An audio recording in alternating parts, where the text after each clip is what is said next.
have EnterTheCronic's rabbit hole. And Swifties, Chronicans, welcome to or welcome back to the channel. Since y'all are here, you probably know our names already. But for some of you that have snuck through without knowing, my name is Kyle. This is my lovely wife. Hi, I'm Alana. And she's looking bomb, y'all, isn't she? I'm excited. She's excited. She's looking good. That means we're excited and ready for all of you. You guys have been extremely patient and have been very eager to see this reaction. We're so excited to finally get to the Tortured Poets department. We have this beautiful album here that we are starting today. Tomorrow we do the Anthology portion, which is crazy, dropping 31 songs for an album. Are you kidding me? The really cool thing that we have with this is we're also, if you can notice, we have a drink.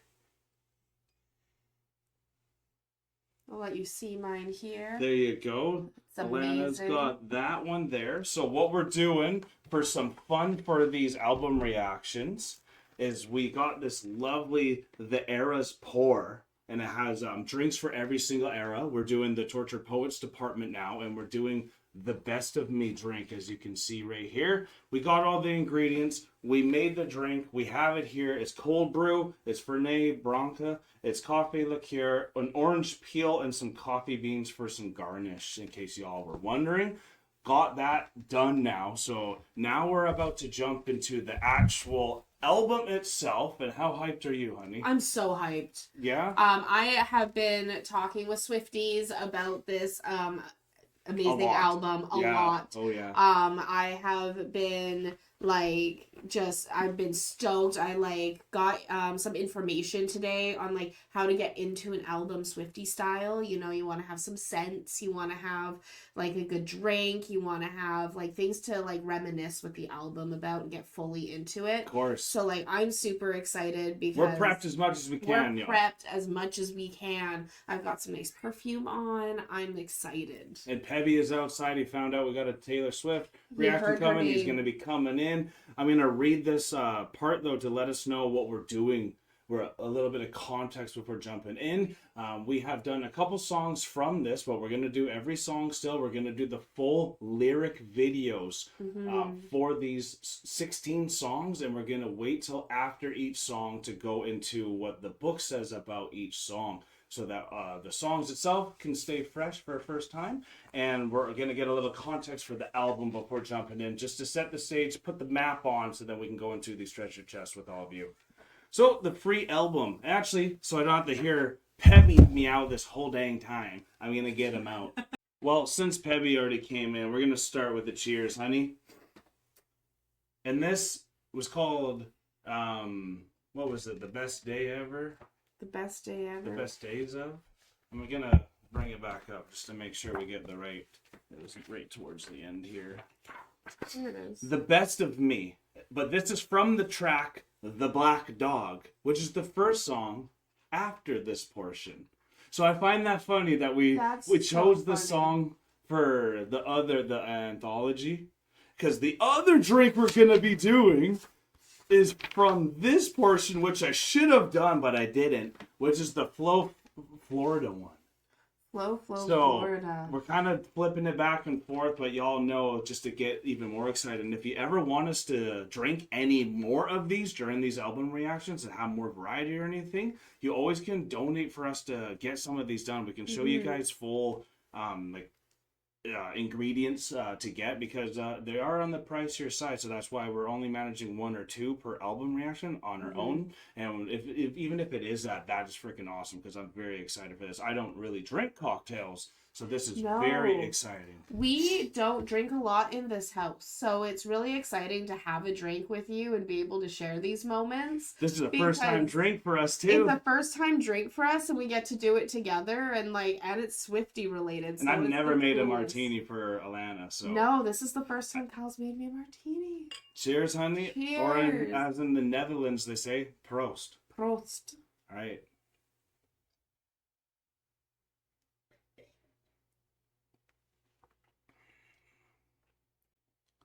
Ooh, that's strong. That's a black dog. Yeah, that's strong, but that's good. That's nice. It's really good. That's refreshing. That's getting us ready for some Tortured Poets. It's got Kahlua and coffee in it, so like it's good. Hell yeah! So that's a great start. So now we're gonna get some context, y'all. A free album. In March 2023, Taylor Swift launched her sixth tour, the Eras Tour, marking her return to the stage after a 5-year absence. For the first time, the artist embraced her entire discography, revisiting each of her musical eras through a series of concerts in which each album was given a distinct visual and sonic identity. This ambitious project quickly established itself as one of the most lucrative tours in music history, breaking ticket sales records. But it also highlighted certain flaws in online distribution systems, particularly in the United States, where dynamic pricing, adjusted according to supply and demand, reached dizzying levels. Mm-hmm. The phenomenal success of the Eras Tour goes beyond music, becoming a veritable object of study in marketing. Very true. Economics and sociology. Its particularity lies in the length and structure of the show. On the 152 scheduled dates, spectators are treated to a show lasting over 3 hours with no downtime. Even though 3 concerts were canceled in Austria in August 2024 following a foiled terrorist attack, its global impact remains undeniable. And both Peppy and Bam are here. This is nuts. Wow, that never happens. Come on, Bam. Bam. Oh, she ran away. Well, she was around. Each era of the artist is thus transformed into a kind of a mini brand, with its own visual codes and unique sounds, making the tour particularly attractive to an intergenerational audience, and especially to long-standing fans. The Stratospheric. In the summer of 2023, Taylor Swift then released Taylor's version of Speak Now, which was once again a huge commercial success, a few months after her separation from actor Joe Alwyn, apparently amicable and gentle, according to information gathered by celebrity magazines. The artist began a new relationship with football star Travis Kelce, which are getting married soon. Their highly publicized romance was confirmed in September when she was spotted at a home game in Kelce's team, the Kansas City Chiefs, at the Arrowhead Stadium in Missouri. Never before in her career had Swift been so acclaimed. In the autumn of 2023, her coronation was complete when she became the first artist in history to pass the $1 billion mark in assets generally solely by her music. Wow. It was in this state of paroxysmal grace that Swift announced at the 66th Grammy Awards on February 4th, 2024, the release of a new and 11th original studio album on which she had begun work in 2022, and the completion of her work on Midnights, the Tortured Poets Department, was released on April 19th by Republic Records. Wow. Yeah. So a lifeline against all expectations. This album was a far cry from the appeasement that pervaded the previous 3 albums, and above all, it was a separation from the radiant, powerful image that the singer was projecting of herself at the time. The star confessed of one of her concerts in Melbourne in February 2024 that the Tortured Tours Department, commonly abbreviated TTPD, has been a lifeline in a difficult phase of her personal life. It was so necessary and cathartic for her to write it, in fact, that she could not be limited to the 16 tracks of the standard version. Just 2 hours after it went online, TTPD was expanded by 15 tracks to form a double album titled The Tortured Poets Department, The Anthology. TTPD, The Anthology, and even some extent TTPD in its short version, is not a record designed for listeners unfamiliar with Taylor Swift's universe. Long and less homogeneous than its predecessors, it seems a little repetitive at times, and it contains no obvious hits, at least none identifiable as such upon first hearing. However, it is undeniably the most spontaneous and personal album the singer has ever delivered, and one with the greatest emotional depth, carried by a skillful mastery of songwriting. And thank you for providing us this awesome context. That's what helps us get through this album even better. Lyricism, vulnerability, and disorder. Once we have spoken our saddest story, we can be free of it. Taylor Swift wrote in a message posted on the Instagram of the day of the album launch. Indeed, TTPD is a deeply melancholy album in which love, fame, and mental health are approached from the darkest angle. Love, in particular, appears as a force capable of isolating, paralyzing, and bringing tears to the eyes without warning, even in the most innocuous moments. In short, love can plunge a normally resilient person into an unprecedented abyss of grief. Down bad, waking up in blood, staring at the sky, come back and pick me up, she sings in an almost weary voice in Down Bad. The ballad So Long London, a reflection of the end of a relationship she tried to save, most likely the end with Joe, is also one of her most heart-rending songs. Every breath feels like the rarest air when you're not sure if he wants to be there. TTPD is easy to decipher as it is to listen to. Rich in references to significant events in Taylor Swift's life and parallels with her past work. It stands out as a journey with no fixed landmarks in the vast Swiftian lore. Track after track, it almost comes close as at times to a feverishly delirium in its abundance of lyrics, or even a liberating automatic writing session. The songs on TTPD, the anthology in particular, often sung in the lower mid-range, sometimes sound like the incantations where choruses and verses no longer matter. This is also the first time the singer used such a sarcastic, sometimes crude tone. Her lyrics spare no one. Not her detractors, not her former companions, not her public, and not even herself. TTPD features a relatively small list of contributors in its credits. Jack Antonoff and Aaron Dessner, along with Taylor Swift, of course, are in complete control. The former is the main producer of the standard, resolutely synth pop edition, while the later is responsible for producing the more folk-sounding anthology. A number of musical personalities have also contributed their personal touch to various tracks. Singer and rapper Post Malone, a long-standing friend of Swift's, with whom she forms a rather unexpected duet on Fortnight, the album's first track. Florence Welch of Florence of the Machine, who sings and plays several instruments on Florida. Glenn Koch from the band Wilco on drums on 10 tracks. Musician from Jack Antonoff's creative project Bleachers, and Louise Bell, a songwriter and a regular collaborator with Post Malone. So the historic performance before we go into the album, y'all. When the album was released, reviews were mixed, although all praised its high quality of writing. Some considered TTPD to be one of the artist's best, while others criticized it for lacking coherence and for being too dense. Some journalists and influencers nevertheless reversed their initial judgments after a few days, conceding that TTPD is an album whose 31 tracks cannot be fully appreciated in one or two listens, but should instead be allowed to infuse slowly. Mm-hmm. In terms of the commercial reception, TTPD was a veritable tidal wave. It became the most listened to album in a single day on Spotify, surpassing 300 million streams and breaking the all-time record previously held by her other album, Midnights. Wow. It is also the first album to accumulate 1 billion streams on Spotify in a single week in just 5 days. After 7 days, the calendar stood at 1.76. Wow. Another all-time record. Unsurprisingly, it immediately climbed to the top of the Billboard 200, where it remained for a record 15 weeks. Holy! It is also the third album in history and first by a female artist to spend 12 consecutive weeks at the top of the chart.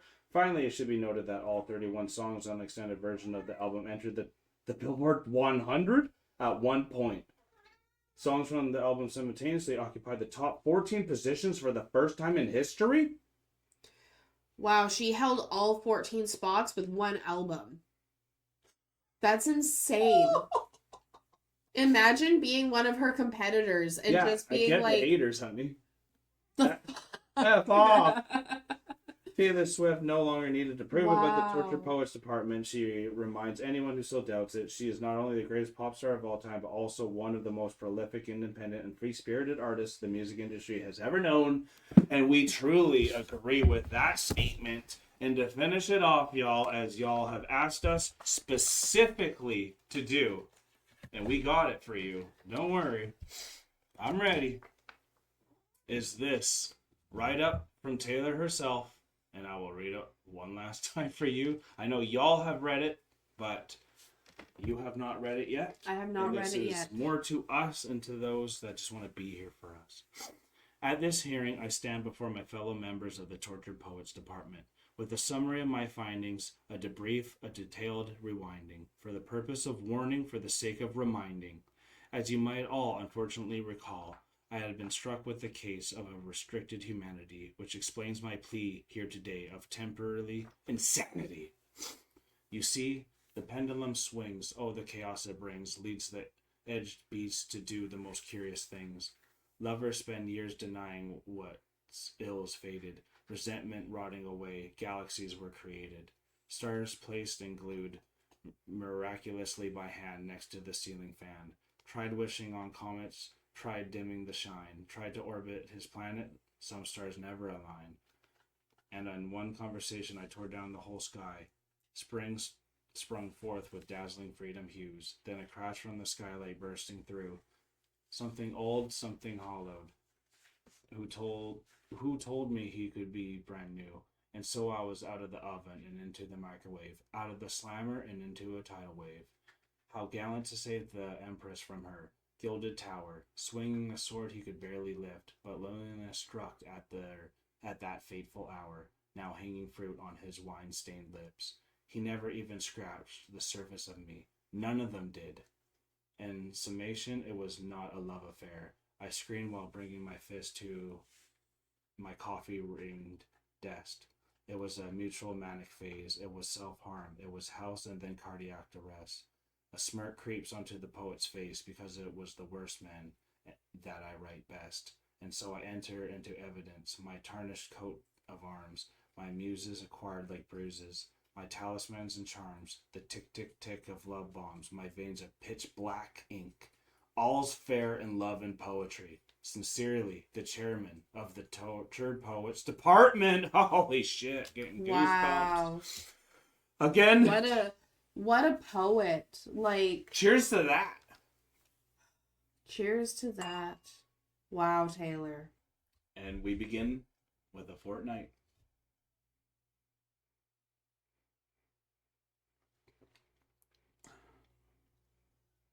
Ooh, it's gonna be bitter. One more?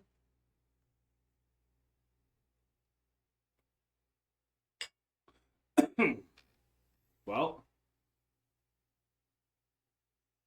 I'm stirring it. Yeah? Yeah. Didn't get strained enough. No, it was We perfect. worked with what we got, y'all. There wasn't actually anything I had to change outside of, we were supposed to get orange bitters, but they didn't have that. They only had original or cocoa. So I went with cocoa because I thought I'd complement the drink. That makes sense. Cocoa does complement it. It gives it more of like a bitter chocolate than a bitter orange kind of feel. Yeah. So, again, this is a strong drink we're not used to. Feeling good. I'm ready for Fortnite, honey. I'm ready for Fortnite too. Have a sip.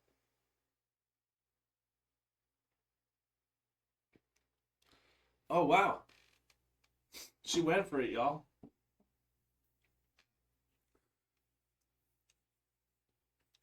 It's really good all stirred up. It sure is. Yeah. Okay. Like, it was already good, but like, you know, when you stir Stirred up. it was better.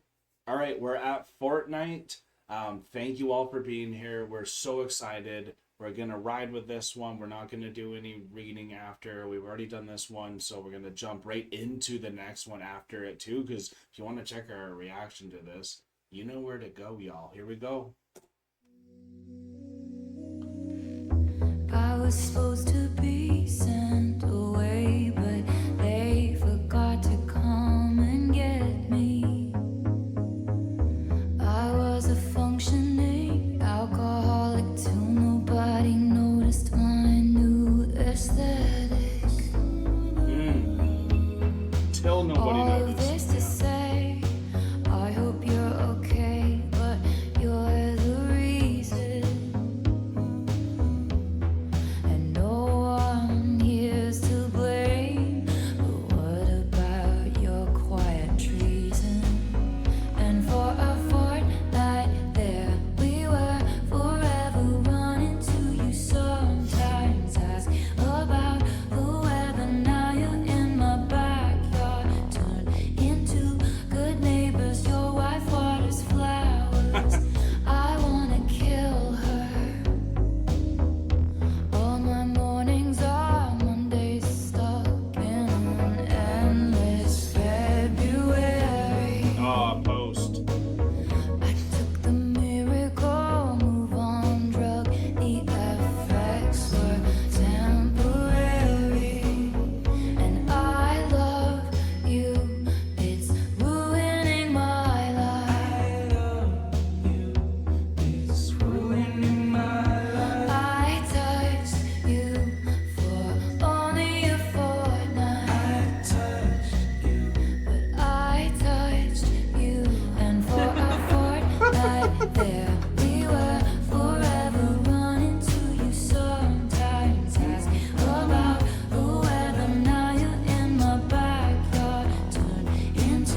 just want to bring up something, because what's coming through my mind right now is, I know this is like the fictional thing that happens at the end where like the two lovers that are now broken up are living across each other and all that.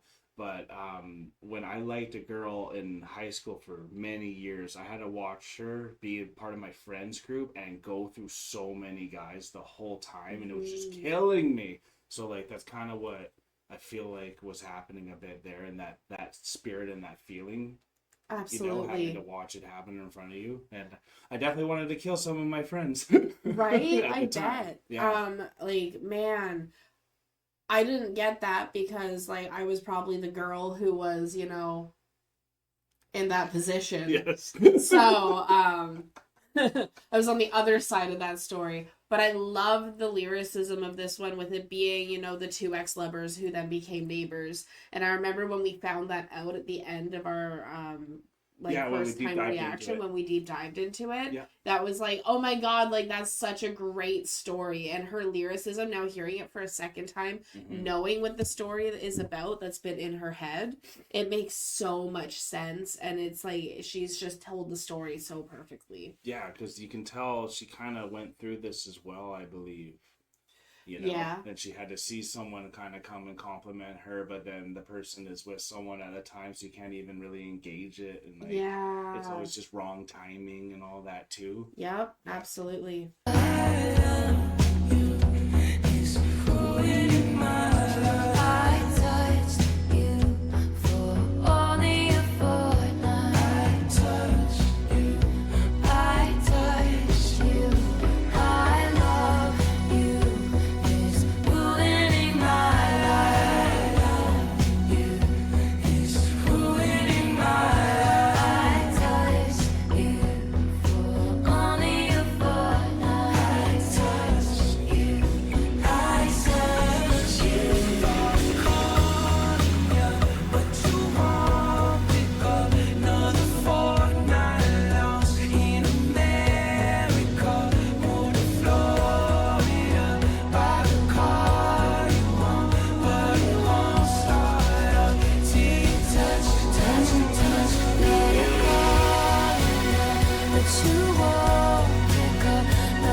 There's just some things you can't move on until you physically know it's done, or you can move on, right? Yeah, absolutely. And that was one of those moments for them, was like they had, and having that touch at the very end was just like the perfect send off for this in the lyric video, as well as in the music video on this one. Yeah. So like, I love that you can't send it off until you finally like, you have that touch, you have that final moment. Definitely. And like, I love how when you're going to Florida, what that's representing is like, okay, now that all that pain's happened, let's just go and like kind of let loose, and like what's it called when you go out with someone, like from Hercules, when that girl and Hercules go out and do it?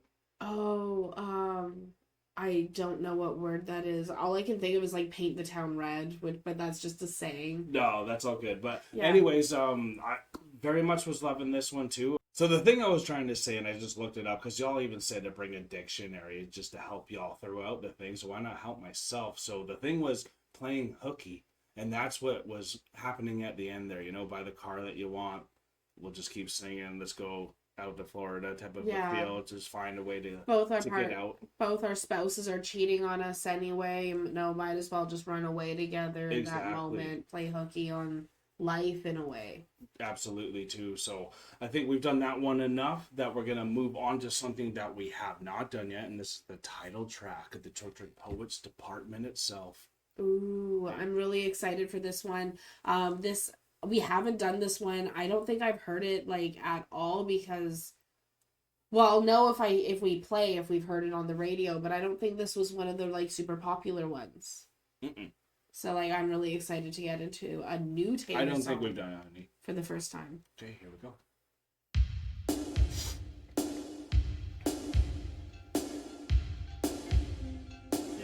desk.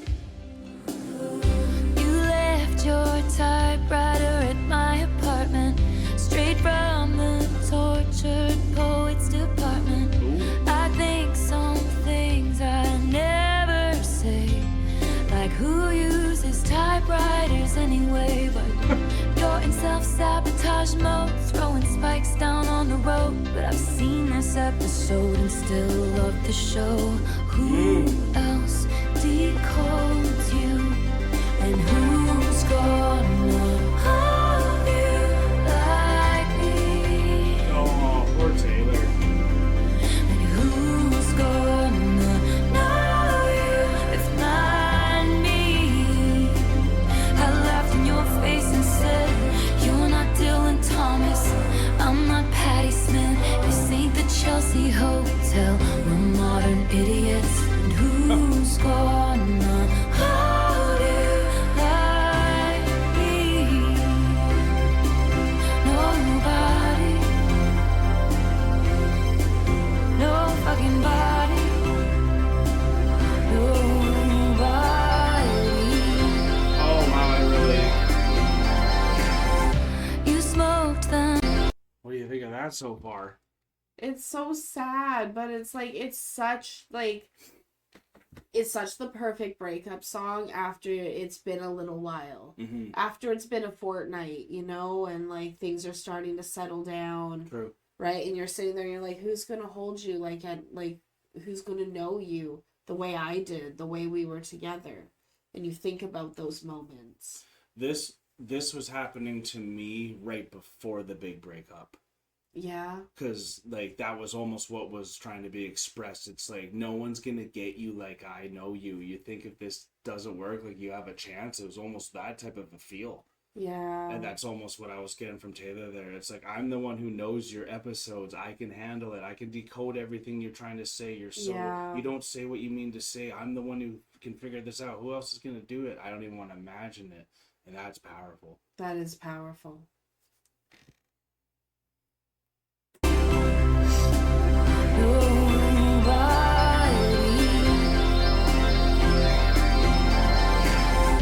You smoked then, ate 7 bars of chocolate. We declare Charlie Puth should be a bigger artist. I scratch your head, you fall asleep like a tattooed golden retriever. But you awaken with dread, pounding nails in your Sounds like head. Matt. But I've read Maddie. this one where you come undone. I chose this cyclone with you. And who's gonna hold you like me? Who's gonna hold you? And who's gonna know you like me? I laughed in your face and said, you're not Dylan Thomas, I'm not Patti Smith. This ain't the Chelsea Hotel, we're modern idiots. And who's gonna hold you like me? Who's gonna hold your body? Nobody. Control your body. Sometimes I wonder if you're gonna screw this up with me. But you told Lucy you'd kill yourself if I ever leave. And I had said that to Jack about you, so I felt seen. Everyone we know Who's Lucy? understands why it's meant to be. 'Cause we're crazy. So tell me, who else is gonna know me? Yeah.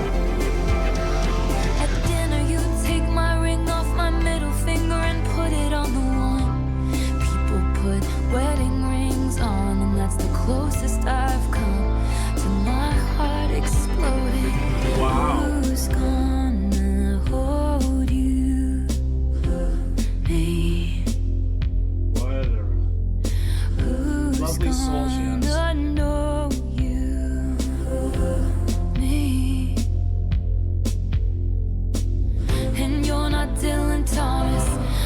not Patti Smith.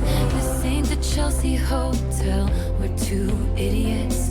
Who's gonna hold you? Who's gonna hold you? Who's gonna hold you? Who's gonna hold you? Who's gonna hold you? Who's gonna hold you? Gonna know you, control you. Who's gonna control you? You left your typewriter in my apartment, straight from the torture poets department. Who else decodes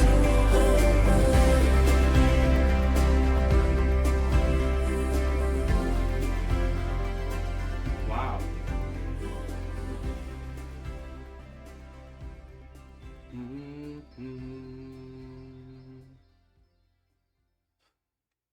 Who's gonna control you? I love My that little favorite, switch. like, it's my new little favorite ad lib that she has. Because it's true, because, like, when you're in a relationship, especially a good relationship with someone where you think it's gonna go to the end. Yeah. Not only are you that person's biggest support, you're also that person's biggest troll. Right? So, like, if you're in one of those moments, and, like, that's why I think the song is so, like, sad, and it's really heartbreaking, because it's like, who's going to be the one for you? Who's going to be your best friend now? Because that was my place. That's where I was at. Well, of course, like, even when you break up with someone, sometimes for you it's like, how am I ever gonna find someone that wants me? Who's gonna understand me? Absolutely. You know, and like that's kind of where I felt I was at when I met you. Right before that moment. You're at the who's ever gonna know me again, and then meeting someone who then can know you is that next step of being able to move forward, like when she met Travis. Yeah, because I didn't know many people that could take everything that I had at that point. I was in a similar position in 2018. So then when I met you, I had already, so much time had passed that I had almost like given up on somebody knowing me. I was at that point. So meeting you was like, it took me longer to warm up to the thought of being with someone again. But then you opened that up for me. I had to break it down and kick it down and throw some dynamite down to put your walls down. Right? So, like, it was we met in such different, like, spots, but then we were able to come together in such a cool way. So it's really interesting, like, when you have a song like this that really talks about that feeling of the real break of what you're losing, because it's not just about who's going to do that for you but me, but now who's going to do that for me but you, right? So, like, being able to even say the quiet thing out loud, and I think that's what this song really is doing. It's saying the quiet thing out loud that we're all thinking, but no one's really said so outwardly. And for me, what I'm really feeling is the luckiness that we have, and like the completionness of never feeling I'm gonna have to go through this again. Yeah. And the sadness I have for some of y'all that have poured out your heart as to like what this album meant, and like a song like this, like after you went through a breakup, a horrible relationship, this song is really like picking at it too, and then because it doubts yourself, right? Absolutely. And so I feel sorry for those that haven't found like the love of their life still, and I could just see how much this album would have been so heavy having this come out. So heartbreaking, especially if you like had the person who you thought was gonna be the love of your life. Like if I got this before meeting you, and I was in my living in a car while this album came out, my lord, I would have been done. You would have been just devastated. Yeah, so I think that's all you have to say for that. It looks like you're in a good, happy place right now. I am in a good, happy place. So, like, I got really pumped for this album, and I got really stoked and in, like, a really happy moment. And, like, something that's really interesting is the Swifties mentioned that Taylor, before an album comes out, she listens to the previous album that came out before the release of her new album, which is a really cool, like, thing to do. For sure. But we're doing it backwards. Yeah, at least to start.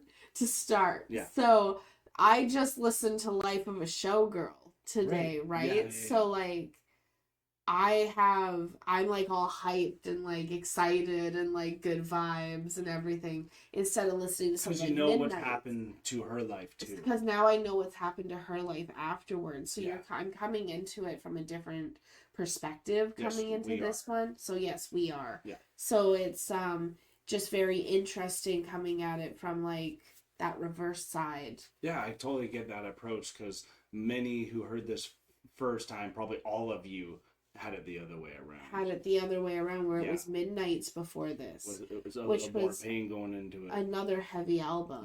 Yeah. So okay, y'all. So here is the genesis. A number of clues, such as the typewriter that has become one of the album's symbols, suggest that this song is addressed to Maddie Healy, a British singer-songwriter and former companion of the singer who confessed to a passion for typewriters. Taylor Swift's tumultuous relationship with this tormented artist seems to have left a deep impression on her. In an outburst of candor, she seeks to bring her ex-boyfriend back to reality, evoking the unattainable figures of poet Dylan Thomas and iconic singer and poet Patti Smith. You're not Dylan Thomas, I'm not Patti Smith. Real quick, there's a Dylan Thomas. Probably see it better where my head is. With a critical eye on their relationship, she describes the couple as modern idiots. The singer also inserts a nod to her contemporaries, Charlie Puth, American singer and songwriter, as well as those close to her, mentioning Lucy, presumably her friend Lucy Dacus, a talented singer and songwriter, and Jack Antonoff, her longtime collaborator. So there you go. There's a little bit of background for that to help us move on to the next song, which is My Boy Only Breaks His Favorite Toys. That's a long title. My Boy Only Breaks His Favorite Toys. That's interesting because that means guys are self-sabotaging. Yeah. That's what I'm getting from that. Do you know what it made me think of right off the bat? What's that? Ollie. Yeah. Because he always breaks his favorite toys every single time. Does. Because that's the one that he plays the most with, and that's the one that he thinks he can play the roughest with. Because it's his favorite, so it's not going to break. Very true. There's right? more safety. So there's a more safety with it. And sometimes, but if you treat people the same way you treat inanimate objects, it doesn't go so well. No. And before we start, this is empty, y'all. We'll be right back. We're back. We're stirring the drink. We're getting ready for My Boys Only Breaks His Favorite Toys. Cheers, honey. Cheers, honey.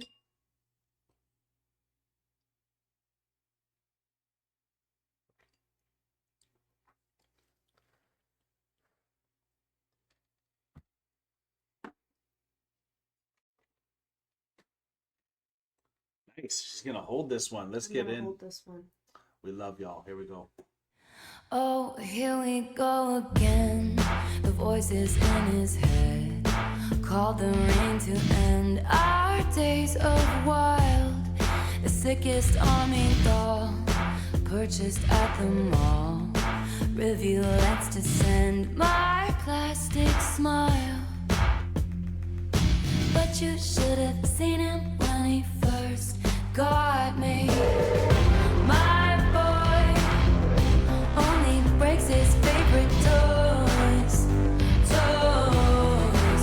Oh, I'm queen of sand castles he destroys. Oh, guess I did too right. Puzzle pieces in the dead of night. Should've known it was a matter of time. My boy only breaks his favorite toys.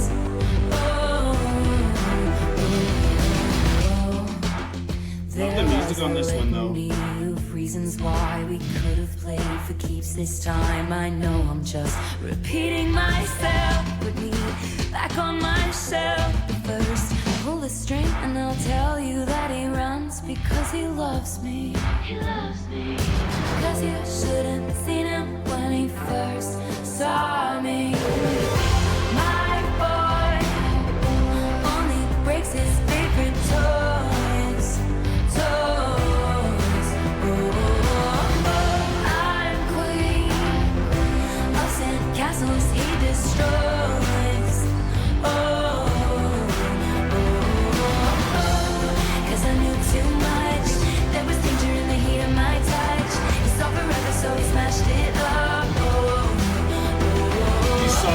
hurt, so he smacked it up. Only breaks his favorite toys.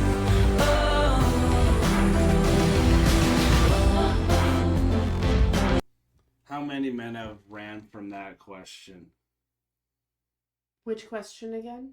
Are you gonna marry me forever? Like a lot. You think?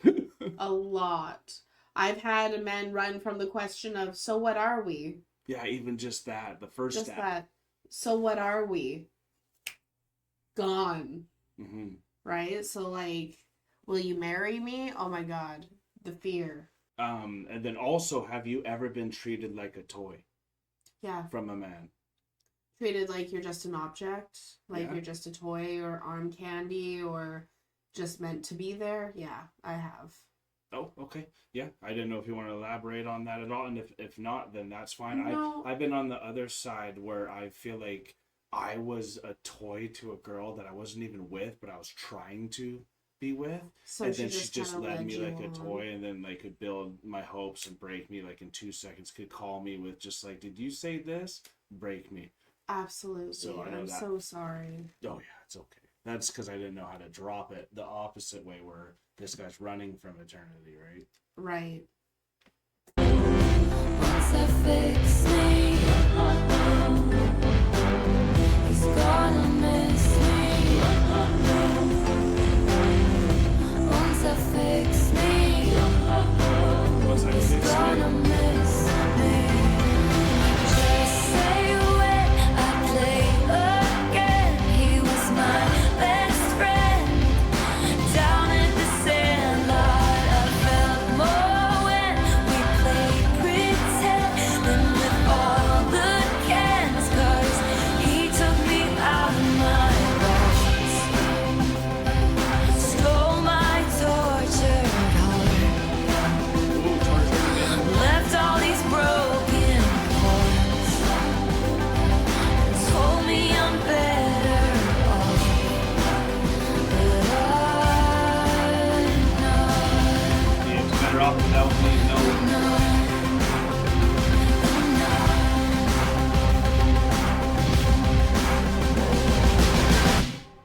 Jeez, that was sad too. Into all the broken words. I hate that question, that statement at the end. You'd be better off without me. Have you ever given that statement to someone? That was given to me after the big breakup. Was like, you'll be better off without me. This reason, this reason, this reason. I'm like, wow, I even thought like how I will be better off. Like, no, it was devastating. I've given that to someone and Right. been like, I've been on the side of where you sat there and you made the T chart of whether or not that person should be with you or not, or if you should still be with them, or if you're bad for them, and then decided for them that they'd be better off without you. I've been that person, and I wonder if that's from a mentality where maybe you're not all in with everything, or people that are not all in with everything will tend to be on that side more in these scenarios where like, maybe. well, like I'm only thinking of like going all in is thinking it's going to go to eternity. This guy who isn't thinking eternity hears about it and then wants to run away. Yeah. So it's that mentality. Maybe that was what you were having a hard time with at the beginning, is finding someone you would want to fully go all the way with. Yeah, and like the people who, so I was having a hard time finding someone that I wanted to go all the way with, but then because I was so young, and I hate bringing up because I was so young, Don't but keep bringing all up of these. my peers were in such a different mental state, Yeah, of course they were. right? So then You seem to have evolved and matured quicker. the person who I had given that you'd be better off without me statement to, they wanted to be an actor. They wanted to be on Broadway. They wanted that type of lifestyle and everything. I already had a kid. Yeah. So I was like, then you're better off without me, because you can't do Can't that achieve dream. those You both. can't achieve both things. Or it's going to be extremely difficult to achieve both things. Mm-hmm. right? So I was like, here's your exit card, have a nice day. Right. So like free exit card, yeah. That free exit card. That's the way I've always looked at it, though. But who knows? I could have destroyed that person's life unintentionally. Right? Most of the time, if they wanted to keep going, that probably happened a bit, even if it didn't happen the whole way. But like someone who was wanting it and then it gets cut short, and usually the person on the other side is gonna feel it. To be fair, that person did end up going and like pursuing their dream of being an actor and stuff like that. So like that was great to know. But awesome. So we're gonna go on to the genesis of this song though, because I really like this one even musically too. Taylor Swift wrote, "My boy only breaks his favorite toys alone at the piano." In this song, she draws a parallel between the way a boy treats his girlfriend and the behavior of a child who, after breaking his favorite toy, ceases to be interested in it. Already explored in Hits Different, an original composition from the Midnights era, the metaphor of the Ken doll, the male counterpart of Barbie, returns here. In Hits Different, Swift evoked the habit of replacing one Ken with another. I used to switch out these Kens, while in My Boy Only Breaks His Favorite Toy, she sings, I felt more when we played pretend than with all the Kens. In an interview for Amazon Music, the star confided that this song is about the denial that keeps us in a toxic, dysfunctional relationship, nurturing the illusory hope of improvement. Yeah. I think people can see where it's going to go in the medium to long term if they wanted to more, but people only think about the short term. I really like how they used the wording there, the specific wording they used was you're being stuck in the illusion of maturing in that way. I forget what the exact wording was. I had it in my mind and then I got distracted. I didn't even notice what happened. Sorry.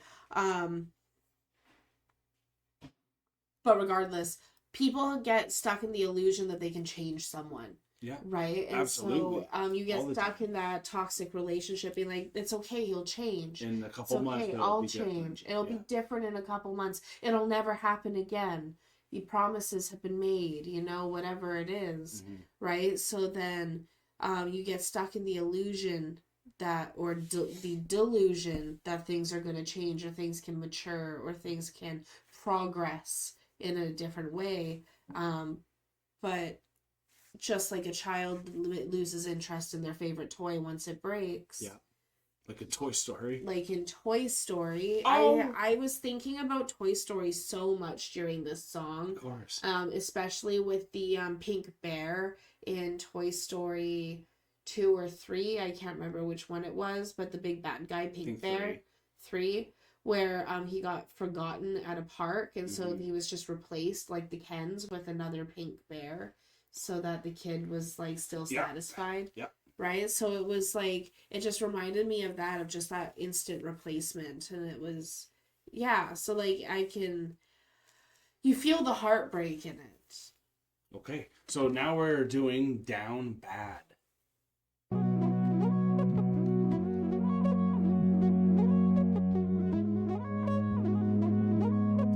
Feel this one.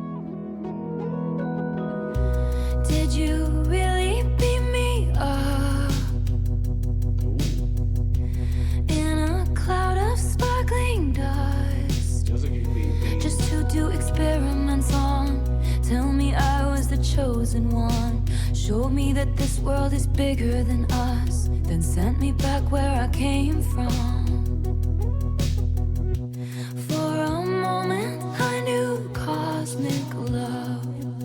Now I'm down bad, crying at the gym.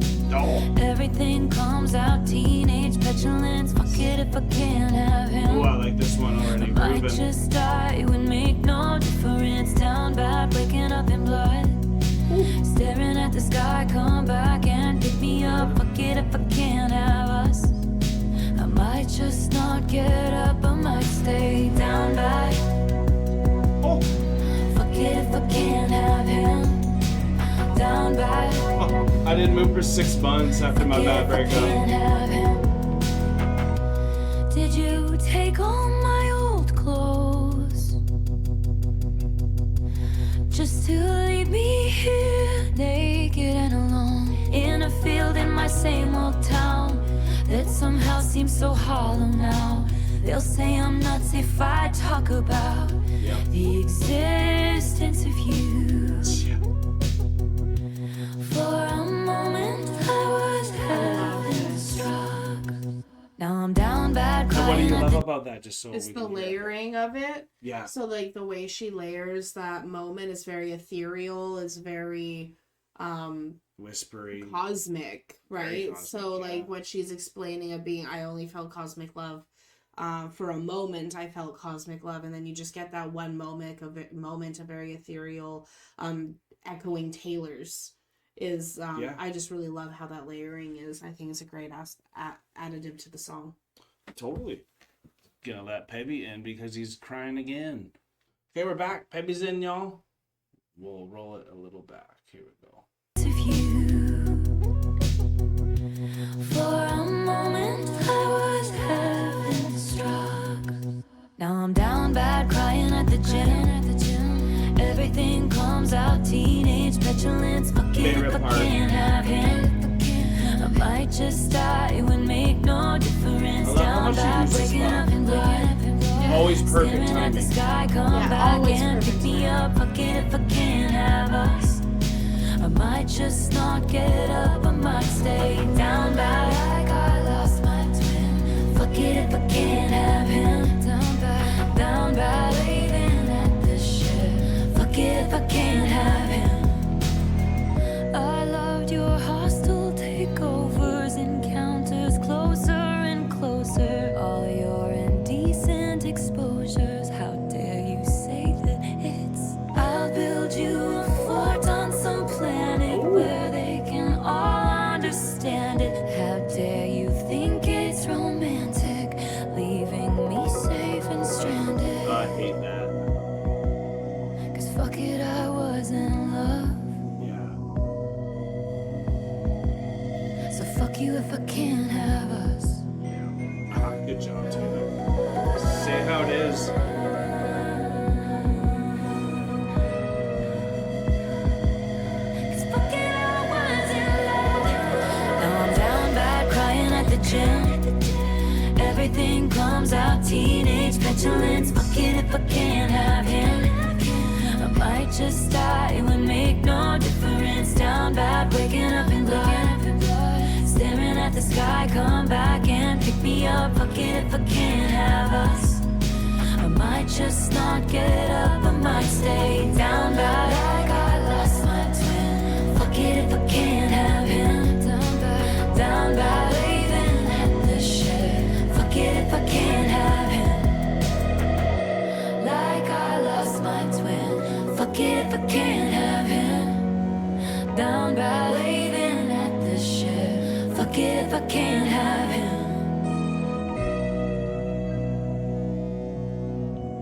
Yeah, when you use that, when you lose that love, it's like your twin's gone. How you doing, honey? I'm good. Yeah? What are you feeling?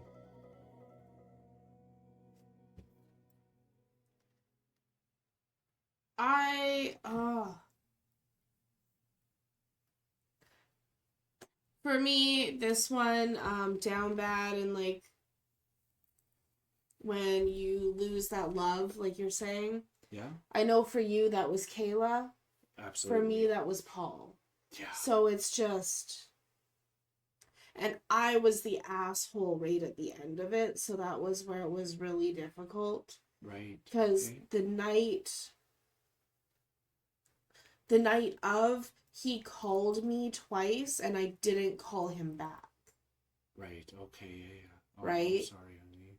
So like, Yeah. when you're down bad, but then there's the lyric in there, might as well die because I'm down bad. But like, it's not like I didn't call him back because we were in a fight or anything. I didn't call him back because it was 3 a.m. Right. Right? I was half asleep. He had called. I saw the call, and like, was just couldn't wake up Couldn't type. engage in Couldn't that- engage at at that that moment. Yeah. Right? So it was like, I'm sorry, honey. so it's just, for me, it's just like a really, it's really difficult to engage sometimes in that lost love that she talks about. Absolutely, and that's what we had a little conversation even before coming back into this, as I was just checking on her just to see how she's doing. This is a very tough, touchy album. Like Taylor says, when you go through these pains and speak about it, that's what can help you get over it. I've luckily gotten over my pain. I have to talk about it a bit more than I thought, but I know for you, honey, there's a lot of things that are so layered on how difficult they were that you have to attack it in different ways. So even like this is a different way to attack this, as we've talked about it a few times. So we get why the walls are up too, and the way that she brought in a poppy chorus to kind of bring out the words for you. Perfect. That's what helps, right? Because it's like, oh, this is actually a banger. Like, this is probably my favorite one out of the songs I heard so far, and I really like Fortnite. So that's saying a lot too. Down Bad is a feeling we'll all remember. Down Bad is definitely one that I really want to jam to in the car. Yeah. And like, car song. It's definitely a car song right alongside Fortnite. But like, this is the first one that really kind of broke through those walls. It opened and up. I think that's because you had mentioned that you really liked how she used the word fuck. In the two songs that she used it in such a poetic way, because right when she used it was the exclamation point of the point in the song. Yeah. And Down Bad was a perfect example of that. Of course. And so with the way that it worked, it kind of felt for me, the way that she was using it is it was a hammer. It would like a hammer on that exclamation point, that moment to break those walls down. So even if you're like me and you have walls built up like freaking Azkaban prison, like, you know, it's going to... I'm Harry Potter, y'all know it. It's hard to like... Yeah. break through them sometimes, but she knows how to do it even with her lyricism, and how she molds her lyricism in with the actual music itself to be that hammer for breaking into your emotions. I agree too, and I think y'all have probably noticed this, but what I love so much about her lyric videos is how much she plays with similar phrase, like lines that she has. Yeah. So then the reoccurring lyric video part will happen, but then there'll be this variation that you get to see happen that is like really just like engaging, and it's satisfying to watch it happen. It really is. Her lyric videos are very satisfying to watch. So now for Down Bad. The expression down bad can mean both feeling down and being madly in love, which is a way I never really thought to take that in. In Down Bad, Taylor Swift skillfully plays on this potential dual meaning, fusing the two interpretations with a great deal of second-degree humor. She compares love to a kind of Stockholm syndrome tinged with conspiracy theories. She tells an alien abduction stories in which the narrator, a teenage girl enchanted by her interstellar journey, is brought back to Earth against her will. This harsh return to reality shatters her illusions. She understands that this lovely story will have no future and that the flying saucer will not be coming back for her. Aww. She met the doctor and he ran away. Ooh. Could be down bad too. Doctor Who. Doctor Who. I like that. And we're on to a really good song here. This is one that we have done before. So I'm going to stick to moving on to the next one after, and just let this one ride and let our feelings come over this one. Let's do a little ching ching before some So Long London. Little ching ching. Little ching ching.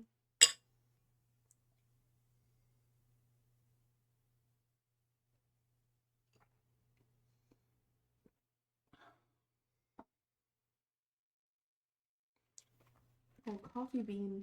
Did you eat it? Almost. Well, we got Gatorade for Chase, y'all. Mm-hmm. Let's just say that Black Dog is bitter. It's bitter.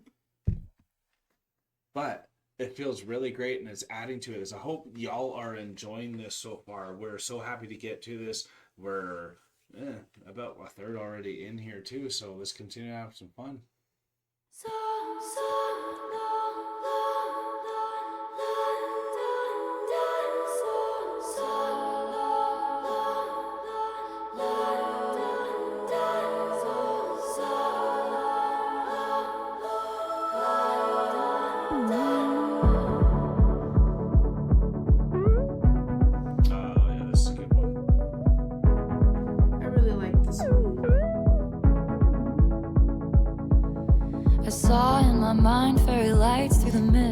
kept calm and carried the weight of the rift. Pulled him in tighter each time he was drifting away. My spine split from carrying us up the hill. Wet through my clothes, weary bones caught the chill. I stopped trying to make him laugh, stopped trying to drill the safe. Thinking, how much sad did you think I had? Did you think I had in me? Oh, the tragedy, so long. London, you'll find someone. I didn't opt in to be your odd man out. I found at the club she's heard great things about. I left all I knew, you left me at the house by the heath. I stopped CPR after all, it's no use. The spirit was gone, we would never come to. And I'm pissed off you let me give you all that youth for free. For so The waiver. long.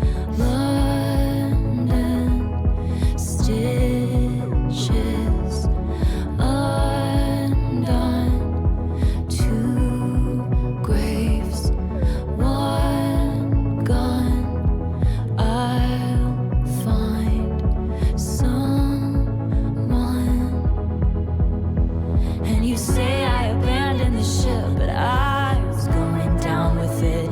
My white knuckle dying grip, holding tight to your quiet resentment. And my friend said it isn't right to be scared. Every day a love affair, every breath feels like rarest air.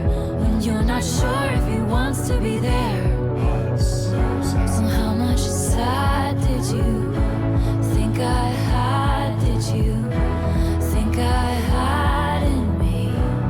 How much tragedy? Just how low did you think I'd go for? I'd self-implode for I'd have to go be free. You swore that you loved me, but where were the clues? I died on the altar waiting for the proof. You sacrifice us to the gods of your bluest days. And I'm just getting color back into my face. I'm just mad as hell 'cause I loved this place for so long. Love that transition there perfectly.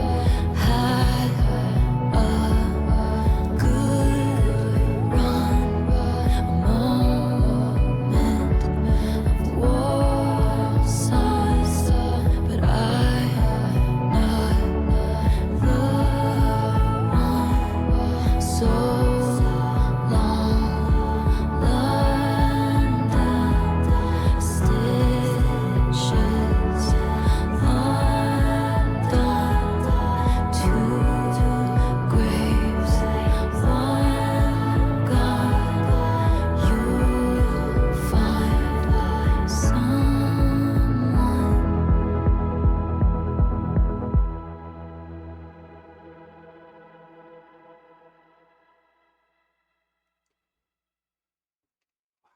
One's like, it feels like a full story happened in that one. Everything was embodied. It really does. And like that one is so emotional, especially when you like know how much like time she put in. I believe that was the 6-year relationship With that she Joe. had with Joe, where she Yeah. moved to London to be with him and everything, and like also wasn't really performing during that time as well, or He wasn't coming out as much, and He like wasn't towards the coming end, he out. wasn't going to. But Towards then the end, came she out, I wasn't, guess, yeah. when she had that little break. yeah, she had a break from performing. Yeah. I'm still trying to make sure I know the whole story, so I'm just thinking about it a lot. But it's like when you go through that big of a relationship, because she actually wanted to go the long haul with him, Mm-hmm. right? So then when this one is such a somber ending, and I think it's a respectful ending as well. Had a long run. Had a long run. Like we tried. We did a good. Played our cards, we played maybe our not cards. perfectly then. Yeah. Right? Right? So, like, it's a respectful so long. Yeah. And I think that's what makes this one such a great vibe to even just, like, I'm just imagining listening to this album in the car because this is the next album I get to listen to in the car. Absolutely. Which I'm really excited about. Yeah. So I'm just thinking about when you're listening to this one in the car, where is it going to bring you? What are the vibes that it's going to have with it? And it really has, like, that final goodbye. You've gone through your frustrations. You've gone through the heartbreak. You've gone through, you know, the who's going to be your best friend, who's going to be mine. There's thoughts, no more second guessing. right? There's here. no more second guessing here. Like, this is the final so long. Taylor's committed too. She's out. Right? Exactly. Yeah. Right? So, like, I think its placement is perfect on the album. I think, I don't believe we're at track 5 yet, or was this? No, this is track 4, I think. No, I think we're on track 6 now. So that was the track 5. I think so. Right, so being that saddest song, the one that's really heartfelt for her. Yeah. Right? So, like, the placement is perfect on it. She's fully told the story, and now she's on to the next. Totally. I gave up my youth for Kayla. Yeah. Oh, I gave up till I was 23. Up to 23. And how long were you with Kayla in total? Because grade 3, grade 6, grade 10, and from graduation till 4 years after. wow. Never anyone else between. Wow. Yeah. When I fall hard, honey, you know. Yes, I know. So, like, yeah. That would be a so long London kind of a heartbreak. Once it was done, you knew what time it was, but it was bittersweet because how many times when the drifting happened, I held tight and tried to make it continue. Like, these beautiful lyrics that Taylor has just resonated throughout me the whole Every time we drifted, I pulled them in tighter. Oh, yeah. Yeah. Okay, y'all, we're on to the next one, and thank you, Peppy. I can't manage with that big boy. Sorry, buddy. All right, well, Daddy, I love him. I forget how the West was won. I forget if this was ever fun. I just learned these people only raise you to cage you. Sarah's and Hannah's in the Sunday best, clutching their pearls, sighing what a mess. I just learned these people try and save you, 'cause they hate you. Too high a horse for a simple girl to rise above it. They slammed the door on my whole world, the one thing I wanted. Now I'm running with my dress unbuttoned, screaming, but Daddy, I love him. I'm having his baby. No, I'm not, but you should see your faces. I'm turning to Flora through the You should have seen fences. mine. I'm coming to my senses. I know he's crazy, but he's the one I want. Dutiful Papa Swift, father, sorry. and my plans were laid. Tendrils tucked into a woven braid.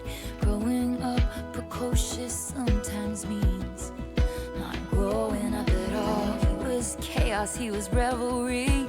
Bedroom eyes like a remedy. Soon enough, the elders had convened down at the city hall. Stay away from her. The saboteurs protested too much.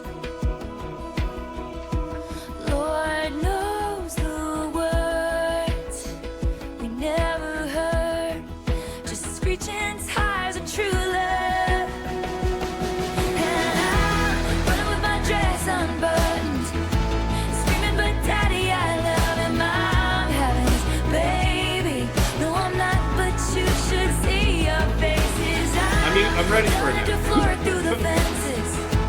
No, I'm not coming to my senses. I know he's crazy, but he's the one I want.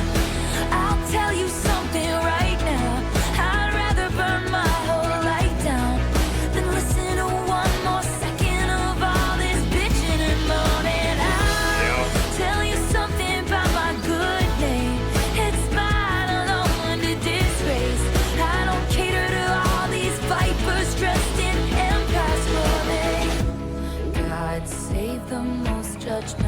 creeps who say they want what's best for me, sanctimoniously performing soliloquies I'll never see. Oh, come on. She's so good. I just need to hear that again.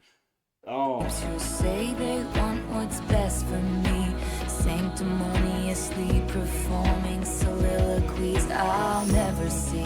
Beautiful. Thinking it can change the beat of my heart when he touches me and counteract the chemistry and undo the destiny. You ain't gotta pray for me. In my wild boy and all this wild joy.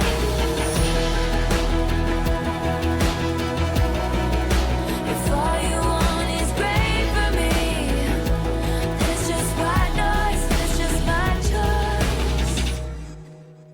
There's a lot of people in town that I bestow upon my fakest smiles. Scandal does funny things to pride, but brings lovers closer. We came back when Yes, they it does, hit that doesn't it? down. Went to my parents and they came around. All the wine moms are still holding out, but fuck 'em, it's over. Now I'm dancing in my dress in the sun, and even my daddy just loves his mom, his lady. And oh my God, you should see her face this time. Doesn't it give some perspective? I know you can't come to the wedding. I know he's crazy, but he's the one I want. I'll tell you something right now. You ain't gotta pray for me. Me and my wild boy and all this wild joy. Can't see what's revelry.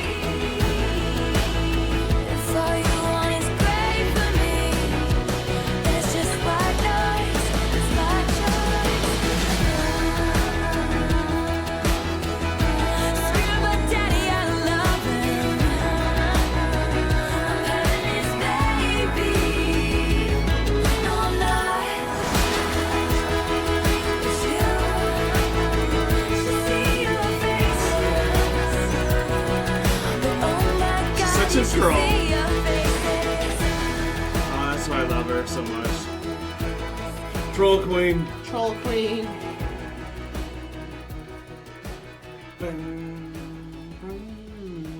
Hey, Debbie. Nate, stay away from that. Thank you, buddy. Takes it out with his tail. He's got a strong tail. Take out cords. The cord rappler. Wow, so I actually really thoroughly enjoyed that one, to be honest, and I really like the way that she played with the lyrics of almost like the church type of feel, how you have to Yeah. act a certain way to people because of Have your to be a choices. certain way. So whether it's your dad, whether it's the church, or whoever has given you that you should have done it a certain way type of a feel, because I know a lot of people, and I'm taking a swing at this too with Taylor, like if this was to say Maddie, who was like the one that maybe wasn't good for her, wasn't her type, was more the rock and roller style, that maybe Daddy wouldn't have liked so much. So then it's like, yeah, I'm just dating him, but I'm also having his kid. Haha, just joking, but maybe not. Or Like, maybe not. but like, so she's so self-aware of all these things too. So I thought that was really fun about it.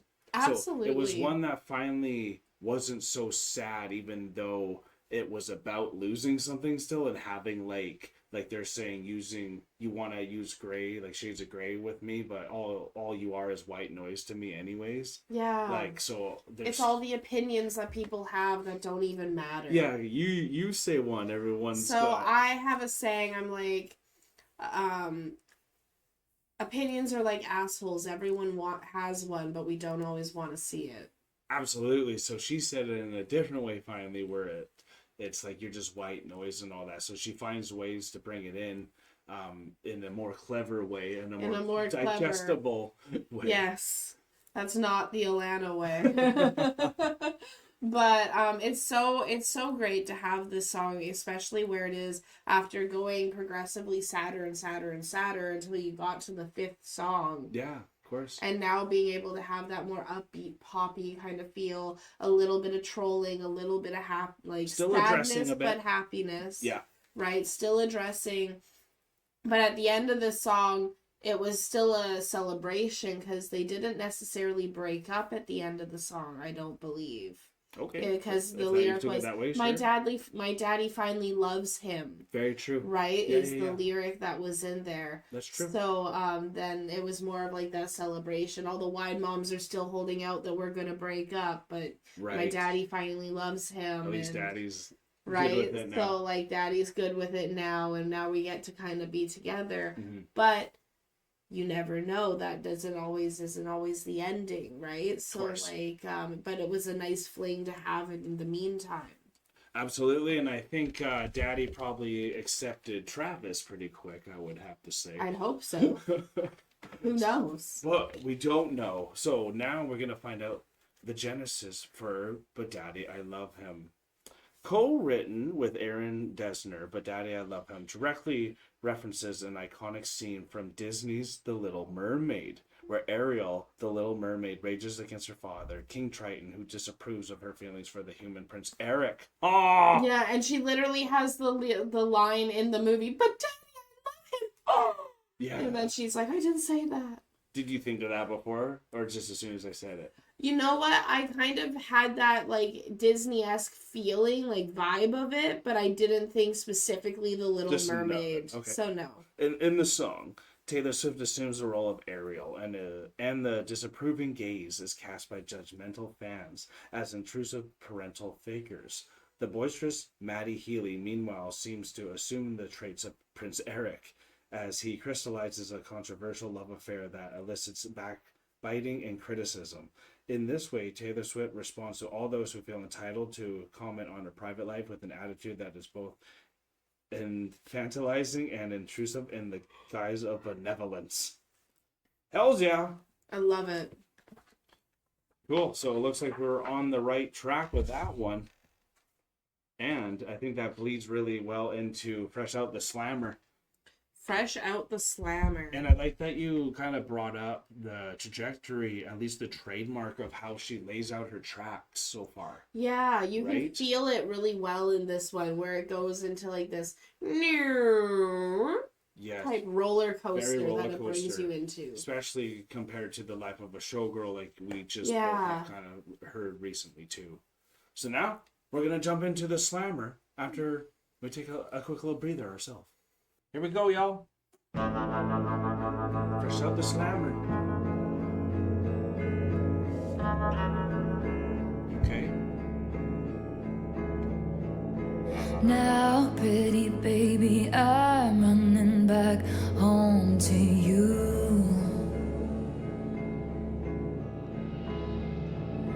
Fresh out the slammer, I know who my first call will be too.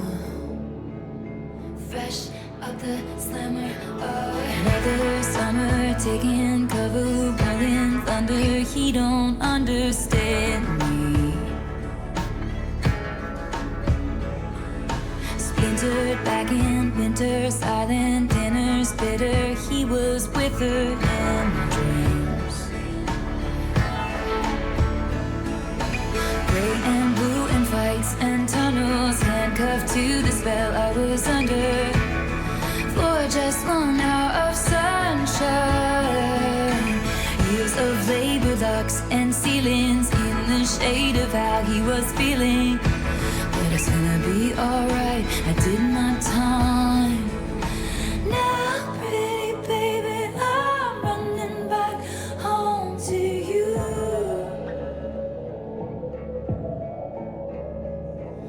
Fresh out the slammer, I know who my first call will be too. Fresh out the slammer, candle flashes, welcome bashes, get the matches, toss the ashes off the ledge. As I said in my letters, now that I know better, I will never lose my baby again. My friends tried, but I wouldn't hear it. Watch me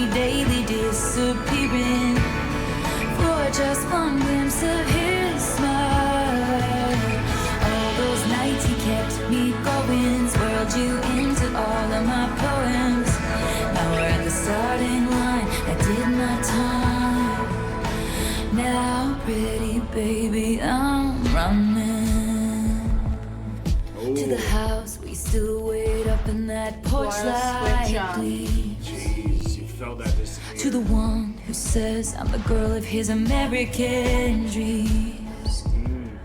And no matter what I've done, it wouldn't matter anyway. Ain't no way I'm gonna screw up now that I know what's at stake here. At the park where we used to sit on children's swings, wearing imaginary rings. But it's gonna be alright, I did my time.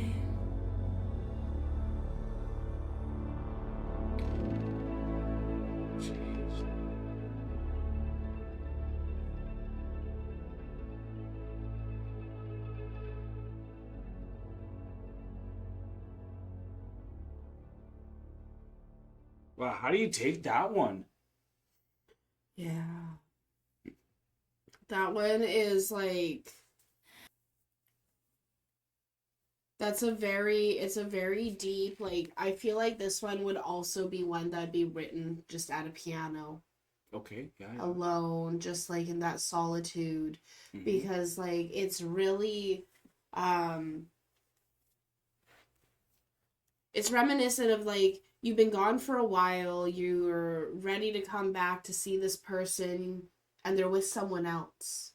Okay, yeah. And even if they're not, they're with her in their dreams. They're not with you anymore. So it's like everyone else has moved on. Time has run past. Everything's kept going, but for whatever reason, you stayed still. Yeah, and like you as in the person, like as in Taylor in this? As in Taylor, or the person who she's betraying. Right. If it's the story or whoever is the main protagonist of her story has stayed still, and or Taylor herself. Henceforth being in coming out of the slammer, right? Coming out of the slammer, exactly. Right. Yeah. Because when you're in the slammer, the whole world keeps moving, but you stay still. Well, you stay still, yeah. Right, so that's kind of what I got from this one. Almost like being in a prison with a bad relationship too, you know. Absolutely. But then because I was getting stuck on if this was about Maddie Healy, I didn't know if it was bad or anything for her when it was happening too. But this was the one that kind of didn't come to me on a first listen with the lyrics the most. It was the most what would you call it when it's hard to decipher? Not ambivalent, but ambiguous, yeah. So at least on the first time, I'm sure coming back to it would I would be able to decipher more when we get into the Genesis too. But musically, I thought it really stood out too, especially on that transitional piece where it just stripped down completely. That's like when you come out of the slammer too, and now it's like, now what? Now what? And you know what? I like how you related the slammer to a relationship, because even if the relationship isn't necessarily toxic, even if it's a good relationship, even if it's been something that what served you well enough as it is and it ended for whatever the reasons may be, like it did with Joe, for example. Coming out of something like that, that's 6+ years long. Right. It can feel like you've been stuck in time or stuck in space, right? And that the world has moved around you. There's friendships that could have been lost that are coming back. There's going to be people who are going to come out of the woodwork here and there and, you know, be like, la-di-da, like, how's everything going? It's been so long. Where they could have been there the whole time, but because you were unaccessible, because you were in a relationship, for example.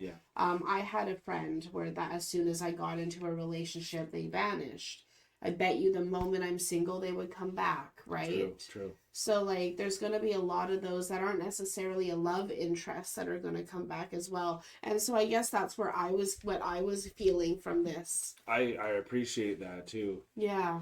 I definitely agree there. And so the fresh out of the slammer evokes the feeling of confinement that Taylor Swift felt in her previous relationship. So definitely a prison in the relationship there. Oppressed by the media, fans, and her ex-partner, Joel. When in all likelihood, she nevertheless managed to free herself. This necessary escape led her into the arms of the tempestuous Maddie Healy, and then soon into those of American football player Travis Kelce. But that is another story. And in case y'all want to see what Matt Healy looks like, 1975. There he is. There you go, honey. All right. I've never actually seen him. All right, indeed. I can see why the Swifties maybe are like, what the heck, Maddie? Yeah. Anyways, we are now going to move on to Florida. This is a great picture of her, too. Oh, great photo. Yeah. I love this book, y'all. It's been a blessing. So now we're on to Florida. As we all know, Florence is in this one, too. Can't wait to hear this one and dive into it after. I love Florence so much. We've known Florence for a while on this channel. So if you haven't seen our Florence reactions, definitely go check those out. Because absolutely, I adore Florence. If it weren't for Florence, I don't think I would have been as ready for Taylor. That's fair. Like, truly, though. That's fair. And going all the way in, it broke down my walls. I was able to start interpreting, like, really lyric-heavy music that is still poppy in the side, and, like, with the girl-focused, feminine type of a vibe that's getting pushed out, too, which is something that's been really awesome to start relating to a bit more. Absolutely. And understanding. I feel like it's helped our relationship. I think so as well. Absolutely. I think it's really helped us understand like different dynamics as well, because I needed to become more in touch with my feminine side. Yeah. Also. For sure. So it's really helped us in more ways than one. Definitely. But it's been the Swifties and y'all Chronicans that have been the biggest blessing. So here we go. Florida. You can beat the heat if you beat the charges too. They said I was a cheat, I guess it must be true. And my friends all smell like weed or little babies. We're both. And the city reeks of driving myself crazy. Little did you know your home's really only a town you're just a guest in. So you work your life away just to pay for a timeshare down in Destin. Florida is one hell of a drug. Florida, can I use you? A hurricane with my name when it came. Oh, there she is. I got drunk and I dared it to wash me away. Barricaded in the bathroom with a bottle of wine. Well, me and my ghost, we had a hell of a time. Yes, I'm haunted, but I'm feeling just fine. Ooh. All my girls got their lace and their crimes, and your cheating husband disappeared. Well, no one asks any questions here. So I did my best to lay to rest all of the bodies that have ever been on my body, and in my mind they sink into the swamp. Is that a bad thing to say in a song?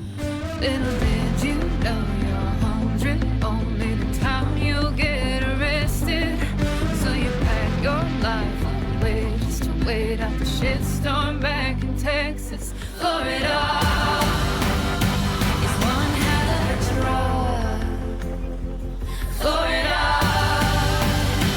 can I use you? Oh, I need to forget, so take me to Florida. I've got some. I really love what they can do together. I love what Yeah. Florida and my mind represents. It's like the Caribbean, but then you're It's like living the in the getaway. country for like Texas and all that too is such a difference, even though they're pretty close. And that escape to Florida is like a drug. Like we have a place called Tainamara that is like our escape for a drug. Absolutely. We would call that a Tainamara. Yeah. That's kind of what I would feel like when going through this, and that we all know that vibe. And like as soon as things go down, that thing starts calling for you, you know. Absolutely. And that's even what Florence does as soon as she comes in. Is like, I asked for this whirlwind, like let's get drunk and see where it goes, like all that type of feel. Absolutely. And sometimes you want that. Like for us, we don't drink much, and when we're coming into this feeling of emotion, we kind of wanted to help it a bit and not We be wanted so to tight. be able to let loose and not right. And that's what like Florence is saying when she's like, it's not even let's get drunk, it's let's have a drink, let's let loose, let's throw our shoes off and dance barefoot through the lightning strikes, you know what I mean? So like it's This is our Florida, coming down the stairs and coming into this vibe, you know? We hope you love the vibe here. So it's really cool that Florida has always represented that getaway. Mm-hmm. And that's kind of, even up here in Canada, we've often, when we've talked about, at least in my family, talked about a getaway or going away or doing that. It's going down south to Florida. It's going down south to Florida every single time. It is. Right? So it's so cool to see that transcend into something like this with Taylor Swift, being something relatable, but then also so unique and new, with having Taylor and Florence together. I love how complementary their voices are. Absolutely. Like, it's just a phenomenal song. I remember the first time we saw it with I believe it was the documentary, and then getting to see Florence and just her excitement and her elation to do this song and this performance with Taylor. It's Taylor fucking Swift. It's Taylor fucking Swift. All of a sudden, I was looking at her and I was like, oh my God, Taylor Swift is standing in front of me. Right? So, like... Me. I mean, like, this is just such an amazing song. And knowing just how good their friendship is as well, having that background knowledge getting into this, I can imagine when this album released and the Swifties got to listen to it the first time, they're like, oh my God, it's Florence. It's Florence. Totally. Oh my God. Yeah. We're here. They're meant to be together. They truly are. Can I use you? Oh, I need to forget, so take me to Florida. I've got some regrets, I'll bury them in Florida. Tell me I'm despicable, say it's unforgivable. At least the dolls are beautiful, fuck me out, Florida. I need to forget, so take me to Florida. I got some regrets, I'll bury them in Florida. Tell me I'm despicable, say it's unforgivable. What a crash, what a rush, fuck me out, Florida. It's one hell of a drive. Love the glittering jellyfish. Love loves me like this, and I want to exist, so take me to Florida. Did you know your home's really only a town you're just a guest in? So you work your life away just to pay for a timeshare down in Destin. This part reminds me of another Taylor Swift song. You know I was trouble when you walked in. Yeah. Doesn't that part remind you of that all the time? I just had to say that just to, like, y'all, we're actually seeing a little bit more too. We're just trying to also take it in as well, not like say everything, but like, if you could take 20 minutes on every song, y'all. You really could. You really could. Oh my God, you could. I'm going to say something right now just to get y'all hyped. We were talking about this before this. We're going to dissect this in a lyric way. And if you guys are up for it, we'll throw the poll up. But we were thinking of doing the album in a live type of a way as well. And then that's another way we can try to take it in a bit more and understand it. But because even when she performs it live, she sometimes portrays the story really well too. She does, and she performs it differently, like in a way, like her she has her like ad libs and stuff like that, and her different ways of performing the song when it's live that are always just so unique and fun. Totally. You good? I'm good. Okay. Love loves me like this, and I want to exist, so take me to Florida. Did you know your home's really only a town you're just a guest in? So you work your life away just to pay for a timeshare down in Destin. Little did you know your home's really only the town you'll get arrested. So you pack your life away just to wait out the shitstorm back in Texas. Florida is one hell of a drug. Florida, can I use you? Florida is one hell of a drug. Florida, go and fuck me up.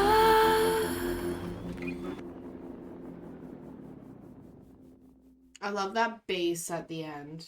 Yeah, definitely. And the little fade away too. And the fade away. Yeah. It's perfect.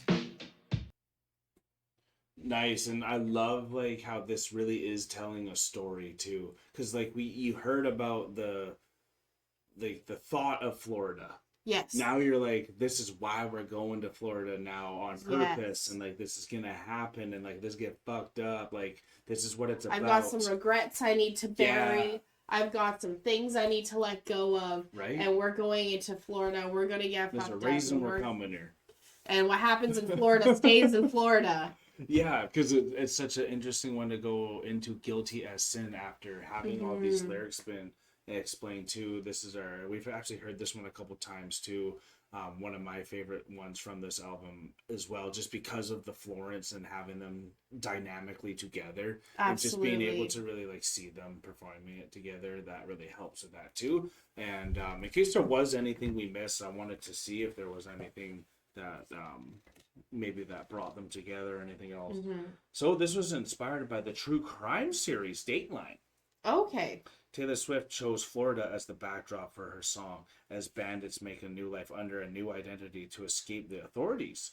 She mentions it here as a symbol of an ideal refuge and a fresh start. To accompany her on this mad escape, she calls on Florence Welch, the singer-songwriter and frontwoman of the British indie rock band Florence and the Machine. In the second verse, the lines, "The hurricane with my name when it came, I got drunk and I dared it to wash me away," sung by Welsh, referred to Hurricane Florence, which threatened the East Coast in September 2018. Oh, wow. That makes sense. Taylor Swift also invites the actress Emma Stone, a friend of hers who is credited under her full name, Emily Jean Stone, to contribute her share of oddities. It is hard to say whether this involves percussion, vocal interventions, or other mysterious contributions. That is really cool too. Don't know if Emma lives in Florida at all or anything like that too, but as a friend of that's someone you would escape with, and she would be a nice person to help you with that. We all know from some of her movies. It makes sense now how she said it was like two criminals going to Florida to escape. Yes. Because there's the lyric, it's like, we don't ask questions when your cheating husband disappears in a bog. No kidding. Right? So like that lyric is in there. You know where this is going. So I really love that it was based off like a Dateline episode. Yeah. And absolutely. the stories that she likes to tell behind her songs. Because the songs can be interpreted so many different ways. Yes. But then they always have the cool story behind them that Taylor has created. There's like a meta way, a personal way for you, and then her personal interpretation that you can throw onto it as well, which is very great. It's fantastic. That's like they say the truth is told in 3 different ways. The way you saw it, the way the bystander saw it, and the way it actually happened. And I'm going to ask you an honest question. Are you ready to finish this, or you need more time? No, let's finish it. All right. This is our last drink because, as you can tell, we don't want her passing out on us. She's strong. Yeah. Do what you can.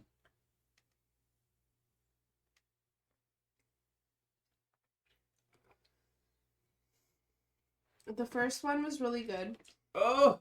The second one was really strong. Screwed strong. up because I left the stuff out. The ice, there wasn't much ice left. Wasn't as much straining. Yeah, that's all I can do too. Oof. Still good though. Just has to be done right. I'm not the best at making drinks either, y'all. But we're on to the next one. I'm guilty as sin. Guilty as sin. Love you. I love you too. Okay. Drowning in the blue Nile, he sent me downtown lights. I hadn't heard it in a while. My boredom's bone deep. This cage was once just fine. It's just in the bed behind. Am I allowed to cry? I dream of cracking locks, throwing my life to the wolves or the ocean rocks, crashing into him tonight. He's a paradox. I'm seeing visions. Am I bad or mad or wise? What if he's written mine on my upper thigh, only in my mind? Or slipping, falling back into the hedge maze? Oh, what a way to die.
if I Wow, what are you taking from this one, honey?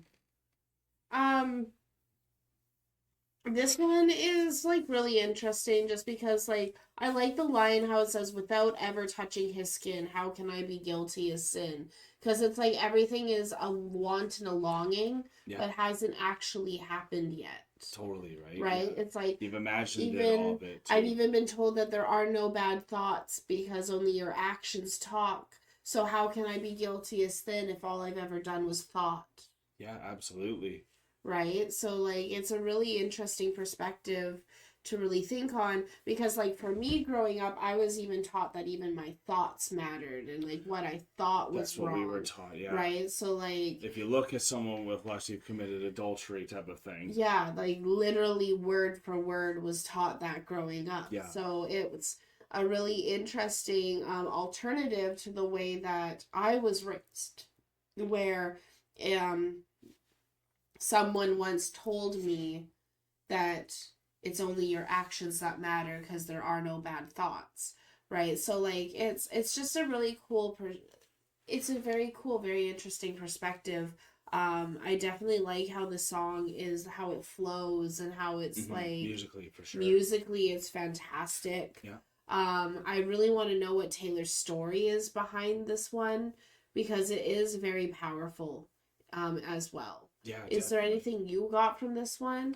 Yeah, definitely. Like the one that was sticking out for me was if he wrote mine on my leg or if I just fantasized about it, which is definitely playing onto what you were talking about, but then it made me think about almost what you went through recently with the dream you had. Yes. And how there was a discomfort from how the dream went and how you perceived that reality, even though it was in your mind, in your dream, almost the same type of a thought. Luckily, woke up and it was all great. Yeah. But that's definitely something that you could feel in sin from when you're in that moment, and then you wake up thinking you've done something that you maybe even haven't done. Right. You know, and like that happens to me all the time. I'm such a hardcore dreamer, so I wonder if Taylor like dreams like crazy too. It does. It makes me wonder if she's a crazy dreamer as well. So like, and what's really crazy for me is I don't normally dream. Yeah. But when I do dream, it's hyper realistic. Fair enough. So when I had a dream that do you mind if I mention it or?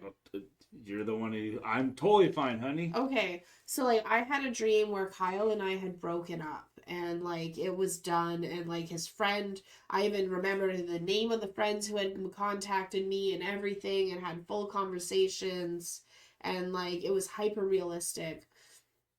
And I woke up and Kyle was like, hey, honey, how are you? Like, I love you. Everything's fine. And I just was like, whoa, what happened? Right? So then we got to talk about this like crazy dream and like waking up and being like everything was perfectly fine after having such a restless, terrifying moment. You wake up and you're like, did this even happen? Like, where am I? Am I guilty of sin, or is this like, did I just imagine everything? Totally. Right? So it's such a crazy moment to like to go through in those moments when you're even questioning your own thoughts and stuff like that. Yeah, 100%. I'm glad that you shared that too. Thanks, honey. Thanks, honey. Guilty as sin.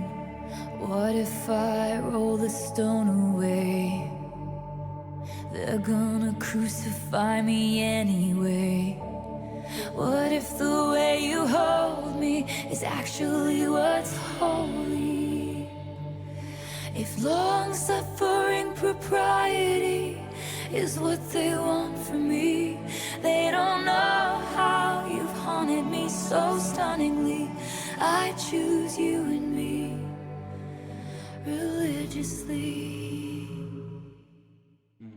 What if he's written mine on my upper thigh, only in my mind? One slipping, falling back into the headspace. Take me on. Run away to die.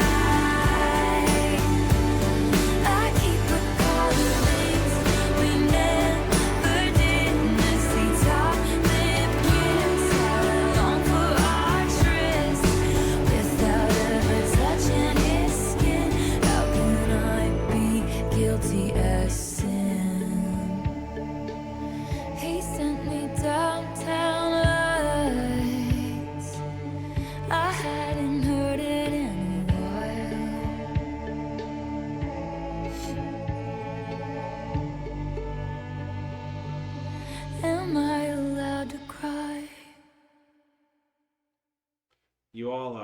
Yeah.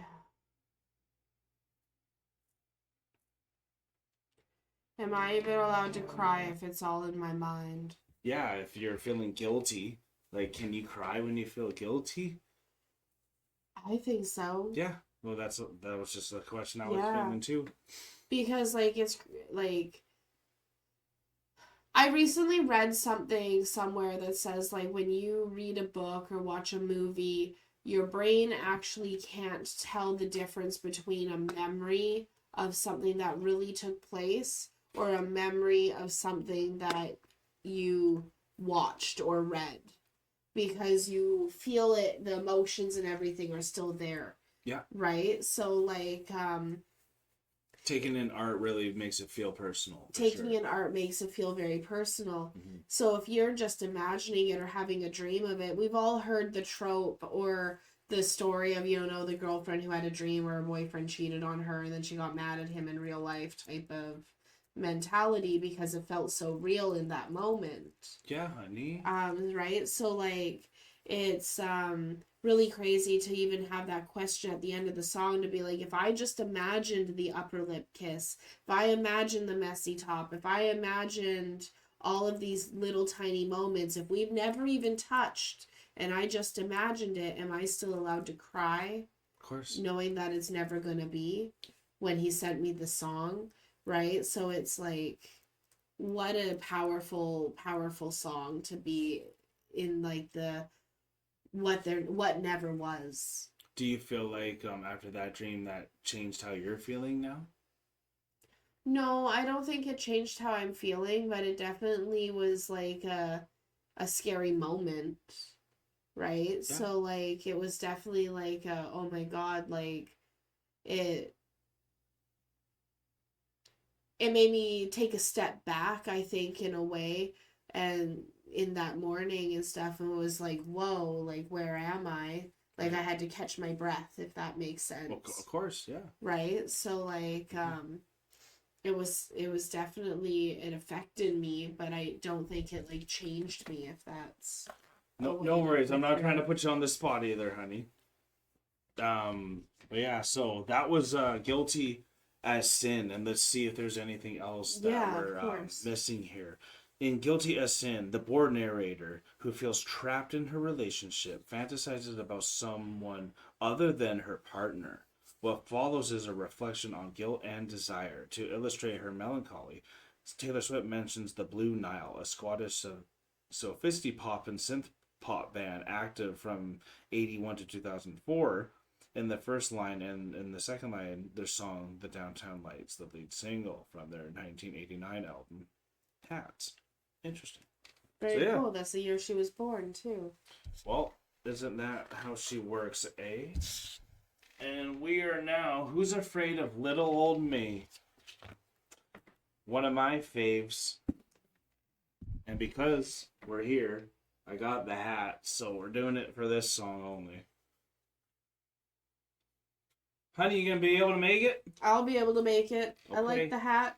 I Yeah. like how the back of the hat, so the front of the hat says, "Who's afraid of little old me?" And the back of the hat says, "You should be." You know it. And this one's honestly one of my favorites from One of my favorites from this album as well. From the Eras tour. That was incredible when they performed it. But here we go.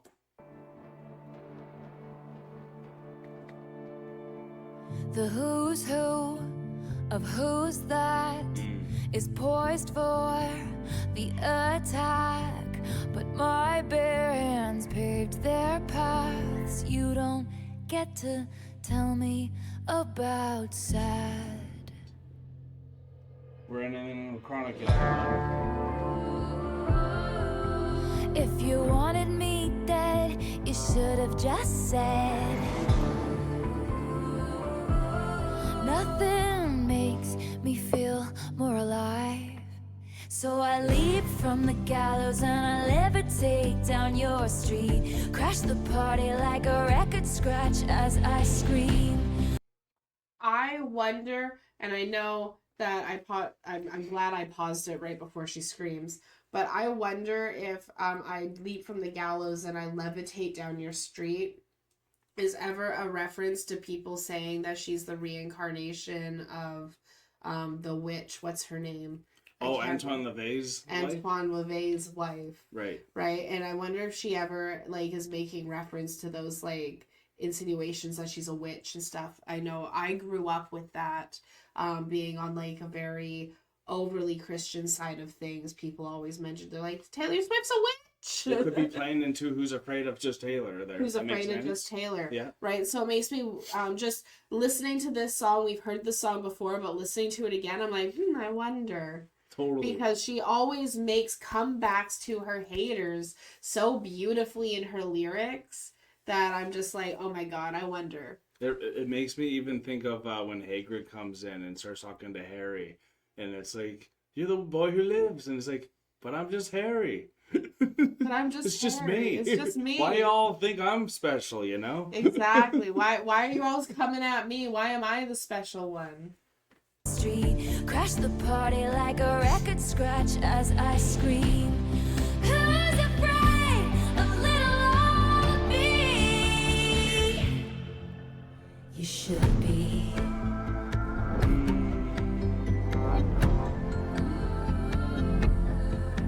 Love the studio version. Love her stripped down, right? Yeah, she's fantastic stripped down. The She's scandal fantastic always. was contained. The bullet had just grazed. At all costs, keep your good name. You don't get to tell me you feel bad.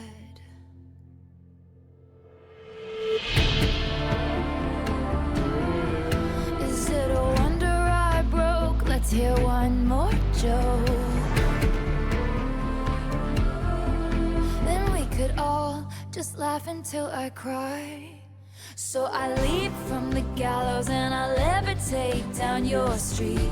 Crash the party like a record scratch as I scream. Who's afraid of little old me? They should be. I was tame, I was gentle till the circus life made me mean. Don't you worry, folks, we took out all her teeth. Who's afraid of little old me? Well, you should be, you should be, you should be, you should be, you should be, you should be. So tell me everything is not about me, but what if it is? Oh, I like Then that say they draw. didn't do it to hurt me, but what if they did? I wanna snarl and show you just how disturbed this has made me. You wouldn't last an hour in the asylum where they raised me. So all you kids can sneak into my house with all the cobwebs. I'm always drunk on my own tears. Isn't that what they all say? That I'll sue you if you step on my lawn. That I'm fearsome and I'm wretched and I'm wrong. Put narcotics into all of my songs. Yeah, there you go. And that's why you're still singing along. So I leap from the gallows and I levitate down your street. Crash the party like a record scratch as I scream.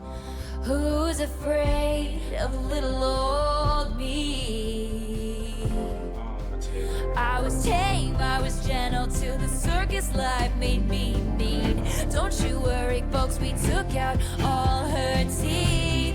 Who's afraid of little old me? Well, you should be, you should be, you should be. 'Cause you lured me, and you hurt me, and you taught me. You can't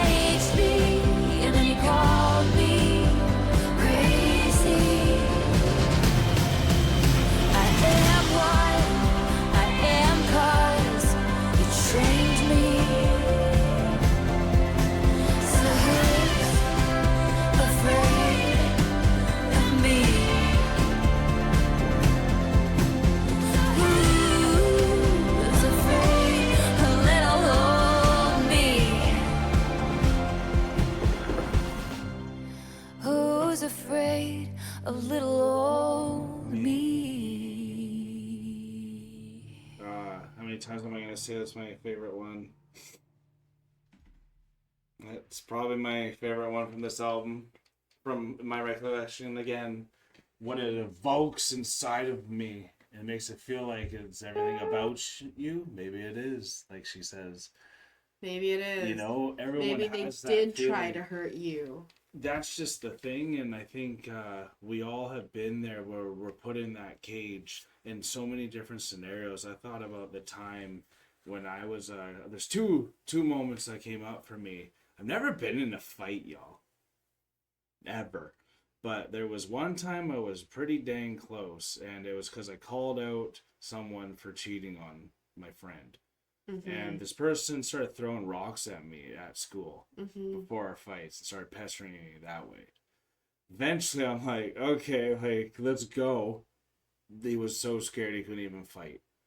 Then, the second scenario, my friends started seeing I started to bald first. And eventually it was starting to get a lot where anytime I was over at their place, drinking, that's all it basically became. It's just making fun. Making fun of. So then eventually it's like, before these moments, I was also trained by my friends and family to be the nice, happy guy. Yeah. So not snapping back ever would be completely crazy, right? So Taylor eventually, after being caged, showed herself. She's been through this circus. Even going on to YouTube now, seeing comments, even that circus itself. My God, it can what change, a change place. you, right? So there's just so much that evokes that type of way where you always try to be a good person. That's at least what I was trying to portray growing up. So if I was a rebel more growing up, I would have been in fights, to be honest. Whereas I was a rebel growing up, because for me, I took the, are they trying to hurt me? Is this like, the lyrics that she says there, I took those as, they are trying to hurt me. I took it too. I just turned the other cheek. I did not. Exactly. Right? So then I took it as, they are trying to hurt me. This is personal, and this is a problem, and therefore I am going to retaliate. You should be. So you should be afraid of me. So I took this song to heart without even knowing it or without even hearing it, but the vibe around it, the mentality around it, I was like, you want to treat me like this, then this is what you're going to get. And where I wish in hindsight that I would have taken the more turn your other cheek kind of approach to it a lot more. Right. Because, like, I wish I would have maintained, I guess, not gained, but maintained a lot more of my kindness, where I feel like a lot of it got squeezed out in the circus too quickly. Right. Yeah, so now as an adult, I'm having to regain my kindness and regain the happiness, regain the joy, regain the softness. Fair. Versus having maintained it from a younger age. And since you embodied the song early. Because I embodied the song early, quite early. Right? So, like, it's always, like, such a different, like, give and take or play on how you're going to address the haters, because that's really what the song is about. It's about addressing the haters. And I think she does it in such a beautiful way. She does. So after Guilty as Sin, Who's Afraid of Little Old Me is the second interrogative track. The third, How Did It End, appears at number 21 on the Anthology version. In this track, Taylor Swift responds directly to the criticisms and rumors that have been circulating since the early days of her career, largely fueled by certain fans and the media. In a voice memo to Jack Antonoff about the demo for Who's Afraid of Little Old Me, she said, "Yeah, just a song about being crazy." This statement could be a reference to Edward Albee's 1962 play Who's Afraid of Virginia Woolf, and perhaps even more so to its 1966 film adaptation with Elizabeth Taylor and Richard Burton, directed by Mike Nichols. The singer has already quoted this pair of actors in the opening song of Reputation, ready for another title in the form of a question, and she likes to distill Virginia Woolf references in her songs, so there's a little doubt about the nod as we see the gorgeous Elizabeth Taylor. Gorgeous. Oh my god. The inspiration to many of us, in case y'all didn't even know. Had no idea that I was inspired by Elizabeth Taylor through Taylor Swift. And now, look And how now look at beautiful me. you are. I got Just married. stunning. Everything tonight is just so great, honey. What's crazy is this outfit that I'm wearing. The last time I wore it was to my brother's wedding. Absolutely. Yeah, that's how long ago it's been since I've worn this. And in case y'all didn't see the live that I went on, I showed y'all that picture of you in that when you had blonde. Yeah, when I was blonde, now I'm red. Yeah. Red on red. And this red lipstick that I got, it's not all over my face yet. Is that I've eaten and I've had some drinks. Which is really good. It's a good lipstick. This lipstick I got from one of the Swifties as well. So thank you so much. Thank you guys. So here we go. I can fix him. No, really, I can. I can fix him. No, really, I can. Yeah, I Good can fix him. luck. No, really, I can. Good luck. Yeah, say that a little better. I can fix him. No, really, I can. Good luck. Fix me. Good The luck. smoke cloud billows out his mouth like a freight train through a small town. The jokes that he told across the bar were revolting and far too loud. They shake their heads saying, God help her when I tell him he's my man. But your good Lord doesn't need to lift a finger. I can fix him, no, really I can. And only My sister used to I say that a can. lot. I can fix him. No, really, I The can. Only me. dopamine races through his brain on a 6-lane Texas highway. I like this. His hand so callous from his pistol softly traces hearts on my face. And I could see it from a mile away, a perfect case for my certain skill set. He had a halo of the highest grade, he just hadn't met me yet. They shake their heads saying, God help her when I tell him he's my man. But your good Lord doesn't need to lift a finger. I can fix him, no, really I can. And only I can. Good boy, that's right. Come close, I'll show you heaven if you'll be an angel. All night, trust me, I can handle me a dangerous man.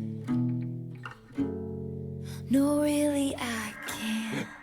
Are you sure, Taylor? They shook their heads saying, God help her when I told him he's my man. But your good Lord didn't need to lift a finger. I can fix him, no, really I can. Whoa, maybe I can't. Whoa. Oh, maybe I can't. I like that one. That one was really simple and quick. It was a nice transition piece, to be honest. Like, it's a nice, more like not as somber type of a thought philosophically, but it also reminded me of something that one of my friends said. And her name was Jazzy, and she was Okay. dating someone named Rory, and he was like a big drug dealer in Souk. Oh, So okay. everyone's like, what are you doing? Like, come on, you can go like pro in soccer. Don't do this, right? But she's like, I know. I tried to fix him. I think I can, but he's my problem. It's my problem. So like, I like my problem, Yeah. and I don't want to move away from it. So Yeah. there's also that real love, because what that also is saying is, at the end of the day, I hope I can love you for just who you are. Yeah. That's kind of what that hopefully will embody eventually at the higher degree. My I can fix him and everyone was like, no, you can't, was Paul. Right. I'm sorry. I couldn't fix him. Whoa, I can't was unfortunate. But it's like, he was the one where he was the biggest smiles, everyone loved him, but he was also the biggest drinker. Right? Yeah. So like he had his vices, and there's like, there's some things that you just can't fix because that person isn't willing to fix them. And that's the thing, is that I think so many of us, especially us women, think that we can fix somebody, but you can only fix someone who wants to be helped. Yeah, and honey, you fixed me, and thank you for saving me, my sweetheart. Thank you, honey. Because I don't think you realize how deep I was going. I don't think I realized how deep you were going. I agree with that, and thank you. And you're welcome. Because I know which one we're going into. Yeah, I saw the title. I'm terrified. Don't look. Don't look. Um, Loss of my life. Gosh. Wobble. Gosh dang. Yeah. So I can fix them. No, really, I can. In the category of songs that sound like mini movie scripts, I can fix them. No, really, I can. Moves away from the film noir and into the world of the Western. The mood is set. A train, a small town, a saloon, a Texas highway, a pistol, and a woman in love with a dangerous man with calloused hands. At just 2:36, it is the shortest song on the standard album version. On the Anthology version, however, it is I Look in People's Windows that takes the prize with a running time of 2:11. That was a shorty but a goodie. As we move on to Lommel. Love of my life. No. I just wanted to say it. What is it? Loss of my life. Yes. And we've openly shared some of our losses of our life too, and really upsetting. Do you wanna? Yeah, I can. Yeah. So, for me, the loss of my life, unfortunately, I was with someone for a very short time, actually. It was a hard, fast relationship, and he unfortunately took his own life. Tragically, just like that. So it was a shock, and it was a very difficult moment that I'm still getting over, that I thought I had healed from, but I'm still healing from, apparently. So it's been a tough one. I'm really sorry too, and I know you had your loss. No, not even that too, because I feel bad right now, and I know some of you have probably already heard that too. The one I wanted to talk about was your uncle. Oh, I'm so sorry. No, don't be sorry at all. I'm sorry that you had to bring that up again. I was just saying that's a loss that we had, because y'all knew he was sick, yes. And y'all knew that we went and saw him. Update on my uncle as well. So like my uncle also just passed away yesterday. What day is it today? Today's Tuesday. Ago now, yeah. 2 days ago. So I thought it was Sunday. He passed away at 6 a.m. on Monday, on Victoria Day. Okay. So that was yesterday. And so that's also tough. So I'm also, right now, I'm navigating grief in the best ways possible. And I know, like, Kyle knew him very well. You probably even knew him even more than I did in many ways, because you worked with him. Fair and enough. Knew him I saw him way. a lot, at least. I wouldn't say know him more, but you saw him a lot. I had a great time with her uncle before even knowing Alana through my bread job. Yeah. Yeah. And so that was a really cool relationship that you had. I only really met him more recently, 2018 onward. Before that, I knew his son more than I knew him. Fair. Right? So my family is very, very large, so very, very spread apart. So I only really got to know him and meet him and really interact with him within the last like decade or so. So it's been really crazy getting to know someone and lose someone so quickly. 100%. And also just found out my mom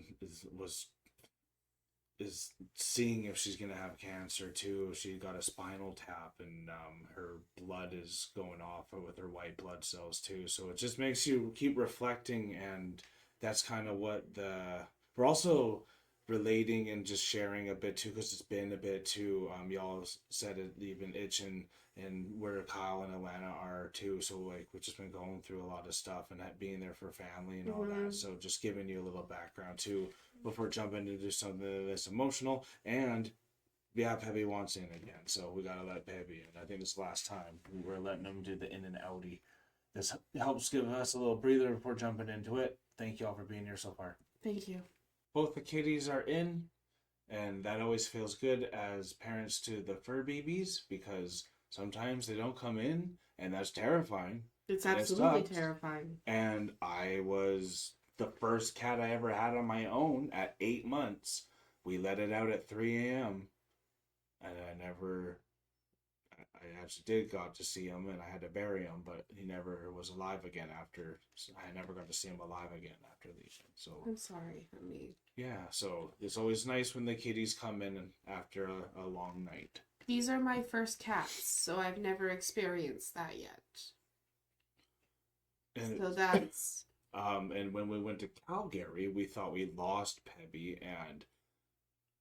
I lost my mind. We all saw what that looked like. And I hated moving. I thought I made a mistake by moving. I almost sold the house. I almost, forfeit everything. It was rough. All right.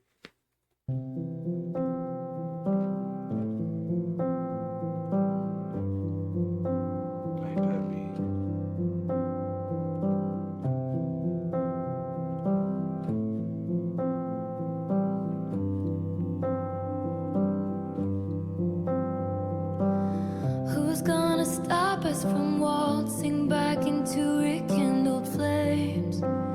If we know the steps anyway, we embroidered the memories of the time I was away. Stitching, we were just kids, babe. I said I don't mind, it takes time. I thought I was better safe than starry-eyed. I felt a glow like this, never before and never since.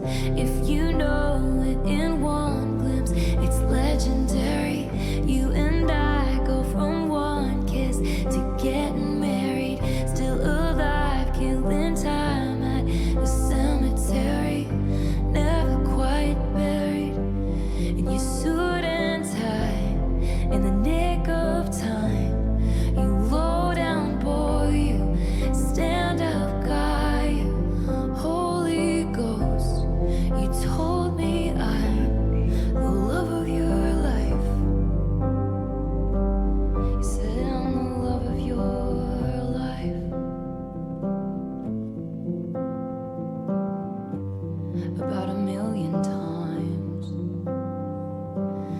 Who's gonna tell me the truth when you blew in with the winds of fate and told me I reformed you, when your impressionist paintings of heaven turned out to be fakes? Well, you took me to hell too, and all at once the ink bleeds.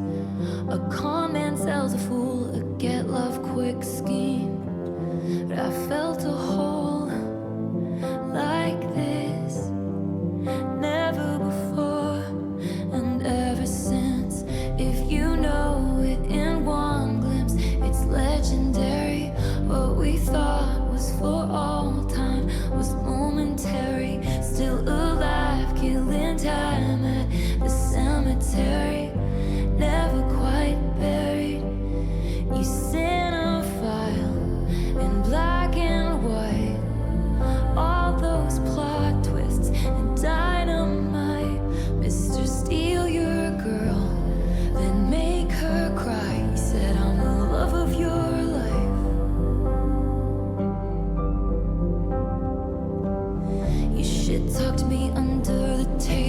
Talking rings and talking cradles. I wish I could unrecall how we almost had it all. Dancing phantoms on the terrace. Are they secondhand embarrassed that I can't get out of bed? Cause something counterfeit's dead.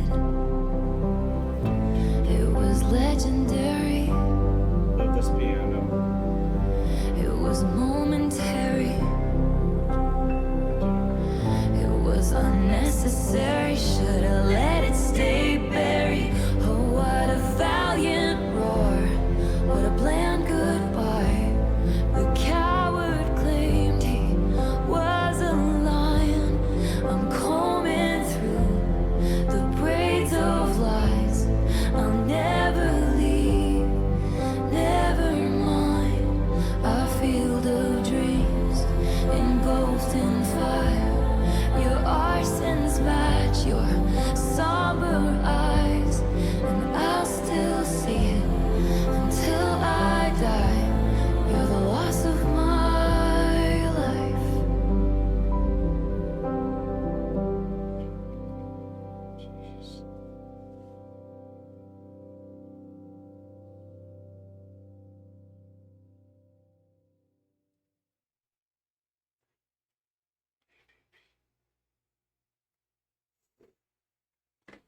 That one's beautiful. We said so much at the beginning. Honestly, watch our first reaction to that one. That one's a lot, and then we then went down the road of like the paternity test from that one, and then we Yeah. kind of learned the boundaries that you need to kind of juggle to make sure everyone still can address the art in the way they need to, Mm-hmm. because everyone needs to heal from it in their way as well. Absolutely. And you can get boxed in if you get caught up on the interpretations and stuff, and that's just like kind of on the side note from what we learned from your guys' comments and all that too. Absolutely. And even for me, like, because with being so enamored by the Swiftie sleuths that are out there, Yeah. even when Taylor has like the lyrics floating away from time to time, I'm even always checking to see if the leftover lyrics make their own sentences or their own lyrics outside of it, That's cool. which can sometimes take away from listening to the song itself. Okay, fair enough. Yeah. Because you then get caught looking for Easter eggs Right. and looking for And that just things happens with and- Taylor and everything. And I she think that does. just happens with Taylor as well, Multi-layered. which is why her songs take so many times to listen through them. Why even TTPD itself, in like the write-up that we went through at the beginning of this reaction, Yeah. even the people who gave it maybe not necessarily a negative review, but not like the greatest review, even came back and re-amended their reviews after listening to it 2 or 3 times. Yeah, this is too dense. Oh no, I get it now. So it's not. Yeah, oh, I get This it is now. perfect. This is just, I had to listen to this a couple times because it's deeper than anticipated. Yeah, I forgot what song it was. Maybe it was Guilty as Sin or one of the songs near that, but that was one where I couldn't interpret the first time. And normally you Yeah. can with Taylor too, so that just shows like how dense even it is for us who react all the time, trying to hear that like completely and all that, and getting Mhm. help from all the Swifties while doing it. So it's really great to continue this, because now we're on to I Can Do It With a Broken Heart, which is Absolutely. a little different tone, even though it's still talking about losing someone. It's And like, then you now gotta keep going with this broken heart. yeah, and like the trajectory of this album has been so good Storytelling of because the itself. storytelling has really gone from like down into this like deeper, I don't want to say depression, but it really is almost into this depression. Of course. Um, Stages of the stages of it. of grief, Yeah. and then coming back up into like that healing mode as you're getting, and then even having to have those reminiscent songs like loss of my life, LOML, LOML, getting into like songs like that are very reminiscent of pain and stuff, to then come into I Could Do It With a Broken Heart, which has more of an upbeat poppy vibe, Yeah. being like, hey, I'm literally heartbroken right now. You literally listened to my loss of my life we're about to get into some of the craziest stuff that has to happen,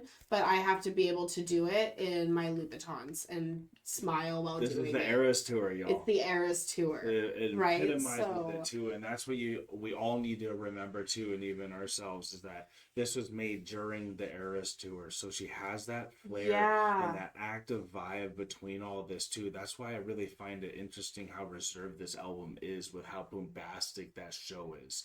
So for her to have that contrast on that, to really know what she's going into, there's a difference when she's performing in pain compared to when she's performing when Travis is coming through and she gets to see him. Absolutely. Then she's like, oh, hell yeah, boom, boom, boom, boom, boom. Like, you talk to artists, you talk to athletes, they play way better when their family's there. Every time. Every time, because they have someone who actually can give them feedback and actually admires the game that they're putting through, and it's for you wanting to put on a show for them, and you want to put on a show for them, yeah, because they actually care. Yeah, they're actually paying attention in their best ways, mm-hmm. right? So you want to make sure you put it 1,000%. Yeah, that's why I had to bring my granddad any time, because I was like, I needed to ask at halftime what I was doing wrong. Absolutely. It's like, oh, you're too many threes again. Like, take these away. Okay, y'all, this has been a long video, so I hope you are all refueled. We only have 4 left. That means we're already 3/4 of the way through of just half of this amazing album. And I just wish I was a part of that drop where it was 12 midnight and then literally 2 a.m. right after. I can't wait for being live for a new album drop, because we were still not necessarily live when the Life of a Showgirl dropped, even though we were still there. But not we were really. there, but not there. Yeah, so you know what we all mean. But this has been great. So here we go. I can do a broken heart.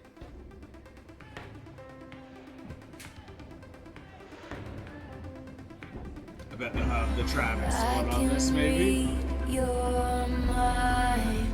Maybe not. She's having the time of her life. There in her glittering prime, the lights reflect sequin stars off her silhouette every night. I can show you lies. I'm a real tough kid, I can handle my shit. They said, babe, you gotta fake it till you make it, and I did. Lights, camera, bitch, smile, even when you wanna die. He said he loved me all his life, but that life was too short. Breaking down, I hit the floor. All the pieces of me shattered as the crowd was chanting more. I was grinning like I'm winning, I was hitting my marks, 'cause I can do it with a broken heart. So depressed, I act like it's my birthday every day. I'm so obsessed with him, but he avoids me like the plague. I cry a lot, but I am so productive.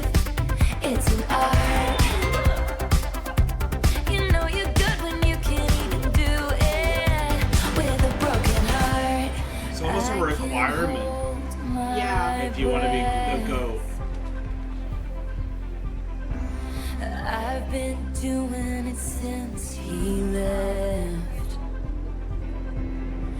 I keep finding his things in drawers, crucial evidence I didn't imagine the whole thing. I'm sure I can pass this test, 'cause I'm a real tough kid, I can handle my shit. They said, baby, gotta fake it till you make it, and I did. Lights, camera, bitch, smile, in stilettos for miles. He said he loved me for all time, but that time was quite short. Breaking down, I hit the floor. All the pieces of me shattered as the crowd was chanting more. I was grinning like I'm winning, I was hitting my marks, 'cause I can do it with a broken heart. I'm so depressed, I act like it's my birthday every day. I'm so obsessed with him, but he avoids me like the plague.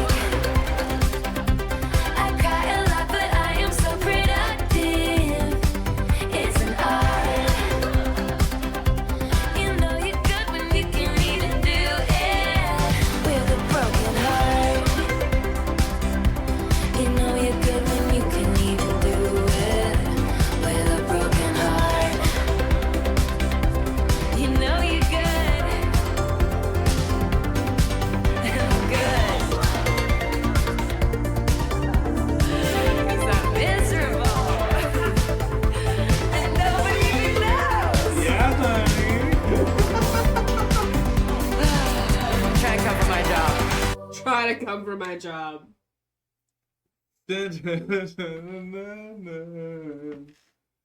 That one's great. It's actually such a pick me up song too, and you need that, honestly. And for me, when I first started trying to make a name for Enter the Chronic's rabbit hole and whatever I was doing, it was a Twitch first. And I remember there's so many times I was having a tough day or whatever. I was also working the bread job in the mornings too, but there'd be a lot of times I just wouldn't show up. And then I'd find excuses and all that too. And like, honestly, when that happens, you can't build any chemistry with any of your fans, and you can't build any trust, and you're just not going to go anywhere too. So at the end of the day, even though now that we are successful, we've gotten over 3,000 videos on our channel now with kids and doing it with you. Even if we're having a harder time or not, it's so much easier to show up now.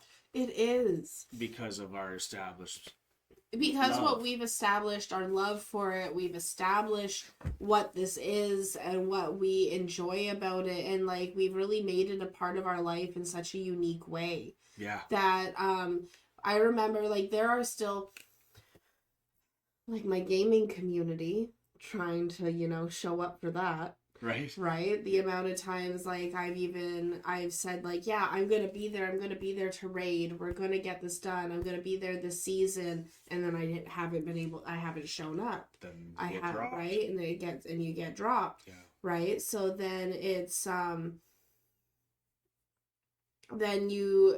but yeah, when you have something like this that you built together, that it means so much more than just like it's more than just a job. It's more than just a hangout or a date night. It's more than just like any one thing. It's become such a living and breathing thing. And that's what like Taylor Swift is even saying about her music and her artwork, what she's created. It's more than just her creation. It's more than just her job. It's more than just being there for the Swifties. It's all of those things combined. We live and die for y'all. She live and die for y'all. Exactly. Yeah. Right. So it's like, oh, I'm wiping sparkles off my face. They're starting to itch. But it's crazy just to see when she has like a song like this that's like, you have to show up even if you're miserable, and you're going to pretend like every day's your birthday because you're going to show up regardless. Oh, totally. I gotta bring in Right? the hype, y'all. You know me, like, that's what y'all know me for. I don't think you would know that recently I've had some toothaches myself too, and for the last couple of days I've been up from 2 to 6 a.m. just in so much pain I couldn't even sleep. So even right now it's starting to creep in, and I'm trying not to even feel the pain while doing this for y'all too. So without even saying it, you guys probably wouldn't even know too, but now that I've said it, hopefully it actually helps. But you just got to show up regardless, right? You gotta show up and keep on smiling, even if it starts swelling. Who cares? They'll like your pudgy face. Exactly. So now we're on to. Oh no, our BBs. I think he's stuck in his blanket. Oh no, his head's in the wall. It's doing the wrong side. Oh no, now he's almost looks like him, man. Right? But no.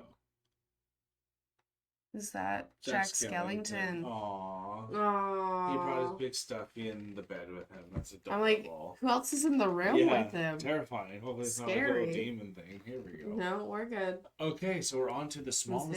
Insidious. Oh.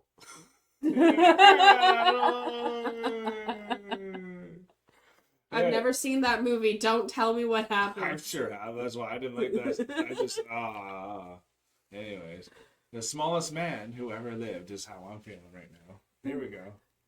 Terrifying. Terrifying. Was any of it true? Gazing at me starry-eyed in your Jehovah's Witness suit. Who the fuck was that guy? Exactly, that's what we looked. You tried to buy some pills from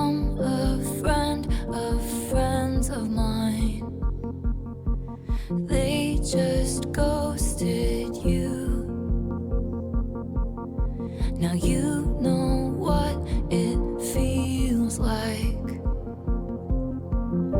And I don't even want you back, I just want to know if rusting my sparkling summer was the goal. And I don't miss what we had, but could someone give a message to the smallest man who ever lived? Nice. You hung me on your wall, She doesn't miss it. stabbed me with your push pins Who is this one about in again? public. I'm not 100% sure, but if I had to take a guess, I don't know. I don't know either. I feel like we've been told, and that's We'll find out after. Yeah. Like, that's. I think it's just let's try to like feel the spirit of it right now. absolutely. And the Who do only you reason think why it I'm is then? thinking about That's what you're asking. No. part of me is feeling like it's about what's his face, whose music we like, but is kind of an asshole. Oh, you think it's about John? Yeah. Oh, okay. I don't. Part of me was thinking like a John Mayer type, but I don't know. Then that's fair enough. Yeah. Then that's why I was even thinking the spirit, because I didn't think it was anyone from the past, more about who she went recently to breaking up Oh, with. okay. Probably a Joe or a Maddie, but Joe or Maddie. but again, we don't 100% know all these things too, so that's why it's nice taking it in the spirit of. Because And the only reason why I'm thinking that, and the only reason why it's even on my mind, is there was reference that one of the Swifties made being like, oh yeah, and the smallest man who ever lived was also a really big reference too, and now my brain is blanking on it. I think I've seen that comment too. So Right, like, a so- couple people have said it too, A but couple people have said it, and that's the only reason why it popped into my head is because Swifties have brought it up, and now I can't remember who it was about. But I'm like, so like, y'all know the format. We're listening. We know the We're giving format. our interpretation. We're then checking the Genesis. And if we miss anything, you let us know in the comments below. That's the whole reason why you're here as well. And you guys already have been doing it most likely too. If you're here for the live premiere, since we haven't even brought that up, thank you so much for being here. If you're here on your own time, that's incredible as well. It's just phenomenal how much support always comes through these. And I know how long this one's going to be too. So this could be one of our biggest videos ever. I'm really excited for it. oh, this is gonna be great. Public This is great. showed me pins, and public showed me off, then sank in stoned oblivion. 'Cause once your queen had come, you treat her like an also-ran. You didn't measure up in any measure of a man. Rough. And I don't even want you back, I just want to know if rusting my sparkling summer was the goal. And I don't miss what we had, but could I someone actually give? have to because I missed it last time, and I'll be quick about it. Something that my friend right now is going through real quick is because of all the time he spent with this girl, that it's been so on and off. There's so many times he just wants to get back to her because of vengeance and Yeah. just wanting to ruin her vibe and her Yeah. trajectory. So That's it's hard. it's rough. That's rough. It's tough to see, but like if rusting my sparkling summer was the goal, that's what like I think of such a small man acting Yeah, style. absolutely. Unfortunately, And I don't miss what we had, but could someone give a message to the smallest man who ever lived? Were you sent by someone who wanted me dead? Did you sleep with a gun underneath our bed? Were you writing a book? Were you a sleeper cell spy? In 50 years will all this be declassified, and you'll confess why you did, and I'll say good riddance, 'cause it long as it wasn't forbidden. I would have died for your sins. Instead, I just died inside. And you deserve prison, but you won't get time. You'll slide into inboxes and slip through the bars. You crashed my party and your rental car. You said normal girls were boring, but you were gone by the morning. You kicked out the stage lights, but you're still performing. And in plain sight you hid, but you are what you did. And I'll forget you, but I'll never forgive the smallest man who ever lived. Poignant. Very poignant.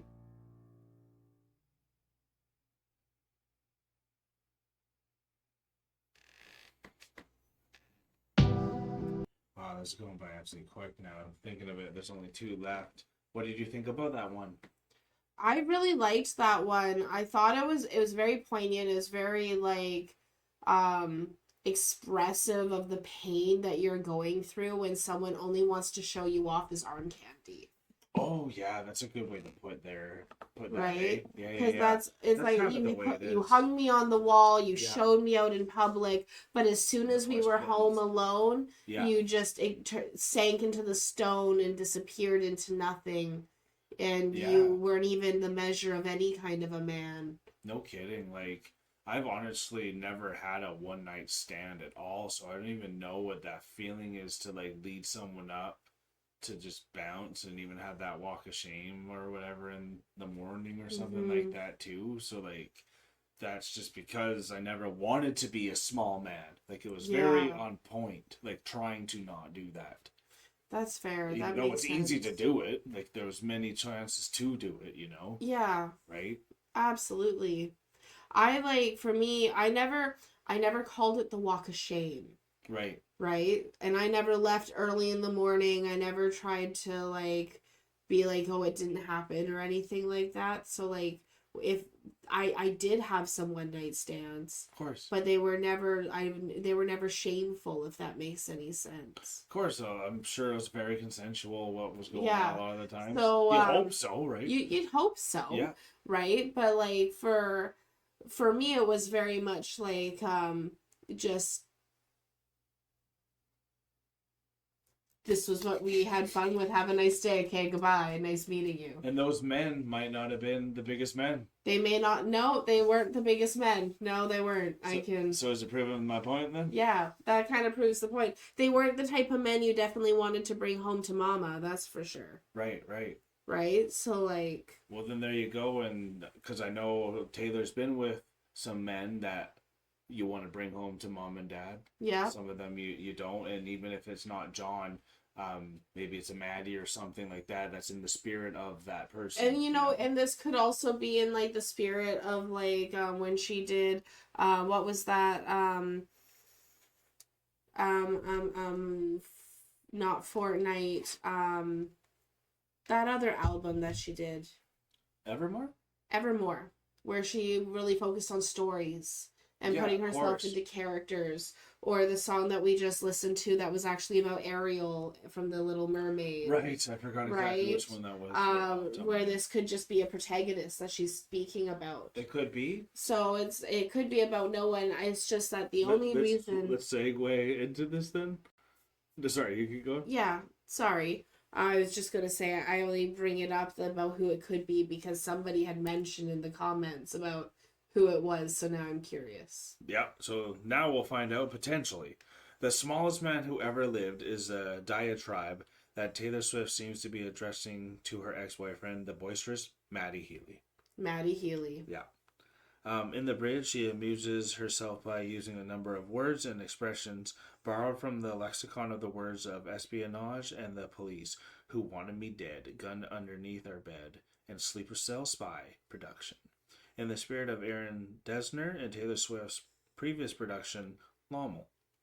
The smallest man who ever lived begins as an instrumentive piano ballad, a monotone synthesizer sequence, a distant stratum, and a few reverse pass piano chords gradually embellish the arrangement, which are soon joined by an eighth tone bass drum and Rob Moose's cinematic stringing arrangement, which swells until the bridge explodes, with saturated electric guitars, hammered piano, and martial drum strings played in the energetic staccato and harmonized backing vocals that push to the top octave. The Bridge of the Smallest Man Who Ever Lived is yet another fine example of a song within a song. Swift continues to explore the subtle art of expressing complex emotions. Wow. And what's interesting is, I'm pretty sure that was weird because both of them say Genesis, and on the books it's normally Genesis and production, but that one was the Genesis, I think. But I was a little confused. That's why you just saw me at the end there, not knowing what was right or wrong. But I forgot there's 2 songs on this one too, so now it all makes sense. We're good. We're all caught up. The drinks have finally caught up. The drinks have caught up with us. It is like what? It's 1:42 a.m., y'all. We're knocking this out of the park for y'all. I think it's time to finally finish the... Not for me. Alright, that was my attempt. That's to show you we're done. And we don't want that alchemy, but we're ready for this alchemy. We're ready for this alchemy. Because that was scary. This happens once every few lifetimes.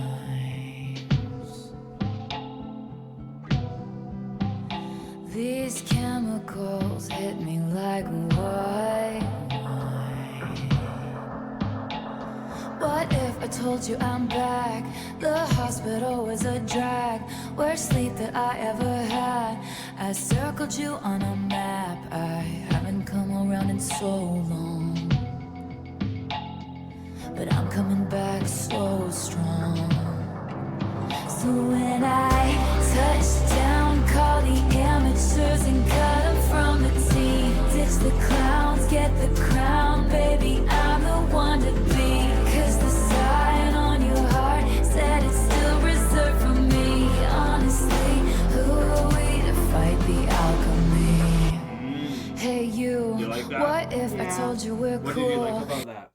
Oh, I really like, because you and I recently had a conversation about chemicals, when it comes to feelings and emotions, happiness, dopamine, whatever it is, Right, how about do all they the produce them and chemicals all and that? all that produces. Yeah. So I like how she has now related that to alchemy, Definitely. right? It's So because why it truly is. it truly is. So who Yeah. are we to fight the alchemy? Yeah. Who are we to fight the chemicals that are going to take place, or these explosions that are happening in my body, right? So like, who are we to fight it when it's happening naturally?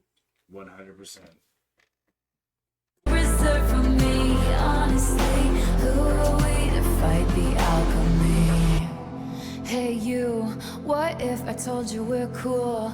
That child's play back in school is forgiven under my rule. I haven't come around in so long, but I'm making a comeback to where I belong. So when I touch down, call the amateurs and cut them from the team. Ditch the clowns, get the crown, baby, I'm the one to be. Cause the sign on your heart said it's still reserved for me. Honestly, who are we to fight the alchemy? These blokes swarm the benches, we've been on a winning streak. He jokes that it's heroin, but this time we've been eating. Cause the sign on your heart said it's still reserved for me. Honestly, who are we to fight the alchemy? Shirts off and your friends lift you up over their heads. Fear sticking to the floor. Cheers chanted cause they said there was no chance. Trying to be the greatest in the league. Where's the trophy? He just comes running over to me. Is this about Travis? Call the amateurs and cut him from the team. Ditch the Touchdown? clowns, get the crown, baby, I'm the one to be. Cause the sign on Maybe. your heart said it's still reserved for me. Honestly, who are we to fight the alchemy? These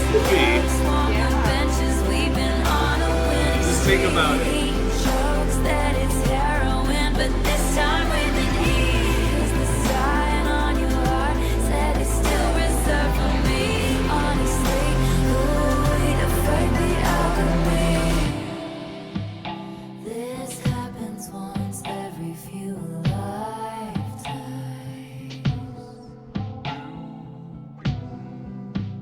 Maybe it's These not. chemicals hit me like white wine. But I think so, because this is good vibes, isn't it? It's very good vibes. Yeah. He's a white wine. Aren't I a And, white wine like, for you? The line where it's like he jokes it's heroin but spelled with an E, which is like a heroine, like the superhero, Yeah, exactly. Yeah, right?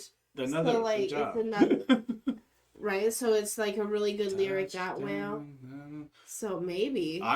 We gotta check the Genesis really quick on this one because no. What else do you need to say on your own interpretation? before? I really like this one. I really like what you're saying about Travis. I thought this one was very happy. Yeah, right? Don't you get know, that? it was very happy, very like, hey, we're on this. This is sprinkling into the life of a showgirl a bit. This is sprinkling into that life of a showgirl. Mhm. Really coming into like, it doesn't feel like a breakup song. It feels like a new relationship song. Oh yeah, like you can't stop what's about to happen. Like you so- can't exactly. Yeah.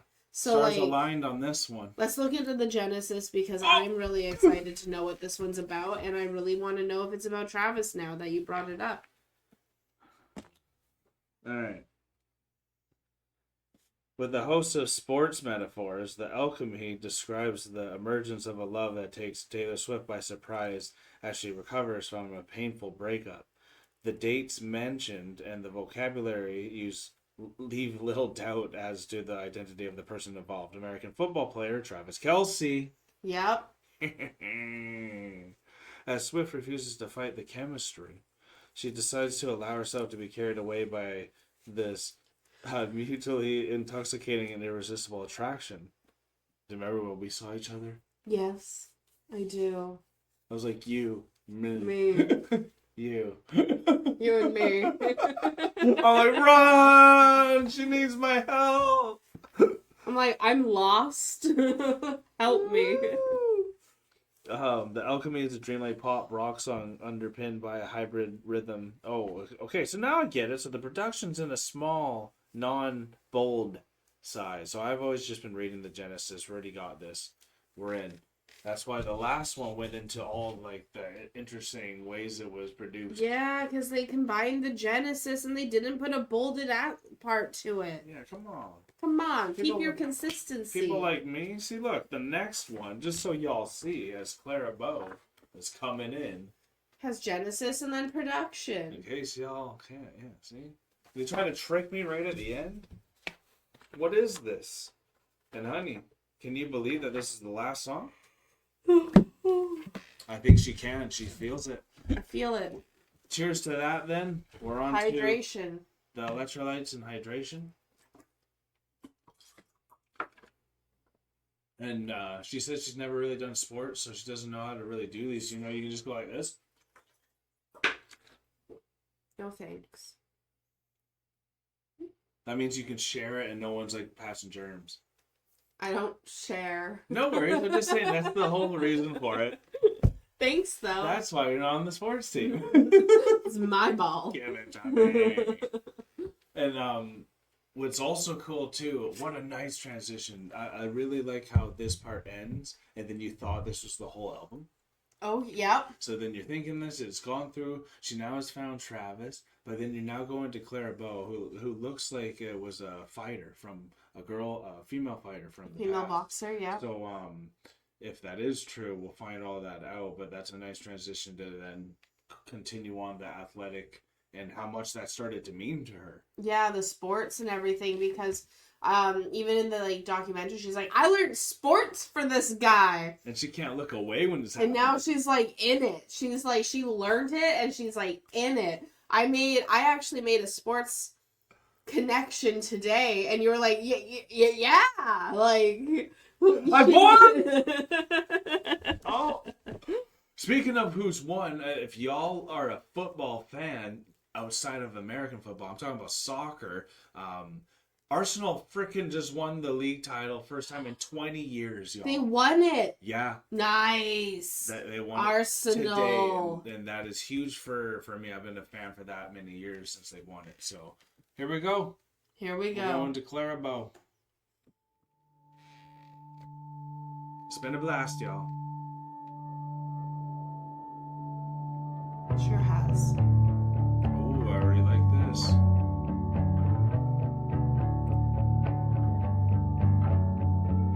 You look like Clarabelle in this light. Remarkable all your life. Did you know you'd be picked like a rose?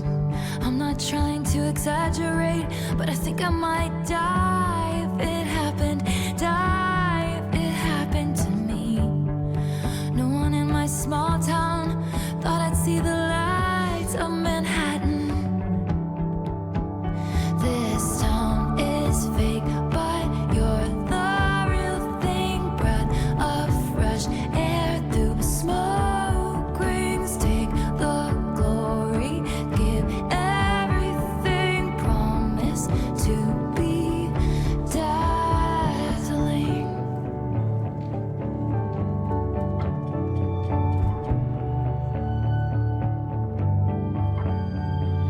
You look like Stevie Nicks in 75. The hair and lips crowd Nice. I like that she switched goes the wild verses. at her fingertips. Half moonshine, a full eclipse. I'm not trying to exaggerate, but I think I might die if I made it. Die if I made it. No one in my small town thought I'd meet these suits in LA. They all wanna stay. This town is fake, but you're the real thing. Breath of fresh air through smoke rings. Take the glory. She is refreshing, give isn't she? everything. Promise to be dazzling. The crown is stained, but you're the real queen. Flesh and blood amongst war machines. You're the new god we're worshipping. Promise to be dazzling. Beauty is a beast that roars down on all fours, demanding more. Nice. Only when your girlish glow flickers just so do they let you know it's hell on earth to be heavenly. Them's the breaks, they don't come gently. You look like Taylor Swift. I knew she was gonna do Taylor Swift this there. light. We're loving it. You've got edge. She never did. The future's bright, dazzling. Cool. And now that's what she will say to herself Mm-hmm. instead of listening to how she's compared to other greats. Yeah. Even though she's okay with loving those greats, because I'm sure she loves those. Yeah, you can love Clarabelle, Yeah. you can love Stevie Nicks, but you also have to love yourself. 100% there, right? And I think she's finally getting to that place. If she wasn't there, and we can't really 100% say, but when you're going through all those breakups and all that, while you still have to do this with a broken heart, then those moments can be self-doubting too. So you They need can to be. give yourself some mantras Absolutely. to kind of go by too, and like that's kind of why you've entered the Chronic's rabbit hole has really helped me. And it's helped me too, because like that's become our mantra for the channel. Hell yeah. We always know that it's time to go, it's game time, it's time to be in that moment. It activates things. It absolutely just activates things when it's like it's time to jump into that rabbit hole. And like the thing is with Taylor being this is also like a double-edged song as well, because I love the way the take that you're taking on it, being like, this is Taylor's mantra to be like, no, I'm Taylor Swift and you can be, and like, I'm able to be this. But then there's also the other side of it where this is actually the voice of the film producers going to the next girl, the next young star, being like, hey, you could be the next Taylor Swift. You have edge that she didn't have. True. Yeah. You just have to be dazzling the entire time. Right? So, like, I think this song really has that double edge to it. Of course. Right? And I think it's really powerful. And, like, for this to be the end of the album, like, what a exclamation point to add to, like, 100%. Being like, hey, she's in a good spot now. She's got this new emerging love, and she's at this new pinnacle of her career, and she's doing the Eras Tour currently. Yeah. While this is going on. Inspiring it's many others. So inspiring. Yeah. And then to two hours later come out with another 16 songs. Yeah, it's another 15 to be another 15 100% songs. specific. Sorry. Yeah, unbelievable, y'all. And like, this one was a good way to end, in my opinion, because if you put every single song title from this album from front to back, I bet that would make a pretty interesting sentence or paragraph. I bet it would. Like, I think that itself tells the story. That's how good it felt like. It was really just kind of letting you know even what Taylor honestly has gone through actively. Absolutely, so seeing like an album like this, after seeing the Eras and then seeing the album, I think it's helped. I think so too. I truly do think that has helped to give it some more context for a first time person coming in as well. Absolutely. Because like for us as first time people coming into this, we don't necessarily know Taylor as deeply as the Swifties do. For sure. But we're getting pretty good. We're getting pretty good because of what the Swifties have done for us. Yeah. Especially giving us the book where we can really dive into every single song. 100%. Giving us even this book here on the Eras Tour. We have Lover, which has a ton of information. Like, we've got all these great things. We've got Swifties telling us info every single day on all of the songs. So we've really been able to really deep dive into the Taylor rabbit hole to such an extreme.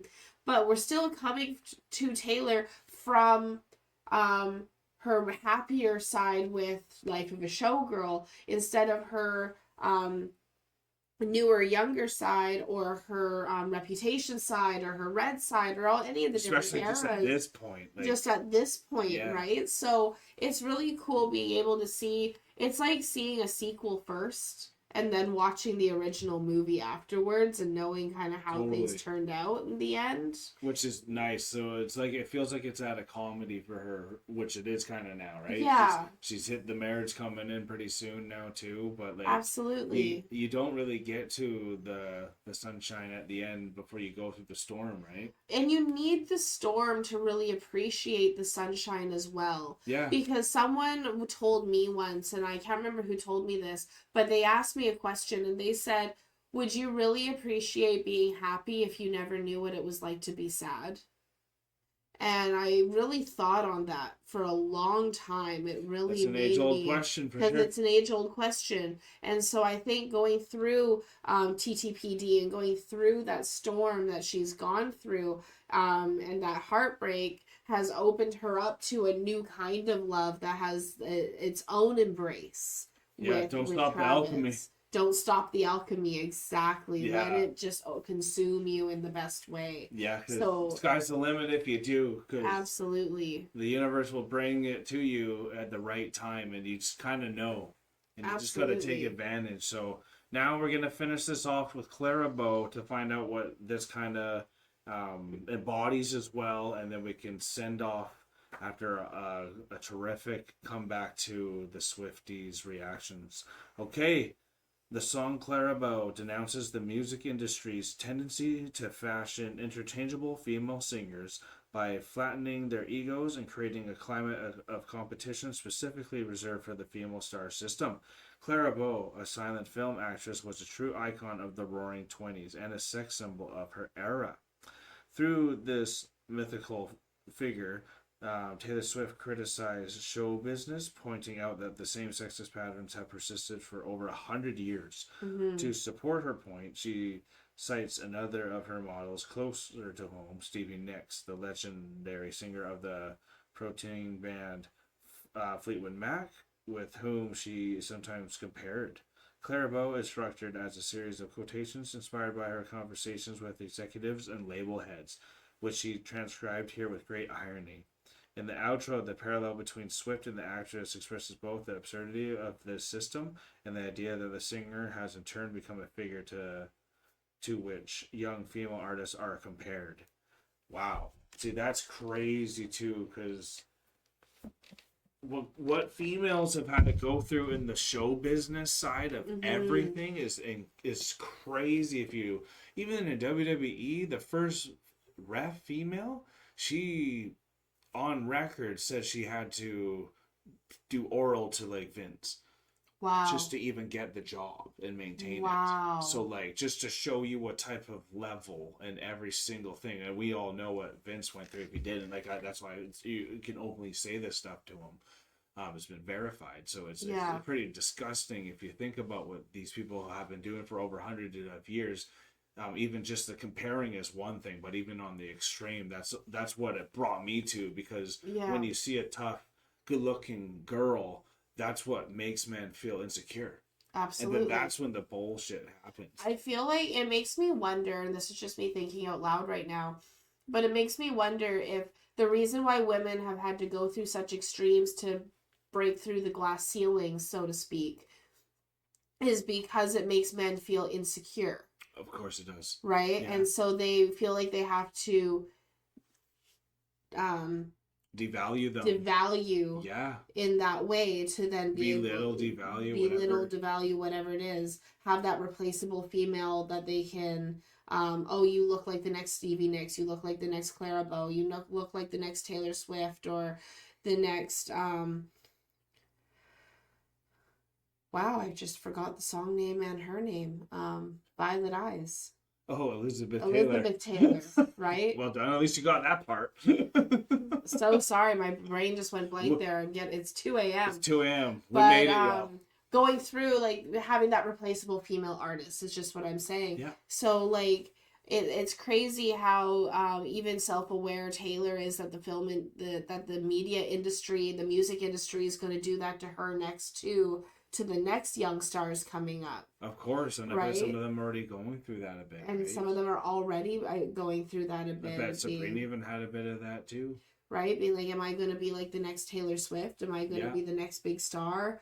Like, that's a crazy concept, even while Taylor is still out there. But, like, we even see that not just in the North American music industry, but we also see that in, like the K-pop industry. Are they going to be the next BTS? We see that in the video game industry. Is it going to be the next World of Warcraft breaker? Next Michael Jordan, the next Michael Jordan. It's always the comparison, y'all. Right? So it doesn't just happen to females as well. It doesn't just happen to females, but it happens. There's an insane style to it. But there's an insane style to it that is specific in the female industry. Yeah. Because even if you look at, like, even female beauty standards versus male beauty standards within the industry. Of course. And what women have to go through. Like, Taylor's even spoken openly about having her eating disorders and things like that she's gone through, and her own fight with body insecurities and dysmorphia in that way. I would call it dysmorphia because she's absolutely stunning and gorgeous, and to feel that she isn't would be a dysmorphic feeling. So it's like, it's crazy to see, and I'm sure men have to go through like crazy different rigors as well, but like what women not on a social pressure and like a media pressure the same way. But not on the same way, especially for 100 years that this has been going down for. And I love that Taylor brought to light how long it's been happening for, and it's still happening today. Right? It's still happening today, and I think that's what Taylor is so amazing at. Her art opens up so much conversation. That's what creates so much movements. Absolutely. As well, and like we really love being part of the Swiftie movements itself, because it's just really about being honest with each other and talking and like being supportive of each other. Those are the main things I'm getting out of it too, and that's what Taylor is doing with this. Is she's letting everyone know what she went through, so we all can learn from it. Absolutely. Because she does know her privilege and her blessings that she can have too. So even though she's going through these tough times, she knows where she's at. So she's still bringing it, y'all. Like, it's really incredible to know what she did during this Eras tour, putting out these albums too. And just to think, y'all, we're not even fully wrapping up this reaction because we got part 2 happening today for us because it's 2 a.m. and we're going to be doing it in another 12 hours or so. Yeah, another like 20 hours or something like that. So we got to go to bed now. And we really hope that you have enjoyed this first part, but in 2 more hours or whatever it is, we're going to be jumping into it again. And I only said the 2 hours because that's when the anthology came back. And we're very excited for another 15 songs. Hopefully there's some that we have heard, and we can't wait to hear some of the new ones too, because I'm sure there'll be a bunch. And thank you guys so much for your love and support. Thank you so much, everyone, for being here with us. I have to say, I definitely expected to have known a bit more of the songs from this album, but I was happily surprised that I didn't. Because often when we're probably listening... like 10 we didn't know. Yeah, there's probably like 10 that we didn't know. And I only say that because often there have been times when we've been listening to a Taylor song, we've been like, oh, we've heard this, or we've heard a piece of this, or oh, the bridge is recognizable from time and time again, just because of how popular Taylor is in the sphere of the world that we live in. But this album was really not a normal album. It's not a normal album. It's not really out on the radio. It's a lot more reserved. So it was really cool to be able to really experience a Taylor album fully and truly, only be having listened to it organically. 100%. So we'll see you tomorrow for the anthology. All right, patrons, Swifties, Chronicans, we are back with TTPD, the anthology now. Very excited for this one as we got 15 more songs to go through. I'm pretty sure we have done a few of them, but what I am really excited for this one is we have a more interesting drink, in my opinion, for us. It won't be as bitter, but what's funny is this one was for the Florida song. And then we did the Black Dog drink for the last one. So we just do things kind of inside out here. You know how we work. But we're very excited because it's right here, y'all. Look at this beauty. Look at that. Isn't that gorgeous? It's like an adult Slurpee. Florida Ritas. Florida Ritas. Florida Ritas is what we call it. Not a margarita. Florida Rita. Oh, we're sipping it? Mm-hmm. Mm-hmm. Yum. Oh, I can get down with that. Oh, honeys can too. Right on. Hello, Florida, Florida. So that is what this one was. And as you can see, we could have gotten edible flour. We could not find that. So we chose to go with the lime wedge, which it let us know and all that too. And it looks a little more blue on the bottom, so I don't know what they happened to do there. That's the color of the glass. Yeah, so it's just the color of the glass and all that. So we kind of matched it pretty well here. We needed some white rum. We got some fresh lime juice that we squeezed ourselves. The Luxardo Maraschino liqueur was the big one there. And that one we found. And then we made our own simple syrup, which all you got to do is do a cup of white sugar and a cup of hot water. And you spin it, and it's ready in 2 minutes in the fridge. And then, yeah, so that's what we got for this drink. And that one's going to help us get through 15 more awesome songs with all of you. As you guys have already know, this one's going to be a long one. And is there anything you want to see from it? I just want to speak this quickly because I just saw our drink on the very back, and you can kind of see some of these amazing drinks on the back there. Yeah, there's a whole bunch of drinks in here. If you guys haven't seen the Eras pour, I definitely recommend checking it out. I'm just going to open it to a random page and see what it gives us. Oh, that's a cool one. Oh, that's cool. Sinking ships. So, like, there's a ton of cool drinks in here. And, like, I've been loving going through this for the album. And, like, look what we got. Kyle even bought us wine glasses. We never owned wine glasses till this point. I was drinking alcohol out of a mason jar. We're becoming sophisticated, y'all. Sophisticated. In front of y'all. And that's from the wizardry of Taylor Swift and the Swifties. So as she's stepping away, we're about to click into the Black Dog. I think it's the Black Dog now. I think it's the Black Cat. It's the Black Dog. It's the Black Dog. Here we go. I'm a Black Cat. Okay. We are ready, y'all. Halfway through. The Black Dog is here. Let's see what this is about. I am someone who, until recent events, you shared your secrets with. In your location, you forgot to turn it off. And so I watched as you walk into some bar called the Black Dog and pierced new holes in my heart. You forgot to turn it off. Rock, eh? And it hits me. I just don't understand how you don't miss me in the Black Dog when someone plays the starting line and you jump up, but she's too young to know this song that was intertwined in the magic fabric of our treatment. So sad. Old habits die. Sweet. Oh! Jesus. Holy, what a way to start. Are you kidding me? This is an amazing song. So imagine it's like 2, 3 a.m. and she just dropped. She's like, hey, guess what? Here's 16 more songs. And this is the one 15. you start with.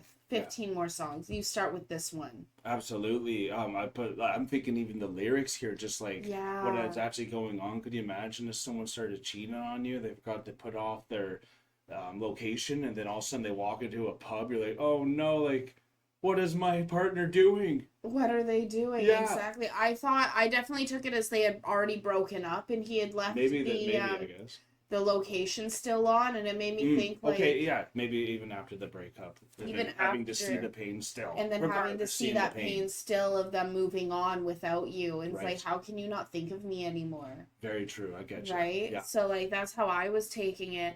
And it's like I was thinking about you and I used to share location when we both had iPhones. Right. Right? Yeah. And now we don't share location anymore because I don't think Samsung does that. But That was always a you thing. I never did that. yeah, that was always a me thing. I liked it. I liked having location on. You always thought it was weird. But like if you just imagine it would like the pain that you would be in that That's moment. what I was saying. Yeah, just crazy. I move through the world with a heart broken. My longings stay unspoken, and I may never open up the way I did for you. No kidding. And all of those best laid plans, you said I needed a brave man, then proceeded to play him until I believed it too. Yeah. That's what And guys it do. kills me.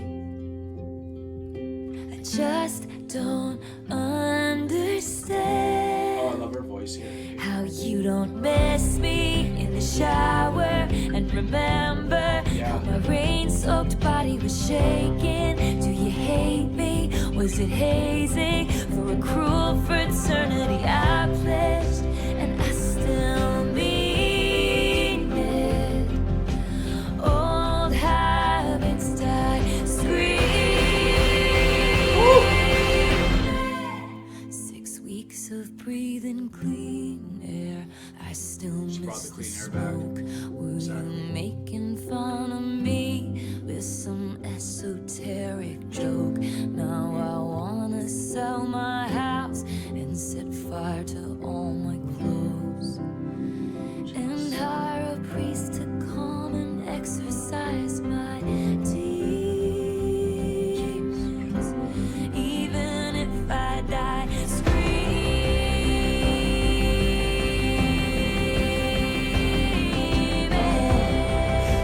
Wow, this is one of her best songs from this. And I hope you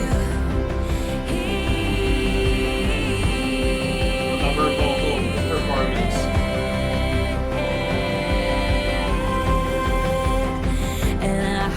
machete in the black dog.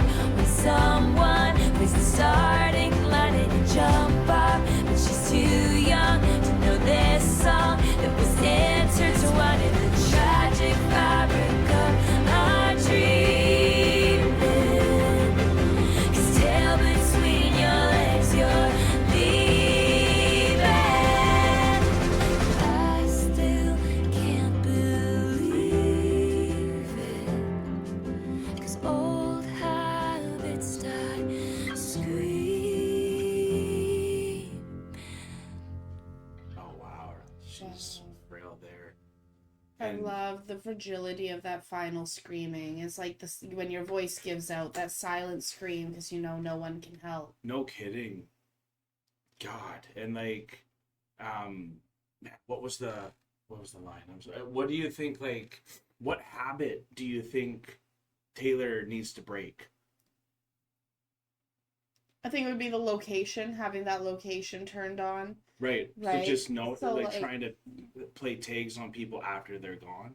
I think it's more of the so for me, and I'm just relating this to myself, but for me, Please do. I had to get into like know not to have the location on. Like for you, for example, we had that conversation a bit. How you're like, I don't actually like having the location on because you know it felt invasive and stuff like Just that. never did it before. It was never a thing that you really. I had get it for done kids before. and stuff, but Yeah. yeah. But like for me, I had my whole family on location. I Yes, had you my did. mom, I You're had tech you, I had heavy. everyone. I was very tech heavy when we first met. And I think sometimes when you get into that tech heavy role, you are there for like the safety, the security. There's kind of a funness to like having the tabs on people in that kind of a sense. But if you are checking your phone, it's like checking a text message, especially after the breakup and the location is still on and you can see if they're at home, you can see where they're at, you can see, because I had that with someone where I then was keeping tabs kind of stalkerishly Yeah, that's what I was on thinking. their Definitely people location, after. right? Keeping tabs on after we broke up and until they turned their location off, right?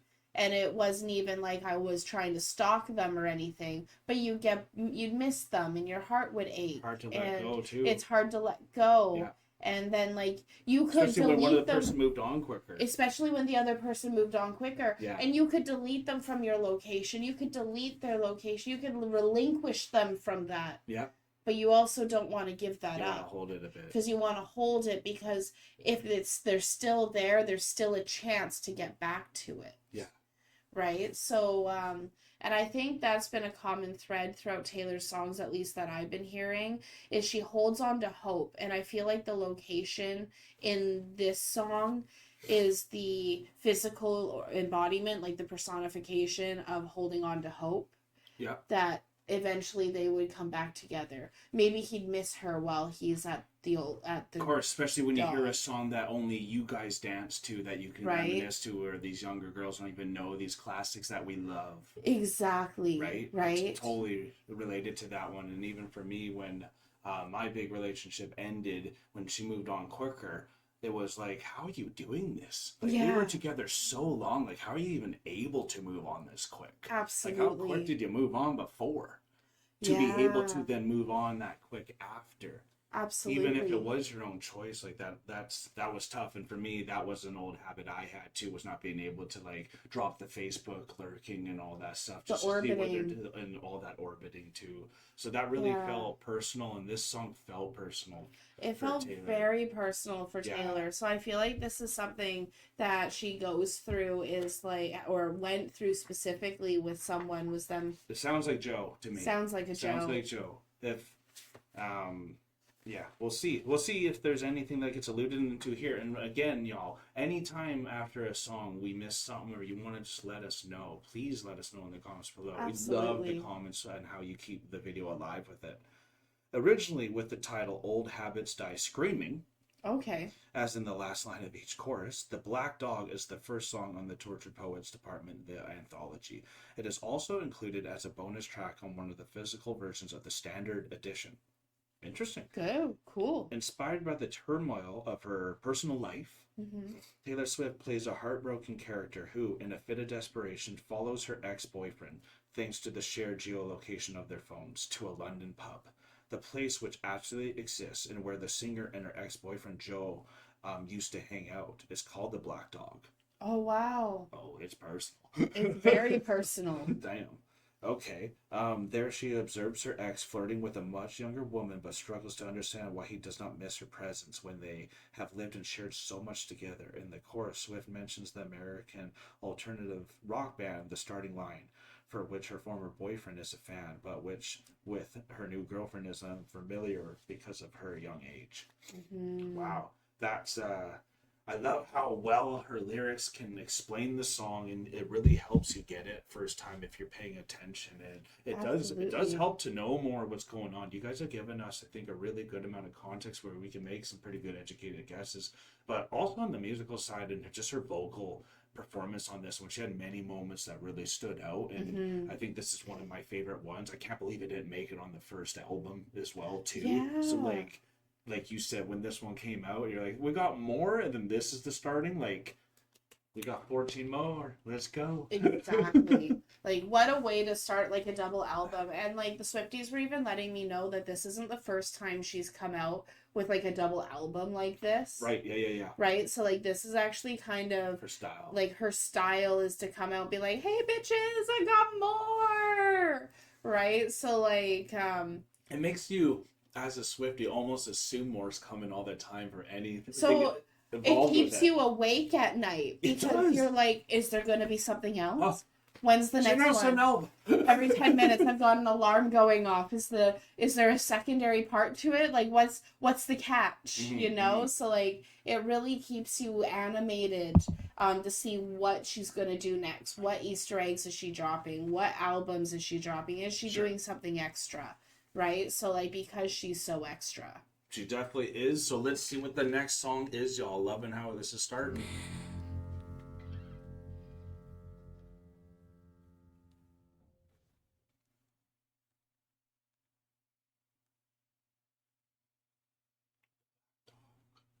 That one is a better one. I'm gonna get you back though, just like you were thinking. You wanted to get him back from that feel. Fly like a short skirt, the one that fits me like skin. Yeah, that will work. Did your research, you knew the price going in. And I'll tell you one thing, honey, I can tell when somebody still wants me. Come clean, standing at the bar like something's funny. Bubbly, once you fix your face, I'm going in. Ooh. Yeah. Whether I'm gonna be your wife or gonna smash up your bike, I haven't decided yet, but I'm gonna get you back. Whether I'm gonna curse you out or take you back to my house, One of the two. haven't decided yet, but I'm gonna get you back. She's so good at that double meaning. I hear the whispers in your eyes, will make you wanna think twice. You'll find that you are never not mine. You're mine. Small talk, big love, act like I don't care what you did. I'm an Aston Martin that you steered straight into the ditch, then ran and hid. And I'll tell you one thing, honey, I can take the upper hand and touch your body, flip the script and leave you like a dumb house party. Or I might just love you till the end. Whether I'm gonna be your wife or gonna smash up your bike, I haven't decided yet, but I'm gonna get you back. Whether I'm gonna flip you off or pull you into the closet, I haven't decided yet, but I'm gonna get you back. I hear the whispers in your eyes, will make you wanna think twice. You'll find that you are never not mine.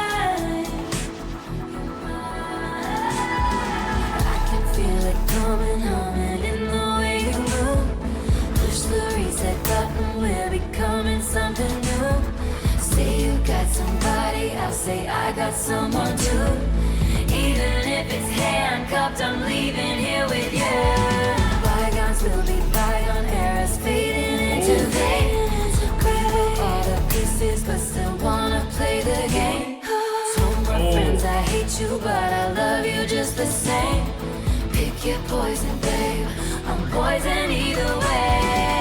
Whether I'm gonna be your wife or gonna smash up your bike, I haven't decided yet, but I'm gonna get you back. Whether I'm gonna curse you out or take you back to my house, I haven't decided yet, but I'm gonna get you back.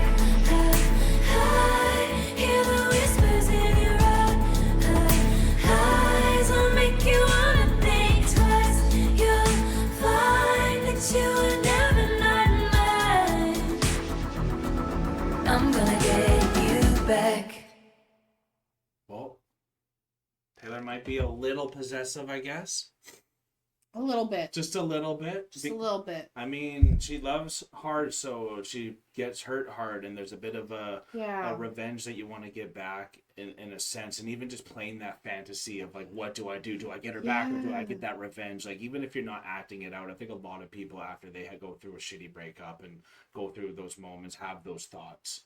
Absolutely. You know, it's hard not to want the person you loved back, even if it's just slipping. And then, like, there's a bit of revenge when you get hurt, y'all. There is. And so, like, and I like how this song has such a double meaning. I'm going to get you back. I don't know if I'm going to be your wife or I'm going to smash up your bike, Exactly. but I'm going to get you back one way or another. Yeah. And I think that's the vengeance that Taylor, because you asked me earlier in the last song, what is something that she has to like give up on? And I said, oh, maybe the hope on getting someone Old back. habits. Yeah. That old habit.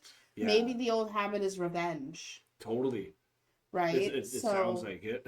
Maybe the old habit is revenge because getting you back. I mentioned that, but I didn't think of the double meaning of that. I thought of the hopefulness of it. Right, so I really like how she brought in that other side of it, where it's like, ooh, because it's so obvious after you think of it. It is, but just like Lommel, it's easy to think of like the cliche version of it. Absolutely, right. It really is, and that's why it's so easy to talk about her stuff because it's cliche, but in a different twist. Still, it's like modernizing the cliches. It really is modernizing it, and that's something that she even mentioned. I believe it was in the documentary that we watched. How she really likes to twist cliches and change them into something opposite of itself. Definitely. Right? So, like, that's something that she loves to do with her lyricism, which we really got to see in this one as well. Which I think we get to see a lot just in general in TTPD. Totally, you get to see the sides of her that are so real too. That's absolutely. what I'm really loving, because I'm still embodying her in all these songs. It just feels so personal. So even if it's not, I'm still taking it in that way. So I can just picture it's like, yeah, she really does. She would think like this too.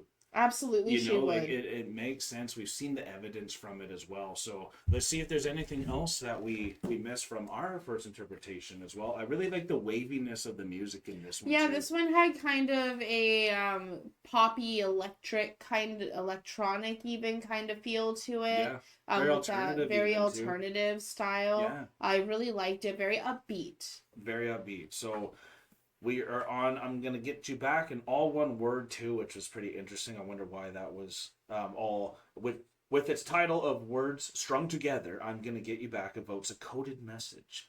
The main feature of this song is the ambiguity of get you back, which can mean either the rekindle of a relationship or taking revenge. The narrator wants her ex-boyfriend back, but she doesn't yet know whether she wants him back or revenge.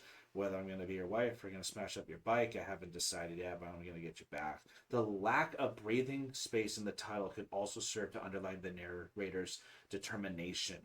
Dressed in the short skirt that suits her so well, she devises a plan detailing her intentions step by step. And it's so true, and girls are like that. I guess guys are like that too. I remember, Kayla, she actually hated Lulus. I don't know what woman hates them, but she wore them for me, that's for sure.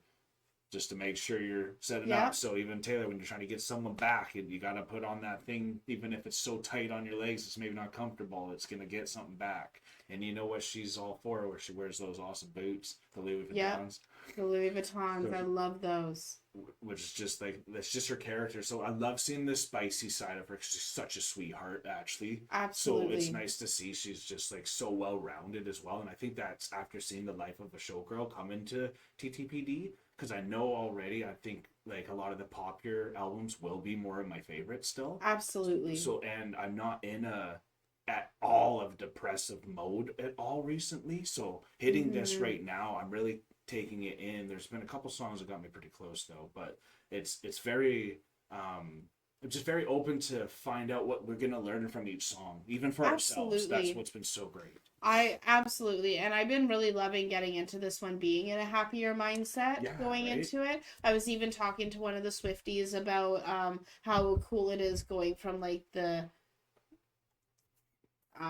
future backwards while listening to this track instead of going from midnights forwards. So knowing where the story goes with Travis and like what kind of happens going forward from this, and how that's been a cool way looking at being in such a happy mindset going into TTPD. Totally, because that's where she's at right now. And exactly. I know y'all, we didn't have this listed yet, but the AMAs are coming soon too, so stay tuned for that reaction. Absolutely. Also, I just want to correct quickly, they're not Louis Vuittons, they're Louboutins. Louboutins, thank you.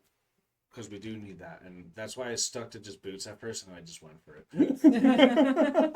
It's just start the boots. The boots. Okay, the albatross. Okay. Wise men once said, wild winds are death to the candle, rose by any other name is a scandal. Cautions issued, he stood shooting the messengers. They tried to warn him about her. Cross your thoughtless heart, only liquor anoints you. She's the albatross, she is here to destroy you. Wise men once said, one bad seed kills the garden, one less temptress, one less dagger to sharpen. Locked me up in towers, but I'd visit in your dreams, and they tried to warn you about me. Cross your thoughtless heart, only liquor anoints you. She's the albatross, she is here to destroy you.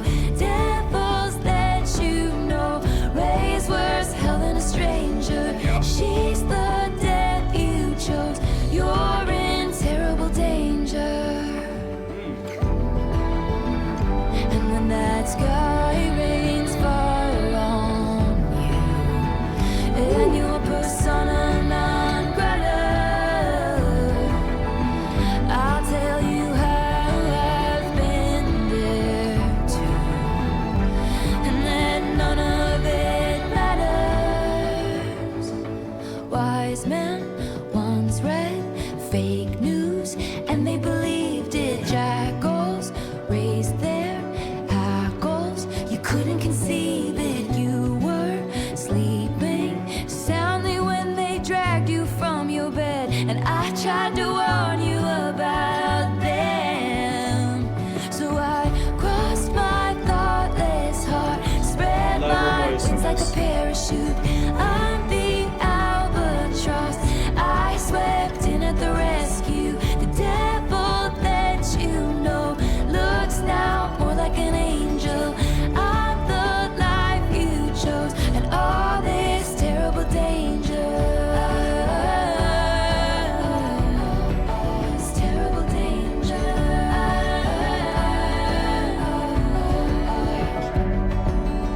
So cross your thoughtless heart. If she's the albatross, she is here to destroy you. He can become your prison, but then it can become your savior. Like, what were you taking from that? Well, I was really thinking about you and me actually during this one. Oh wow! And okay. I was kind of wondering like if anyone warned you about me type of idea. Oh, okay, yeah. So that's how you Right? were So that's how I was taking I did. it. You did? I did get warnings about you. Oh, that's interesting. And Yeah. you chose to ignore them? They weren't bad warnings. Oh, I don't that's think good. warnings. I guess a warning or just like letting people like Don let me know about you a bit. Okay. Absolutely. So Yeah. yeah, he spoke very highly of you, but that you're very sensitive. Very sensitive, yeah. That makes sense. So, like, I guess what I was thinking about this was when Taylor's getting into relationships, the media has not necessarily been the kindest to her. No. Right? And when she is, and people tend to listen to the media very strictly and take it for face value often. So that's kind of what I was taking from this, like the fake news and stuff like that. Your fake news was your write-up. If you remember, you had a write-up on the dating profile. Yes. So your own write-up was the warnings for yourself, and it was fake. Yeah. So that was the only real thing that gave me a warnings for you, was your own Fair warnings. enough. Was my own warnings. Yeah. Right. So but what I was taking from this was like all these people. So there's the protagonist and the person that she's going to date. Right. All these people were warning this man about 100%. her. Giving, and I loved how she used all of the, because we just said how she likes to take, what did we call them? Cliches. Cliches. Yeah.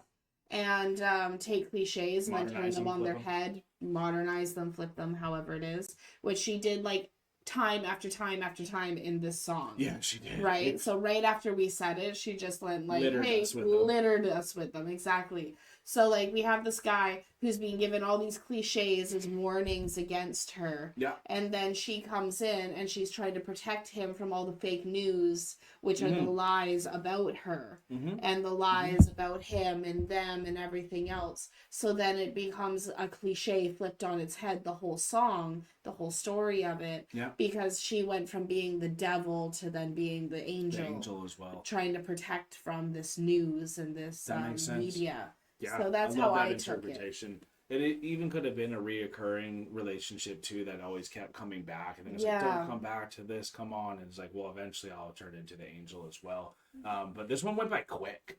Went by very fast. Yeah.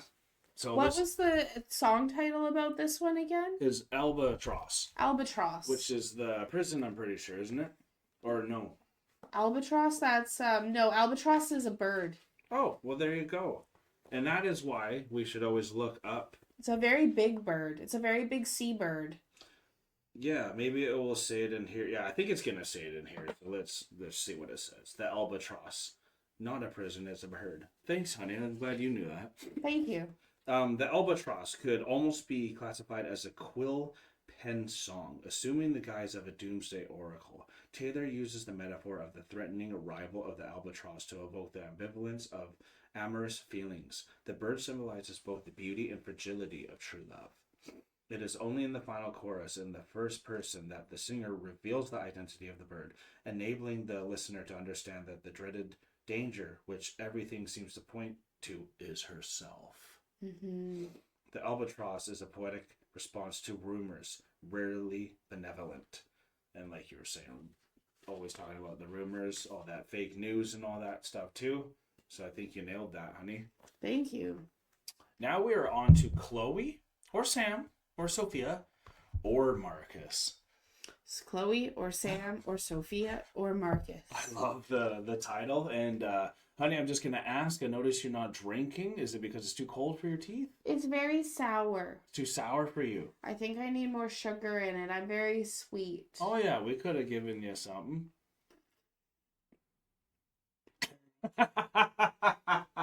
Nothing's been a hit, y'all.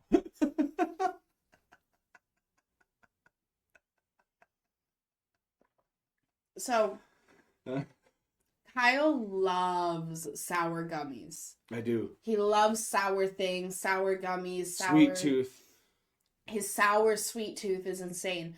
I do not. I like oranges. I do not like grapefruit. And this reminds me of a grapefruit, not an orange. True. This If reminds that me makes of sense. lime. Yeah, it's very lime. I like lemons. Yes. Limes are a lot more Sour. I think I would like to add some sugar to this and then come back. Yeah, that's what we already mentioned, and that's why I paused it, because I could tell. Thanks, honey. All right, Swifties, we're back. We got our drinks filled. She changed the color of her drink. I did. I added some vanilla and some Your sugar. hologram stumbled into my apartment, hands in the hair of somebody in darkness, named Chloe or Sam or Sophia or Marcus, and I just watched it happen as the decade I'm would going to play. restart it for you. Your hologram stumbled into my apartment, hands in the hair of somebody in darkness, named Chloe or Sam or Sophia or Marcus, and I just watched it happen as the decade would play us for fools. And you saw my bones out with somebody new who seemed like he would have bullied you in school, and you just watched it happen. If you wanna break my cold, cold heart, just say I loved you the way that you were. If you wanna tear my world apart, just say you've always wondered. You said some things that I can't unabsorb. You turned me into an idea of sorts.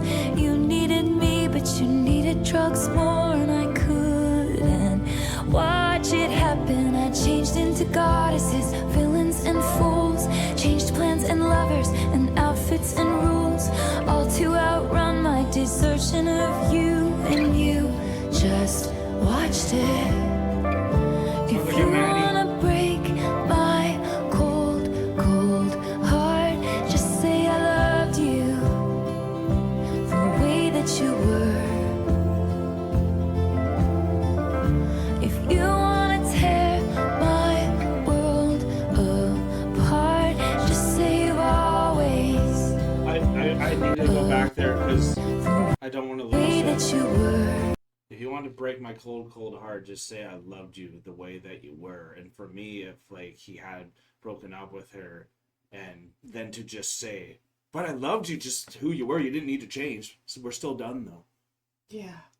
Heartbreaking. You know, like that is gonna break it, and like maybe it isn't that, but that's kind of the way I was taking it here too, because again, everything just feels so dang personal. So personal. I've just been thinking, so I've been thinking a lot.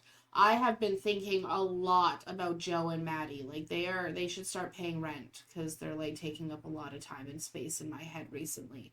And because I've been thinking about them, because I'm like, okay, if she had like this fortnight, 2-week fling with Maddie, but she also was with Joe for 6 years, what is it that was so special about Maddie that caused it to be so heart-wrenching?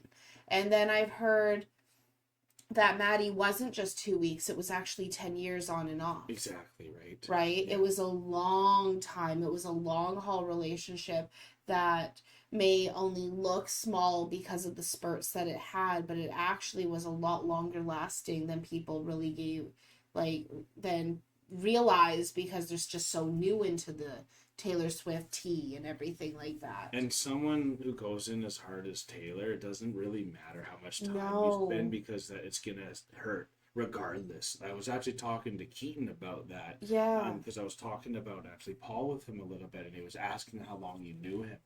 Yeah. And I didn't quite remember how long it was. So I knew Paul, just to give you that answer. Yeah. I knew him for 5 years, and it was on and off for 5 years, very similarly to the Maddie relationship. Right. And then we were on together for 6 or so months. Yeah, because that's the only part I could remember. So I was like, I know they were together for 6 months, but I don't remember if they had a past really before that. We used to work together and stuff, even, so it was a huge and that changed past. his way of thinking it, because once he thought it was only 6 months, it's like, oh, okay, like that's devastating, but like if it's only 6 months, like I hope she really can get past it. But if he knows it's like 5 years, that for me, I don't think that ultimately changes anything, because that I'm sure it does. Like obviously time does like change things, but you can still have such an impactful time even in just 2 weeks. Yeah. You know what I mean? Like, someone can change your life that much. That's how Absolutely. impactful a person can be, y'all.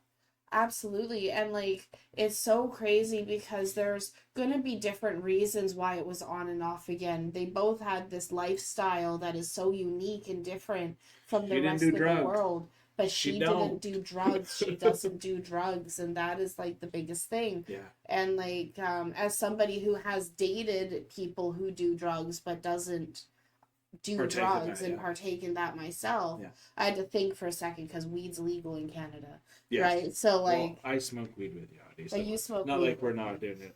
But but like as somebody who doesn't partake in hard drugs and never has or anything like that, it was definitely rough when you get into a relationship with someone and then that is it.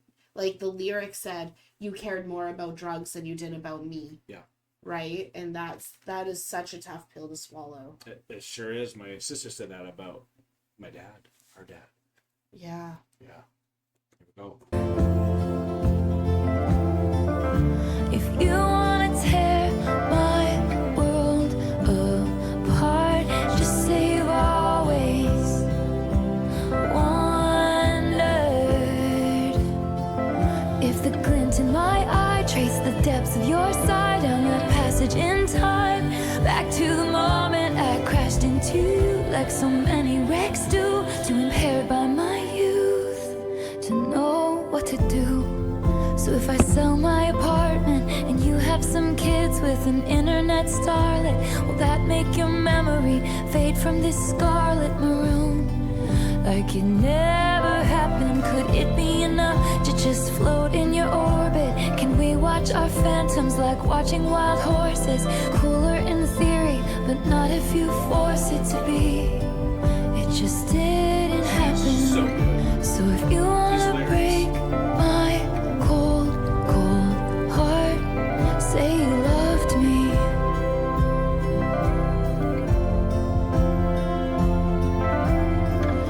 And if you wanna tear my world apart, say you'll always wonder.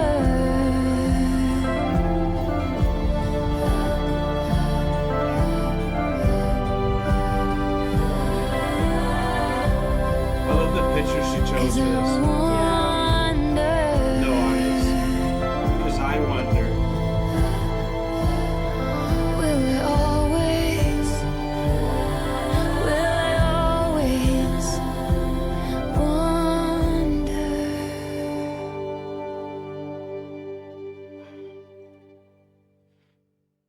Jeez. I think you will. I think people gotta realize how hard love sticks into you and just life itself, and how you can wonder about love even while you're in love. Mm-hmm. It was the weirdest thing when I was in a relationship. The girl literally was like, I wonder if Luke and I ever got together, how he would have approached things now. That's a weird thing to bring up. No kidding, right? Right? Like, Yeah. because, like... No, yeah, okay. That's... You can break that down, and I did, and I'm like, fuck.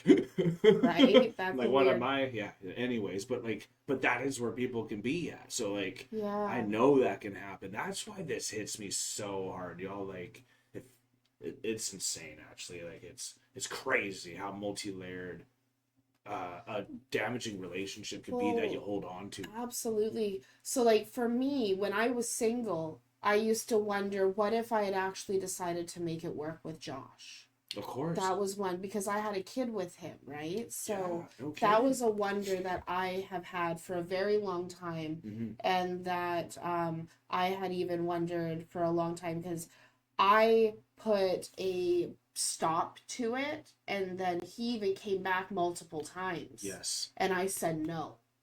But then I always wondered, well, what if?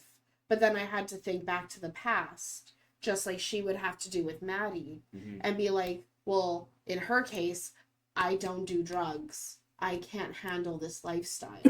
Yeah. Right? It's not going to change. And in my case, he's not going to stop cheating. It's part of his... Damn. That's his DNA. It's a part of his personality, unfortunately. Mm-hmm. Like, that's just how he Functions. is. He functions. Okay, yeah. Right? So like when you wonder, you also have to not be able to just wonder, but also be able to, what's the word I'm looking for? Ascertain the situation correctly as well. Right. Right? To be able to think on it rationally so that you don't end up putting yourself back into that toxic relationship when that door opens. Fair enough. Right? So like that's kind of where I was taking this kind of relationship, like what she was saying, where she's like, do you wonder? Because I wonder and I worry. Like I think about it. Do you think about it, or have you just moved on? I think he's moved on. I think he's moved on. Definitely. So let's see what is anything we missed here with the next page. And we got a nice picture of Taylor here. Gorgeous photo. Oh, look at that, eh? What an inspiration to dress better and take better care of yourself, eh? Absolutely. Okay, Chloe or Sam or Sophia or Marcus evokes romantic sadness through poetic metaphors in which Taylor Swift strings together powerful images of absence, pain, and loss. Haunted by memories, she sees holographic projections and ghosts of the past flash through her mind. The hope of a cure and of a healing of this open wound is felt. The metaphor Scarlet Maroon recalls Maroon, the second song on Midnight's, her previous album, released in 2022, where the singer used the same terms to establish a palette of fading love from scarlet to maroon. The third line of the second verse, you needed me but you needed drugs more, seems to echo the dissolute lifestyle of the singer's ex-partner, Maddie Healy. It is safe to assume that Swift drew inspiration for this song from her relationship with that artist. Mm-hmm. Absolutely. And I love how upfront she is, making it about her life while still keeping it in enough ambiguity to help again everyone learn through it, because I'm not even thinking of her relationship other than the initial like, oh, okay, this is Taylor. If she uses a first person, it's hard not to think it's her. Yeah. But then it always brings me to my past. It's crazy. Absolutely. And that's something that I really respect about Taylor with her songwriting, is even though we are aware like, hey, this is a song about Maddie, Yeah. or this is a song about Joe, or it's a song about whoever else there is in the past, right? She never generally drops names in the song itself. Yeah. It's an Easter egg that you have to find. It's Totally. something that is Sounds like those relatable. parables. It's like a parable, Yeah. right? It's a song that's entirely relatable to a universal situation or situationship that people are in. Totally. But it's still directed towards something personal that happened in her life, but without calling them out in a negative way, being like, you're a horrible person, you know? Like, Totally. right? So that's something that I really respect about her songwriting and her style. That even Doesn't just though, say asshole. yeah, she's not just like, you're an ass, right? Like, she's actually just telling about her pain. She's like, and I was actually told in therapy that you have to make I statements. I statements are, hey, I feel like this, instead of you did this, because you is a fighting word, I is a coming to like give Addressing it yourself type of situation. Yep. And that's something that I have found has worked really well in my life. And I feel like she has really done this a lot in her songwriting. Definitely. Is making those I statements. So it's not an in your face, breakdown fighting type thing, which we've seen happen in a lot of like rap battles and stuff like that. So I don't know. I think it's really admirable to see it in a songwriter. It's inspiring, and she leads the way. So let's continue on to the next one, y'all. We're ripping through this. How did it end? Back here. Do you remember this one? Vaguely. It's a gorgeous one. Love the chord progression. Yeah, I remember this one.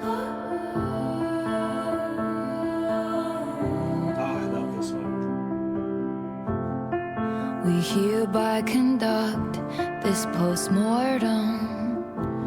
He was a hothouse flower to my outdoorsman. Our maladies were such we could not cure them. And so a touch that was my birthright became foreign. Come one, come all, it's happening again. The empathetic hunger descends. We'll tell no one except all of our friends. We must know. How did it end?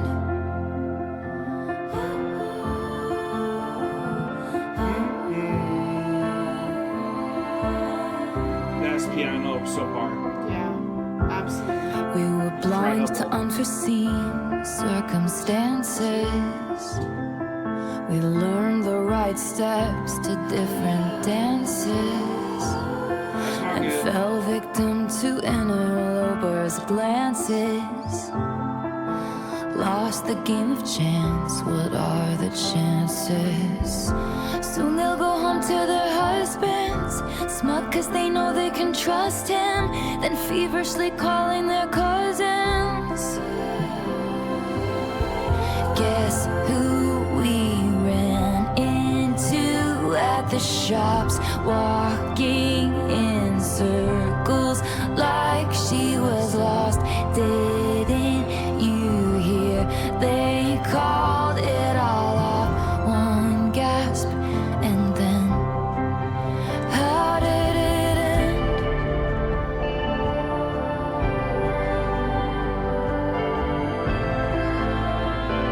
Incredible.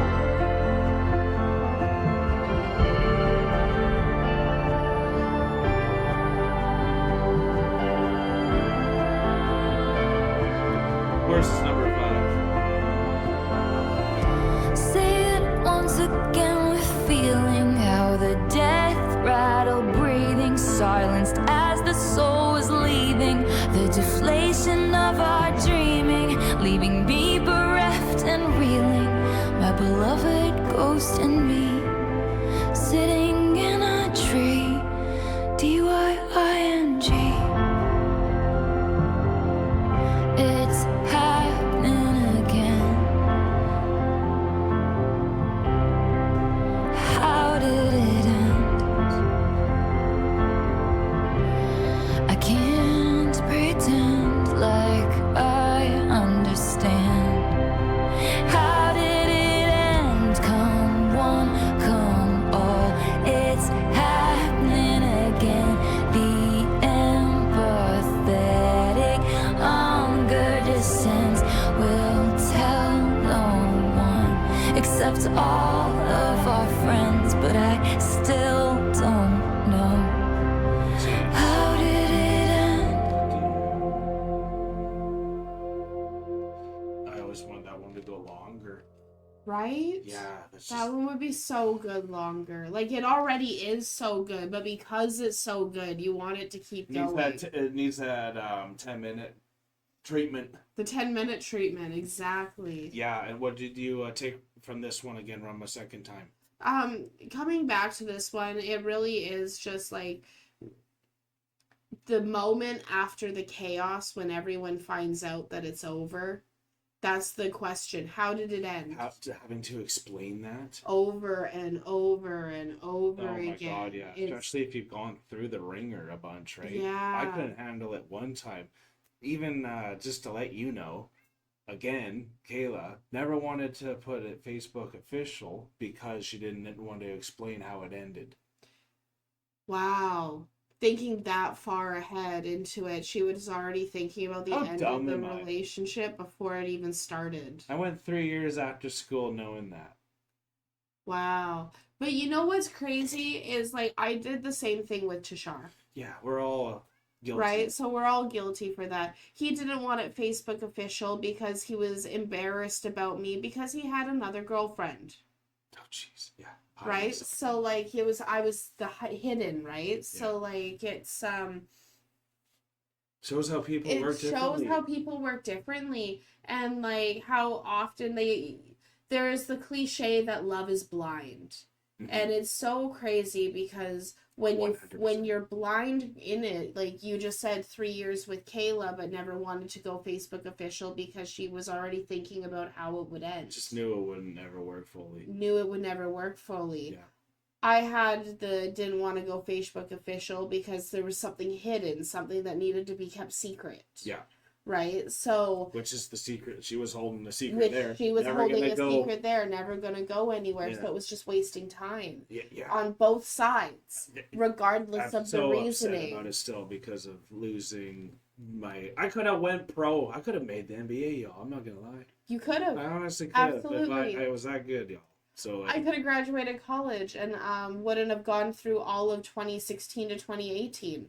Right? So, like... We feel like, yeah, that's what also helps relate. It's just, how did it end, y'all? How did it end? Yeah. And then it's so crazy because, like, when it comes to that, sometimes you can't give an answer to it, or you have to lie.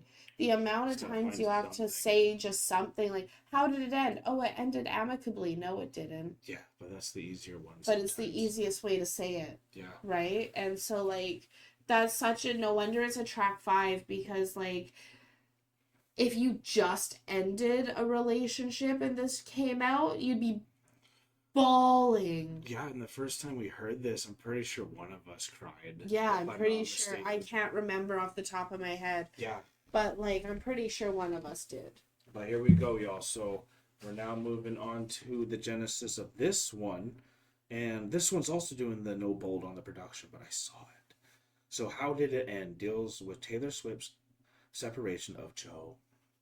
The singer denounces the media voyeurism that impinges upon her private life, constant scrutiny by tabloids eager for scandal,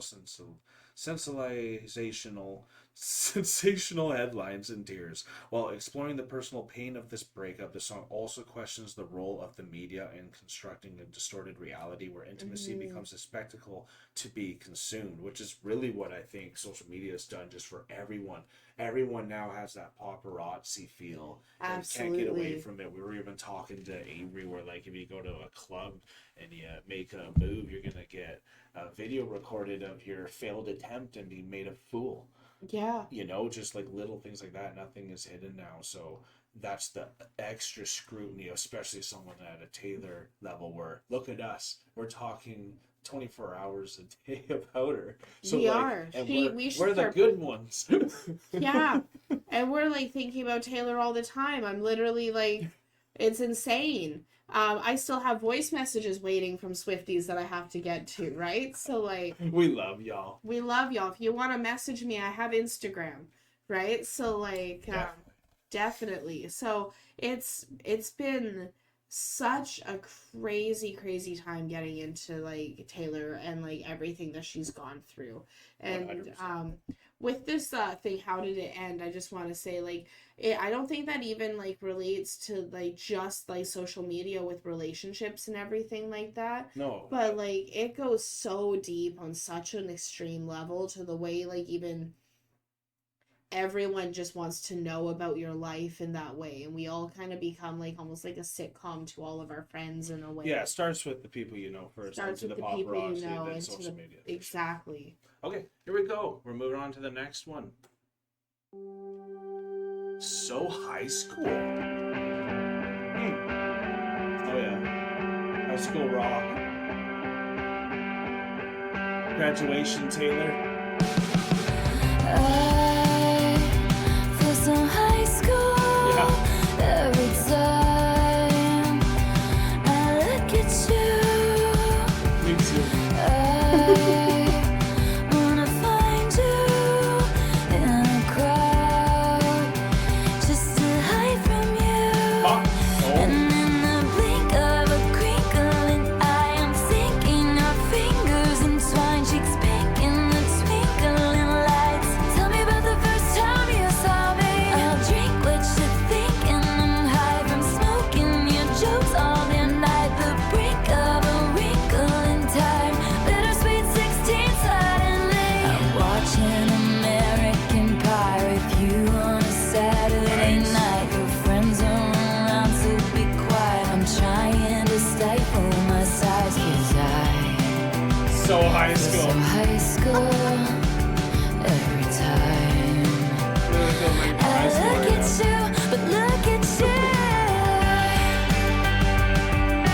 American Pie?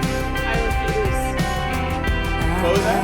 I refuse. You refused? I refuse to watch American Pie because there's a scene, I tried watching it, and there was a scene at the very beginning that made me hurl. And I refuse to watch American Pie ever since then. That makes sense. Anyways, this is a little cheeky. I love the little high school romantic type of a vibe, but like kind of like the rebel type of style to it as well, and the rock type of. And it's pop so feel. great because like I even love how she brings in like we're sitting here watching American Pie with all of your friends around, and I'm trying not to have everyone hear my sighs because like that is exactly the American Pie experience that I had. Oh, It was totally. a whole group of us around the TV watching American Pie, and then I had to run to the bathroom. Yeah, I'm bored. I'm like, Well. what? So bad. So bad. Just like the drink, eh? No, like, it's not horrible. So, like, I added some sugar and some vanilla to it. Mm-hmm. The Florida Reeds, huh? I didn't know Florida was so sour. But it's Yeah. better now. Good. All right, let's get this one going. I'm liking it. Are you gonna marry, kiss, or kill me? It's just a game, but really, I'm betting on all three for us two. If my car door isn't that sweet, then pull me to the backseat. No one's ever had me, not like you. Truth, dare, spin bottles. You know how to ball, I know Aristotle. Brand new, full throttle. Touch me while your bros play Grand Theft Auto. It's true, swear, scouts, honor. You know what she wanted, and boy, you got her. Brand new, full throttle. You already know, babe. I feel like laughing Me too. in the middle. You don't want to laugh right now? Of practice to that impression you did of your dad again. I'm hearing voices like a madman, and in the blink of a crinkling eye, I'm sinking our fingers entwined, cheeks pink in the twinkling light. Tell me about the first time you saw me. I'll drink what you think. I'll tell you about the first time I saw her. Your jokes all damn night, the brink of a wrinkle in time. Bittersweet 16 suddenly. I'm watching American Pie with you on a Saturday night. Your friends are around, so be quiet. I'm trying to stay by my side, 'cause I feel so high school. The cringe. The cringe. Look at you, look at you. Truth, dare, spin bottles. You know how to ball, I know Aristotle. Brand new, full throttle. Touch me while your bros play Grand Theft Auto. It's true, Touch me while your boys play Grand Theft Auto. you know what you wanted, and boy, you got it. Brand new, full throttle. You already know, babe. You already know,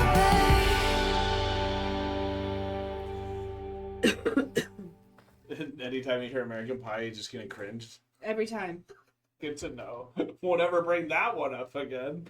On the this one just had again that like rocky poppy vibe, so that was really cool. Kind of brought me back to like how her music sounded like in her early career.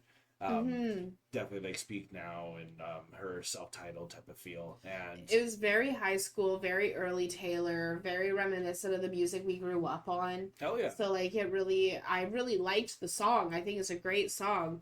I just cringe every time I hear American Pie, so I'm sorry. Oh well.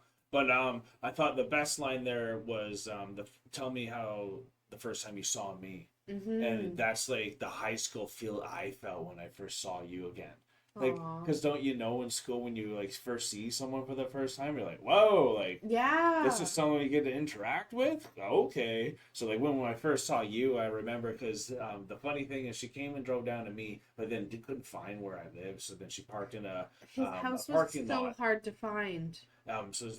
So then she parked in a parking lot, and she called me, and then she's like, I don't know where you are.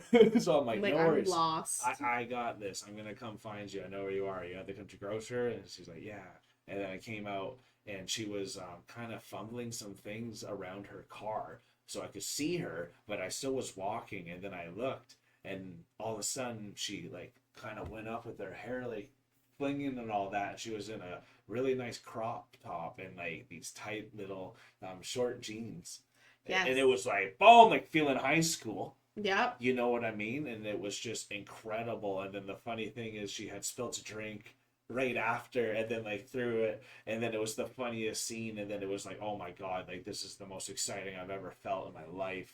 So what he didn't see that was happening, which was hilarious, is I had one of those carbonated cans of bubbly that was in my purse, and I guess something in my purse had punctured the can in the back of my car.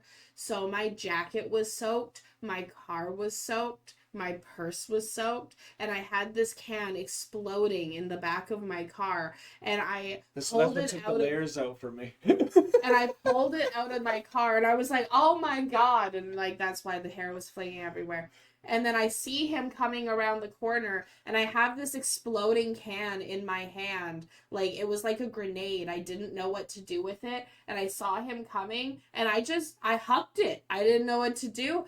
He could have hated people who litter. I could have, like, completely ruined everything right then and there. But I didn't know what to do, and I had this exploding can. I just threw it behind me. I don't even know where it went. It was badass, and she did it so smooth that it almost looked like she meant to. So I was like, is this some, like, cool biker chick that I didn't even know? Like, is she, like, got some leather in there? Like, I didn't know what was going on, but I was excited. I'm so happy and you were excited. and you were so real, right? Yeah. And that was, I think that's what really helped us move forward. And then it was like something I just couldn't say no to, and it just animated you. So that's what So High School should make you feel, in my opinion. I think should make you feel animated. This was one of the songs, and there's few in TTPD where you come out with the joyfulness at the end. Mm-hmm. And I've liked every song, but Absolutely. it's the spirit that this one was evoking was definitely on the positive side, on the feelings. So let's see the next one, and I don't think I said anything for this one yet. No, I don't think so. No. So High School can be seen as a tribute to teenage love in the carefree days of the late 1990s. Oh my God, I miss those days. Pokemon, probably motivated by her meeting with American professional football player Travis Kelce. They're both born in 1989. Right. Taylor Swift makes numerous references to her first love in her high school life. In particular, she cites the film American Pie in 1999 and the video game Grand Theft Auto released in 97. So High School is a joyfully regressive pop song full of spirit. Yes, it sure is. Sure is. And we're jumping into I Hate It Here, which happens to have the Taylor receiving the honorary doctorate at New York, which we have seen that one, so I don't know if it has anything to do with that, but that was a little teaser. Little teaser. Okay, honey, you ready? I'm ready. Are we? Yes, we're. Could you imagine? Yes, I can. That's why I didn't want it to happen. Quick, tell me something awful, like you are a poet, trapped inside the body of a finance guy. Tell me all your secrets, all you'll ever be is my eternal consolation prize. You see, I was a debutante in another life, but now I seem to be scared to go outside. If comfort is a construct, I don't believe in good luck, now that I know what's what. I hate it here, so I will go to secret gardens in my mind. People need a key to get to, the only one is mine. I read about it in a book when I was a precocious child. No mid-sized city hopes and small town fears. I'm there most of the year 'cause I hate it here. I hate it here.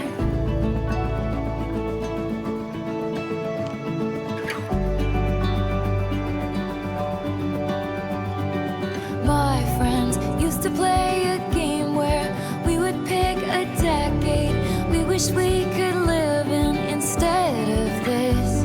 I'd say the 1830s getting married off for the highest bid. Everyone would look down, 'cause it wasn't fun now. Seems like it was never even fun back then. Nostalgia is a mind's trick. If I'd been there, I'd hate it. It was freezing in the palace. Yeah. I hate it Nostalgia here, is a so trick. I will go to lunar valleys in my mind. When they found a better planet, only the gentle survived. I dreamed about it in the dark. The night I felt like I might die. No mid-sized city hopes and small town fears. I'm there most of the year, 'cause I hate it here. Oh, I love her. I So hate good. it here.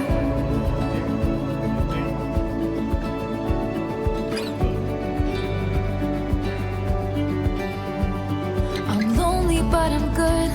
I'm bitter, but I swear I'm fine. I'll save all my romanticism for my inner life, and I'll get lost on purpose. This place made me feel worthless. Lucid dreams like electricity. The current flies through me, and in my fantasies I rise above it. And way up there, I actually love it. I hate it here, so I will go to secret gardens in my mind. People need a key to get to. The only one is mine. I read about it in a book when I was a precocious child. No mid-sized city hopes and small town fears. I'm there most of the year, 'cause I hate it here. I hate it here.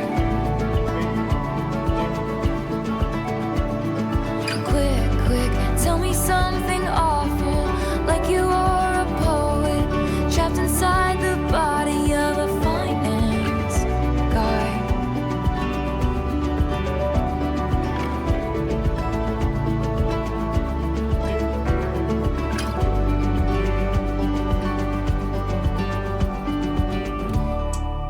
Love the bulkiness to that song.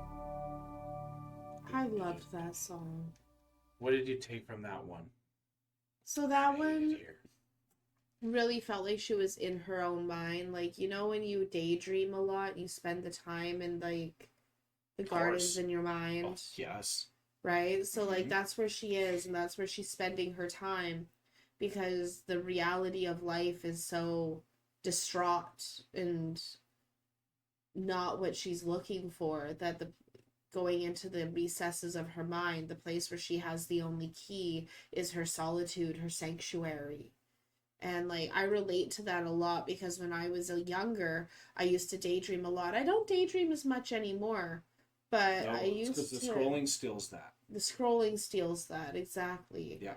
But I used to daydream a lot as a child, and like I did play that game, like what decade would you go to, and things Absolutely. like that. It's and- just about not feeling like you can live in this reality as well. Yeah. That's kind of what this one was making me feel like too. It was more like an Absolutely. existential type of a song. you very know? existential. Yeah. Very like putting yourself like, I don't know where I want to be, because like you could have the greatest life on paper and still hate it here. Well, totally. And then I like how she brought up nostalgia, because if you hate it here right now, you sometimes think about the past, but then nostalgia is actually like grief for familiar pain. Grief for familiar pain, that's what it yeah, Right? exactly. So like, and that's why she's saying like it's a trick, because if you just go back to those familiar places, you're gonna hate it there too. Exactly. So that's a really tough place to be. It almost felt, even though this was a folky kind of a joyful vibe to it, it almost felt like there wasn't an answer given. Absolutely. You know I what I feel mean? that. The only thing that really came from this one is like when she asked the question, like, what decade would you go to? It made me want to, the nostalgia of that is making me want to ask, like, what decade would you go to if you could choose a decade to go to? It'd probably be back to like the 30s. The 30s?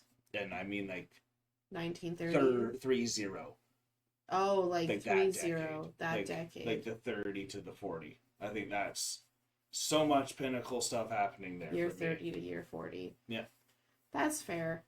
I because I love my technology and I love I thought I could say that because she went all the way back to the 1800s. To the 1800s, So absolutely. I'm just removing the 2, the 8, the 1 and the 8, and just having 3 to 40.